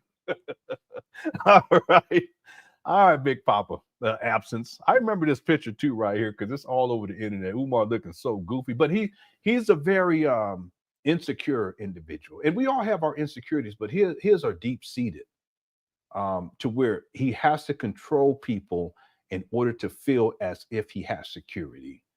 But, you know, in my life experience, what I've learned is that security comes from being able to have discipline within yourself in the first place. You know, it's about being able to have self-control, not controlling other people or seeking to discipline other people. Umar, he has it turned around. See, but that's one of the reasons why his life hasn't gotten better, because he thinks it's everyone else and it's about manipulating everyone else and controlling everyone else. No, he needs to develop self-control within himself on different levels. Sexual discipline, get off of the sniffing and the turning of the heat down, the gambling problem. You see, did I say the cookie crushing? You know, sex addiction too. You know, substance abuse, et cetera, et cetera. That has to do with internal discipline. But he has a lot of work to begin to work through those things, and then he'll feel more secure. See, he'll feel more secure in himself. He'll feel like he has more control, not over other people, but more control over himself. That's the thing that he lacks. That's why he gets up on here and he behaves like this, because he doesn't have the self-control, but it comes from a place of insecurity. See, and like Slim has said earlier, he caused this whole situation. See, and that's the truth. He caused this. And so if he has the ability to cause all of this, then whose responsibility is it to rectify it? It's him. But nothing will be rectified as long as Umar is out here seeking to control other people and manipulating other people. What he needs to do is to develop self-control within himself, you see, and then provide himself with security. See? Until such time, nothing's going to change. Yeah, nothing's going to change. All right. And then where's all my Kool-Aid queens without cavities? What in the world? What are you talking about? You wild. Thanks for the super chat. Umar used to say stuff like that back in the day. Okay, let's go. I pretty much knew you were mine, but because I knew I had 18 years of hell ahead of me, because I knew I had 18 years of hell ahead of me, I said, you better take this paternity test. That story don't make just no sense. make sure, because you're going to go through hell over the next 18 months. Excuse me, 18 years. He loves saying months. And that's all I'm going to say about Mama Smurf. But nobody hit your mom. I think she said I beat her mom up in the hospital. What? She never said that. Hit the one. See how Umar, see what he's doing? See, what he wants to do is, and I believe he's an abuser. Okay. And once an abuser, always an abuser. Okay. It's just different degrees of it. He's abusive with his donors. He's abusive with his supporters. He's abusive with FDMG. Don't give it no attention. That's why I look like a trap bando. But what he's attempting to do is to put out a scenario of abuse that seems extremely unlikely and to put it onto his daughter as if she said it, so that people will say that doesn't make sense. And so therefore they will say all these other allegations that would have made sense now don't make sense. He's crafty. See, Umar, you can fool some of the people some of the time, but you ain't gonna fool the Quick Fresh Chat, and you damn sure ain't gonna fool me. That's what he's attempting to do here. He wants to give out the scenario that is extremely unlikely, that he's beaten on this baby mama in the hospital after the baby's born. I would think that's what he's saying. What? And by putting this out there, and she never said that. The daughter never said, at least I ain't heard her say no shit like that. That's crazy. Okay. But if he puts it out there and makes it appear as if this is something that she said, then now it disqualifies the other allegations that are very much likely, these allegations of domestic violence. That's what he's doing here. Yeah. Stated perfectly. I know I'll be saying too much, but he's doing this to cause confusion, right? But then to, I don't know if this is a word, to delegitimize, that's a word, delegitimize the real claims that were made that were highly, highly probable dealing with domestic violence. See, Umar is very crafty. He's very crafty. Because I knew I had 18 years of hell ahead of me, I said, you better take this paternity test. Oh my goodness. And just make. Yeah, you were in a relationship with someone like Umar for 3 years. My goodness. I don't know what kind of stories you'd be able to tell, but that would have been wild. I'm glad you're not in it now. Thank the Lord. Let's make sure, because you're going to go through hell over the next 18 months. Excuse me. That's the better word. 18 years. Yeah, let me just say this. That's the better word to use. I wish I would have come up with it. He's using this to discredit the other claims and discredit the allegations, discredit the mother. Okay, thank you, just me. Okay, I was trying to come up with the right word. I just couldn't come up with it. That's what it is. Thank you. And that's all I'm going to say about Mama Smurf. But nobody hit your mom. I think she said. He's confusing Umar, the activist, psychologist, principal, bully, attention grabber. How far can I keep this going? FDMG forever. Snow bunnies, never. He is. And he's all over the place with it. It's like I was saying, and I've said this in the past many times, Umar doesn't know who he is. And that's why that's one of the reasons why everything is confusing. I actually think he has personality disorder too. See, everything gets confusing with this guy. From the time that from everything that I've seen about Umar, one of the constants is that things don't make sense. He'll say one thing here, and then he'll say something different here. And sometimes in the same video, he'll say one thing, and then he'll say something else, and it's totally contradictory. Everything with this guy is about confusion. See, but really, listen, Lamar, it's about what's going on up here in Umar. All of this is really about up here. The levels of mental confusion that he deals with on, and I'm not making any excuses, but he's delusional. He's in a whole other reality. And so when he spins these narratives, everyone on the outside, we're looking like, what are you talking about? This is so confusing. It don't make no sense. But in his own twisted mind, which is delusional, this is what he comes out. This is what how it computes. And then he just talks and you listen. You're like, what are you talking about? See, but it all goes back to this with Umar. That's why I'm saying that if anything, what he needs to do is to get the right type of mental health services that he needs. Because it's only gotten worse. Again, I got the earliest video that I have of Umar back in 2005. And you look at him then, you look at him in 2010, he's gotten worse. 2015, he's gotten worse. 2020, he's gotten worse. And here we are, 2025. He's all the way off the rails now. See? And last point, listen, Lamar, thanks for super chat. With Umar, it's only going to get worse. Y'all think that this is it? All this baby mama drama? Y'all really think that this is going to be the end of it? He's always in some mess. And it's all confusion. See? Some people thought with the conscious stripper that was it. See? Some people thought the Lord Jamar rant that was it. They thought that the Zora rant was it. They thought that the SETI rant that was it. What about the beef with Tariq Nasheed? They thought that was it. No, it's always something because it's always up here and he can't get away from that. But then when he tells all of this stuff, he's painting these narratives and lying and all this stuff. All of it's confusing because that's what Umar is. He has an identity crisis too, which is another confusion. He don't know if he's an activist, psychologist, principal, he's a bully, attention grabber, deadbeat, Kunta Kinte, the list goes on and on. And at the end of the day, FDMG forever, snow bunnies never. Okay, all right. Thank you for the super chat. And then Big Papa says, Lenon, I can fool everyone all the time. Hit the Cash App. Delegitimize ain't a word. I apologize. Did I say delegitimize? I apologize. Now I got to go look it up. If it's not a word, I'm gonna have to issue a disclaimer. Delegitimize. No, it's a word. Cut it out. Here we go, Umar. See what I'm saying? Big Papa absence. All right, thank you for the chat. Okay, we got to finish that because I got to go to bed. Here we go.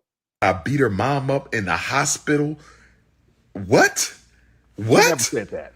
I hit your mother in a hospital while she was holding you right after giving. Man. See how he takes it even further while she's holding you in the hospital. What are you talking about? She never said that, but you see what he's doing here? He's trying to delegitimize other claims by giving this totally off the wall. He's something else. Now he see how the story changes too. He didn't say all that at the beginning, but towards the end, he says he was in the hospital holding you, and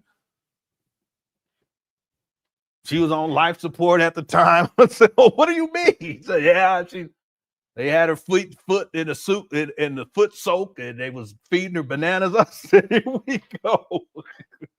Umar, wow. She never said that. I never heard her say that. Then I punched the doctor, but the doctor was a robot, and then the alien came and punched me in my nose. You know, Umar. Anyway.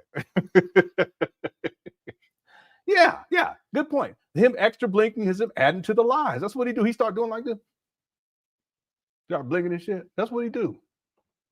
This guy, he a trip. Ain't nothing like Umar.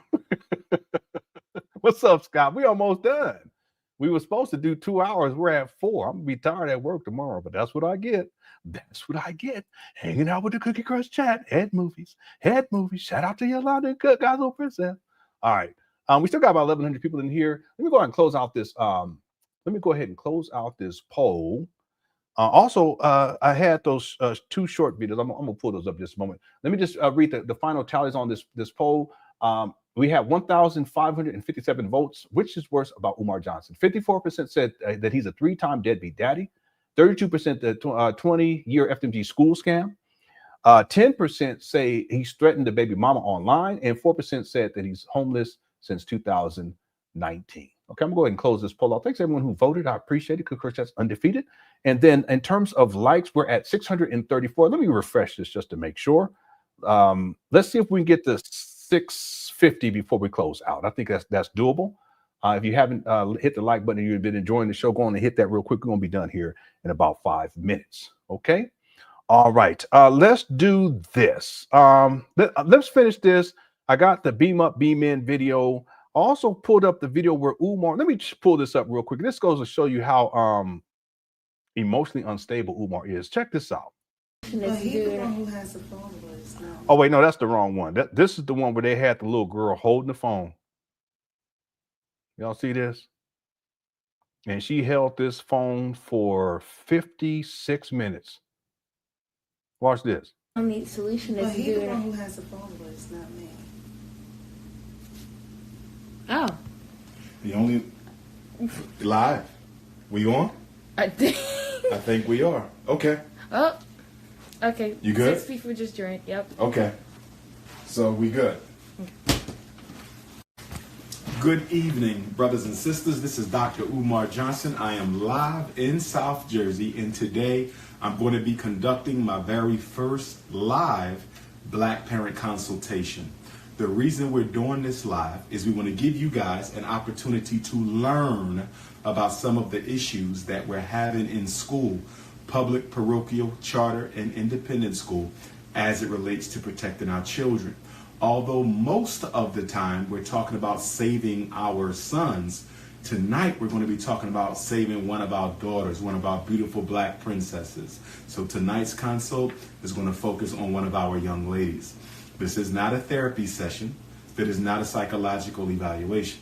And we want to thank the mom, the mother, our sister, the queen here, for being gracious enough to let you guys in her home to hear this conversation, in hopes that if there's some other Black parents out there going through the same thing that she's going through, you'll be able to learn about some strategies, some techniques, some laws, and some steps that you can take to help protect your children as she's learning to protect hers. So we're going to go ahead and get started. Good evening. How you doing today, young lady? Good evening, Dr. Umar Johnson. All right. Somebody said, please. Now, you can't be talking because you taping. Okay. Now, tell me a little. See that? He had this little girl holding his phone, taping this mess. He's always in some mess, sitting on this lady couch with his socks on, and like he lived there. And this goes on. I kid you not. Look at him. Sloppy ass. This goes on for 7 minutes and 12 seconds. And the whole time, little girl's no tripod. The little girl holding the phone.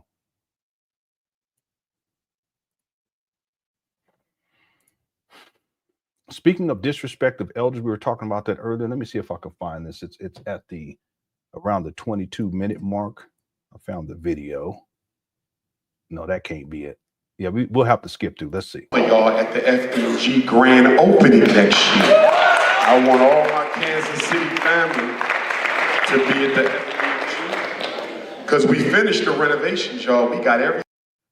This is in 2023. He looked crazy. Done. Plumbing, electric, HVAC. Listen to this. I'm giving everybody a homework assignment tonight. When you go home, you're going to get on Twitter and you're going to respond to Kamala Harris's disrespectful tweet. Listen, it's not what she said, it's the picture next to what she said. Listen, she said, too many minority-owned small businesses have been left out of getting federal contracts. President Joe Biden and I have committed to increasing federal contracting by 50% for minority and underserved. Let me skip through to find it. Hold on one second, because he looks at the guy. Is this it? He look crazy. Look how crazy he look. Look how crazy this guy look. Yeah, let me skip through, see if I can find it. I may not be able to find it, but look.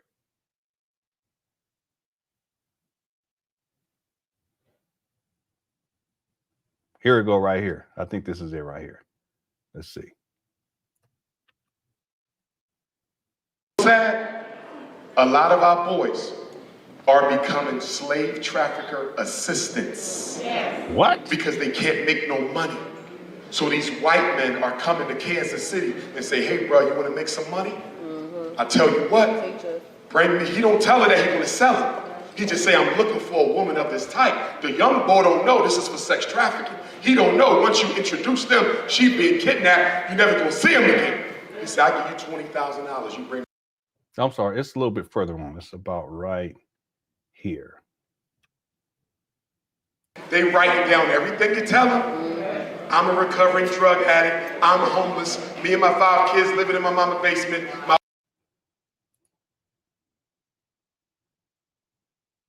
Oh, you were living in your mama's closet. You got at least 3 kids. You're homeless. You like to turn the heat down. Anyway. My oldest son, daddy, just got shot. My other son, daddy, doing 20 years in jail. And they steady writing, steady writing, steady writing. And when is this going to come back to haunt you? When they approach you for special ed or ADHD or medication, and you say, I'm not putting my son on no medication, and guess what they're going to do? They're going to pull out that file when you kept running your damn mouth and telling them all your personal business. This guy, hold on. This is around here. All you have to do is call an IEP meeting and demand a one-to-one aid in the classroom. I'm trying to find out why we got black.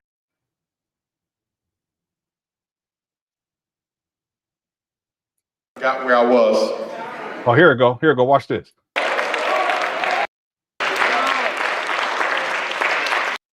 Before you leave the building, the police will be there to arrest you, escort you off the property. You're going to get a letter in the mail by the end of the month banning you from any further contact with that school. You cannot go to your son's graduation, football games, back to school night, because you didn't listen to Dr. Umar. Black men have no business in a room with white women by yourself.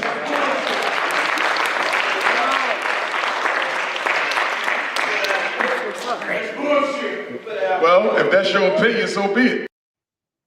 Okay, the audio is a little off, but did you hear what happened? Did you guys hear that? Someone in the audience, did you hear what he said?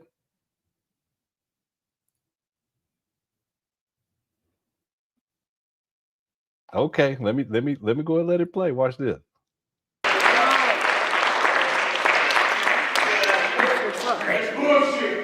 Well, if that's your opinion, so be it. You don't know what you're talking about. Sure, whatever. I don't even know who's running their mouth. It don't matter. I'm going to stay focused. Yeah, it don't matter.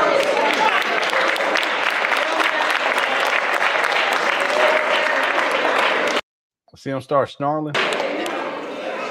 What has always bothered me in my work is when people don't care for Dr. Umar. Why do you bother to bring your ass out to my lecture if you got a problem with me? Take your dusty ass home, nigga.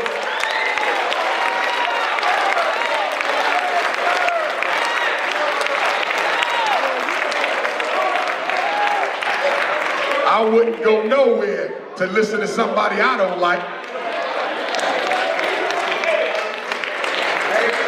It ain't my fault I'm the most requested black scholar. There he go. He's so sassy. In the world. It ain't my fault I look better than your ass. Emotional reaction, like a juvenile, like a child. It ain't my fault I got more credentials than everybody you know.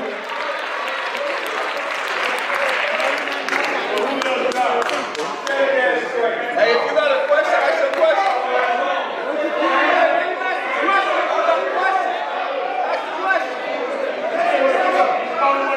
Ask the question, big dog. Elder, you got to roll out. I didn't even know that was an elder. That hurt. See that? He was talking to an elder. I just want to give another example of the disrespect. Umar's something else. And then, of course, we have Umar when he was talking about beam up to beam in. We'll do this and then we'll close out this live. Visionaries. Marcus Garvey was a visionary. This man behind me, Thomas Sankara, was a visionary. El Hajj, Malik El Shabazz, Sekou Touré, Osajifo, Kwame Nkrumah, Winnie Mandela, Robert Sobukwe. Visionaries. Visionaries. Walter Rodney. Visionaries. We need visionaries. And when you are a visionary, you said tomorrow's not promised. Let me deal with that Negro quote. I'm glad, no disrespect to you, brother. I'm not attacking you, but I want to deal with what you said because you just enunciated one of the major intellectual handicaps of the Negro psyche. The brother just posted, tomorrow is not promised. That's what he said. He said tomorrow is not promised. Well, here's my question, black man. Can I ask you a question for all?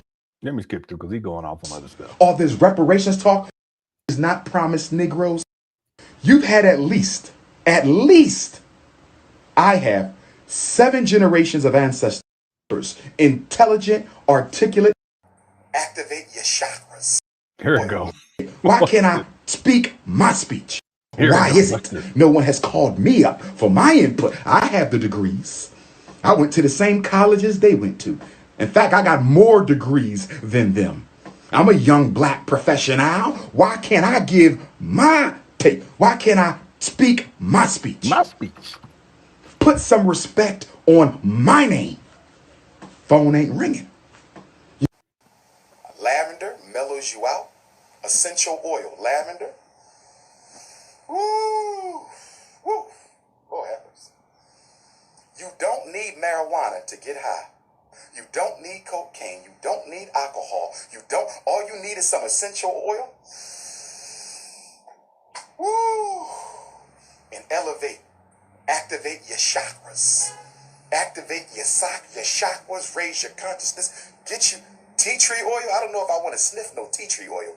That's an antiseptic. I don't know about tea tree oil. Frankincense. August babies. If you are a Leo, we do frankincense. Leo and frankincense. That's why they gave Jesus frankincense. The 3 wise men gave Jesus frankincense because Jesus is a Leo. He was born on my birthday, August the 21st. Here you go. Bible changed that. Here go another good one I got. This is called thieves. Woo! We're going to get back to reparations in a minute. You got to get some of this. And for my married men out there, if you're married, ladies, if you're married, get an essential oil for your husband if he's having performance issues. If your husband is having performance issues, have him before, when it's time to conceive child, to bring forth Christ. You have him beam up so he can beam in. Make sure he beam up. I love peppermint. I got peppermint too. I like that peppermint. This was given to me.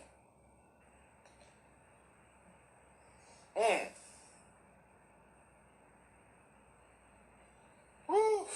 Lord have mercy. I'll be in my shrine getting high. Y'all have no idea.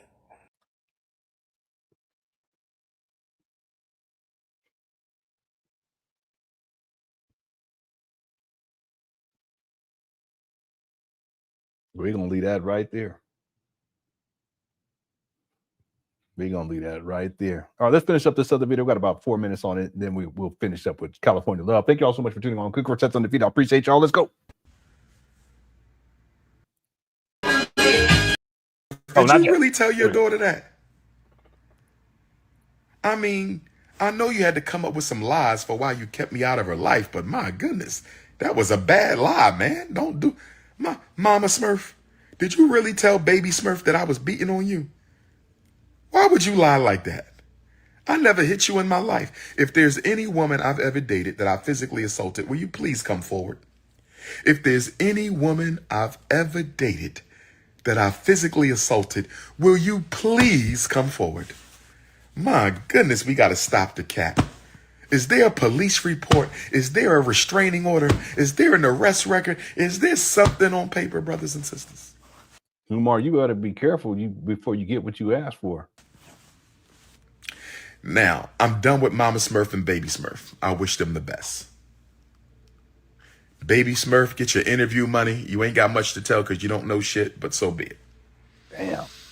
Let me go to Miss Vegan because this is the new battle. The real battle is for my princess of Pan-Africanism, my baby girl.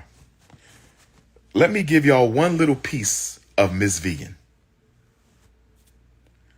I went to every prenatal appointment for baby Smurf.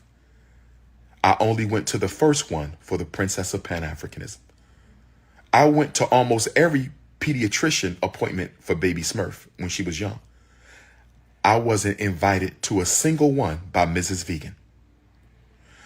I was there when baby Smurf was born. I was the first African to hold my child when she was born, baby Smurf. I was not invited to the birth of the princess of Pan-Africanism. I'm going to say it again. I'm going to say, Ms. Vegan, I hope you listening. Ms. Vegan, you better arrange for me to see my baby. Threatening, you better. Brothers and sisters, Dr. Umar was not invited to the birth of his second child. Dr. Umar was not invited to the birth of his second child. I still remember when I called Mrs. Vegan on the phone. We got to close with the, Snow Bunny anthem. Okay, I will. Okay, I'll do that. Okay, I'll do California Love, and then we'll back it up with the Snow Bunny thing, and we'll be done. Here we go. I was blowing up on the conscious community. I was blowing up all over the world because we conceived my baby right around the Chicago interview. Shout out to my Chicago Africans. See how you telling all the business like this? Shout out to my Chicago Africans. I was on the phone with Mrs. Vegan driving back from my Harlem lecture, October 30th, 2010, that made me the international icon that I am today, brothers and sisters. So I want y'all to put this into context. Dr. Umar gets Ms. Vegan pregnant right before September 18th, 2010, the Chicago interview. The infamous Chicago interview that made me a legend. Then 6 weeks later, he goes to New York and blows down Harlem and takes over the Black consciousness movement. And I've had it in my hands for 15 years. King Kong consciousness, 15 years. And so when I'm driving back from Harlem, I don't even know I'm about to blow up, y'all. I'm on the phone with my baby mom, Miss Vegan, baby mom. I don't even know I'm about to become the biggest name in Black consciousness in the world. I just left Harlem. I'm on the phone. When is the next doctor's appointment? Don't worry about it. I want to come to the doctor's appointment. Don't worry about it. I don't need you at the next doctor's appointment. What? Huh? I went to all my first baby's doctor's appointments. Why can't I go to my second baby? I don't want you there. I don't need you there. I said, okay. When is she scheduled to be born? I want to be there. She said, I'm not having her at a hospital. I'm having her at a birthing center. I'm not having her at a hospital. I'm having her at a birthing center. No problem. I understand you follow vegan rules. I'm with you. No problem. I understand you follow vegan rules. I'm with you. No problem. I understand you follow vegan rules. I'm with you.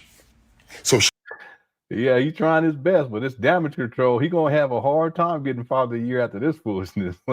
Thanks, God. He gives me the date that my daughter is supposed to be born, right? I'm talking about baby mama number 2. We talking 2011. I call her a few weeks before her due date because she wasn't letting me go to no prenatal visits. And if you don't produce my child in 2 weeks, the whole world going to know why you didn't let me go to no prenatal visits. The whole world going to find out if you don't produce my child, Mrs. Vegan. What? So I call her up. I said, it's almost time for your due date. I call her up. God is my witness. The ancestors are here. The ancestors are here from Africa to Alabama. I said, it's almost time for you to give birth to our baby. When is the due date? Where is the birthing center? I'm going to be there for my daughter. You kept me from all the prenatal visits, but I'm coming to the birth. I didn't feel right. I was at all baby Smurf's doctor's appointments. I went to the Lamaze class, everything, and I was being shut out by baby mom number 2. I was being shut out by baby mom number 2. I was being shut out by baby mom number 2. And when I called baby mom and said, it's almost time for you to give birth. Guess what baby mom told me, y'all? Guess what baby mom number 2, Ms. Vegan, told me when I called her? She said she's already here. I couldn't believe this shit. She said she's already here. She said, I said, what? What? What? What do you mean? Look at this guy. And this is so many years later, and he's still reacting to it as if it's happening right now. What are we talking? 24 years later? No, excuse me. 14 years later. And look how emotional he gets about this. This is all in the past, but he's still holding on to it. My daughter is already here. I gave birth to her 2 weeks ago. What the fuck? What? Excuse me? What?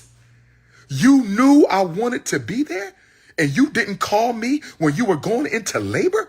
You had my daughter without me? She said, I didn't think you cared. I said, you's a goddamn lie. Why would you say something like that to the mother of your child? That's crazy. I wanted to go to every appointment and you denied me.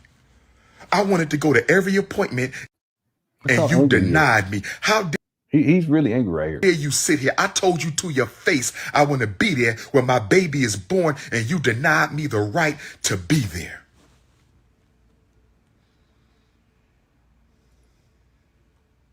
What does that tell y'all? Then I said, this sounds real funny.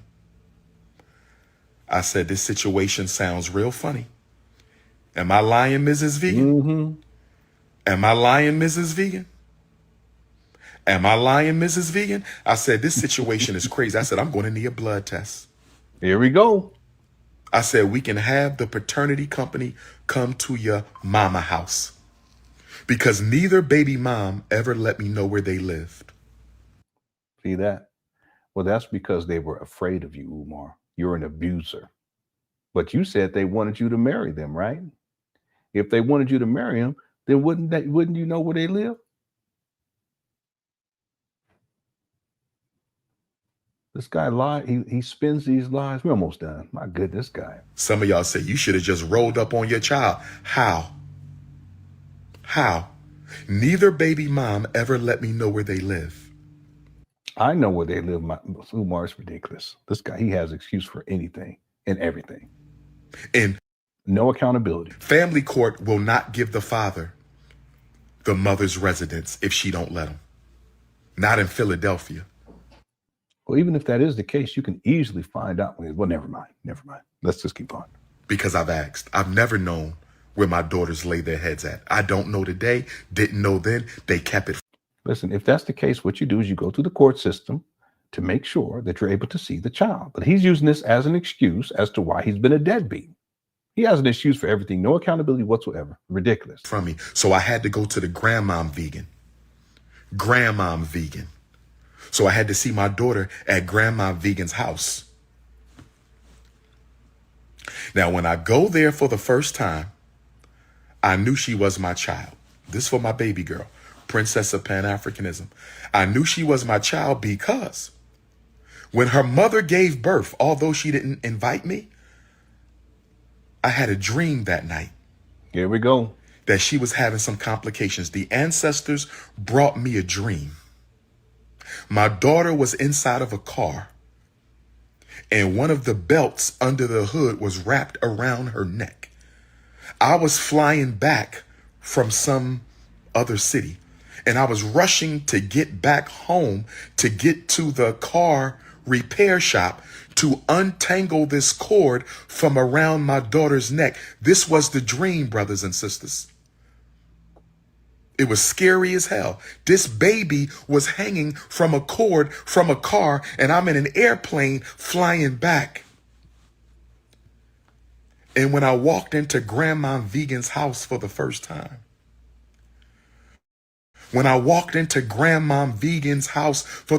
and saw my baby, I said, oh my God, that's the baby from the dream. The ancestors showed me my daughter before I saw her, brothers and sisters. Are y'all listening to me? Where my African spiritualists at? Y'all know I'm telling the truth. Where my African spiritualists at? Y'all know the ancestors were telling me your daughter's mother is having your child right now. The car was the mother. The ancestors speak through symbol. The car was the mother. The cord was the cord, the umbilical cord. It was wrapped around my baby neck. This is how I know you was meant to be here, princess of Pan-Africanism. This is how I knew you was meant to be here, princess of Pan-Africanism.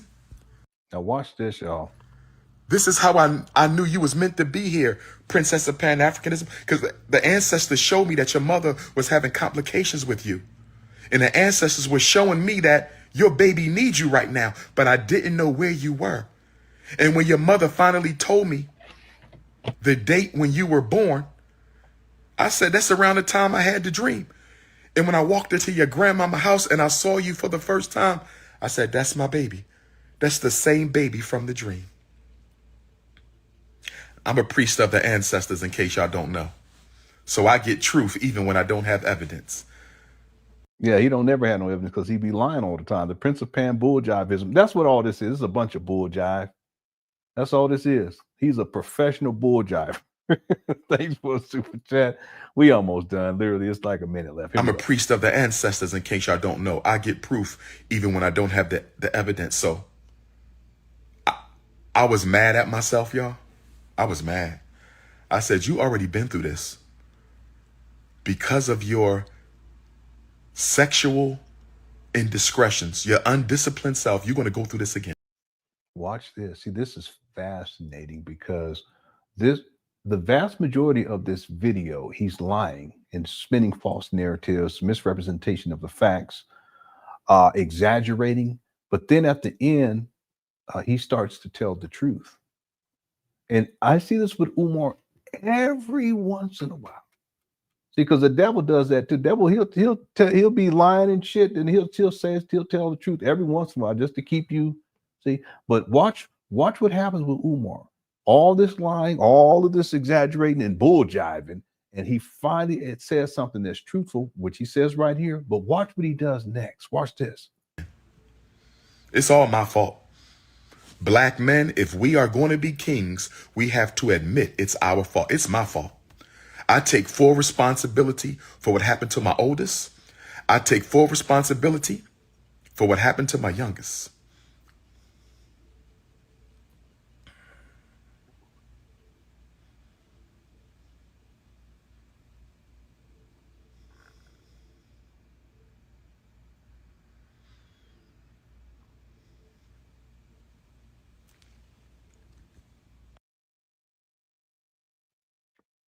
And just like the coward he is, he's a coward. He stops the life. He was pausing thinking, wait a minute, what did I just say? Oh shit, I just told the truth. I just told the truth. And what does he do? He gets his lying ass off of that live stream because he can't deal with it. That's some deep shit right here. He went on for a long time in this video, just spinning narratives, lying, making up shit, exaggerating, and there was about 15 cops that pulled me off and pulled me away, all this stuff. But then again, at the end, very end, he started telling the truth, and then he tells the ultimate truth that it's all his fault. And what does he do? He clicks up off that live. That's Umar. See? Yeah, devil will tell you the truth every once in a while just to keep you coming back. See? You got to be careful with people like this. He's a master manipulator. He's the great deceiver of our time. And yeah, every once in a while on accident, he will tell the truth. But then when he does, he's a coward. He won't sit there and deal with it. He has to end the live. That's Umar Johnson. Wow. All right. We got stuff to get into next week. I want to thank everyone for tuning on. And thanks everyone started to cook. I should have been in the bed literally 2 hours ago, at least. But it is what it is. I'm be tired at work, but I want to thank you guys so much. Everyone inside the Cook Course chat for tuning on in. Another classic. Yesterday, another classic. Part 1, Part 2, back-to-back Memphis. Thanks to the mods for handling business. I appreciate it. Everyone who sent in super chats, thank you so much. If you sent in super stickers. Also, if you sent in Cash App or PayPal, thank you so much. My information is down below in the description of this video for my Cash App and my PayPal. Big Papa said, I dreamed of fish, tilapia to be exact. Yeah, that whole story about the car and I said, what in the world? That's just Umar. He makes up, but he's done this in the past too. He's done this in the past. He just be concocting these fanciful stories. But again, like I was saying, everything is up here, including the inability to face the truth. See, Umar will run his mouth on live, doing live streams and all this stuff. But as soon when he says the truth and he tells the truth for that's one of the first. I don't say I can't remember the last time. I cannot remember the last time I heard him tell the truth. But when he tells the truth, he can't even face it. He has to get off the live. See.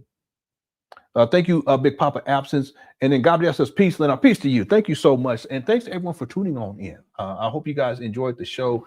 If you haven't hit the like button and you enjoyed the show, please go and hit the like button. Look like we're at 670. We have a chance to get to 700 in the next couple of minutes. We're going to do California Love, and then we're going to do Snow Bunny Love to close out the live stream. Again, thanks to everyone inside the Cook Chat. Cook says, and thanks to the moms for handling business as well. We'll be back next week with another live stream.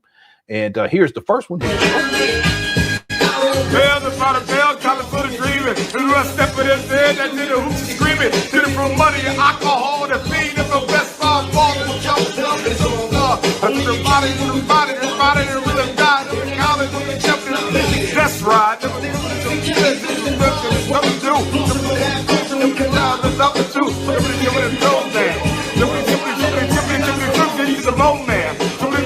Like a slow jam. It's West Side, so you know that I'm bad down to no man. To the band, put it up on beat from Dre. To the root of the leg. From Oakland to West Side. The back down.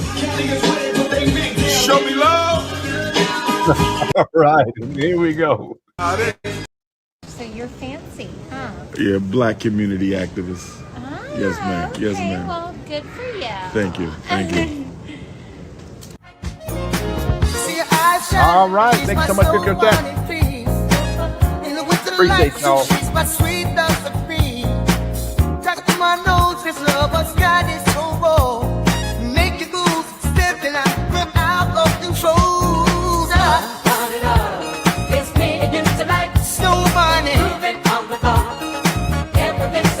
Thanks, Gabriel.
This is about to go out too. Listen, I love y'all.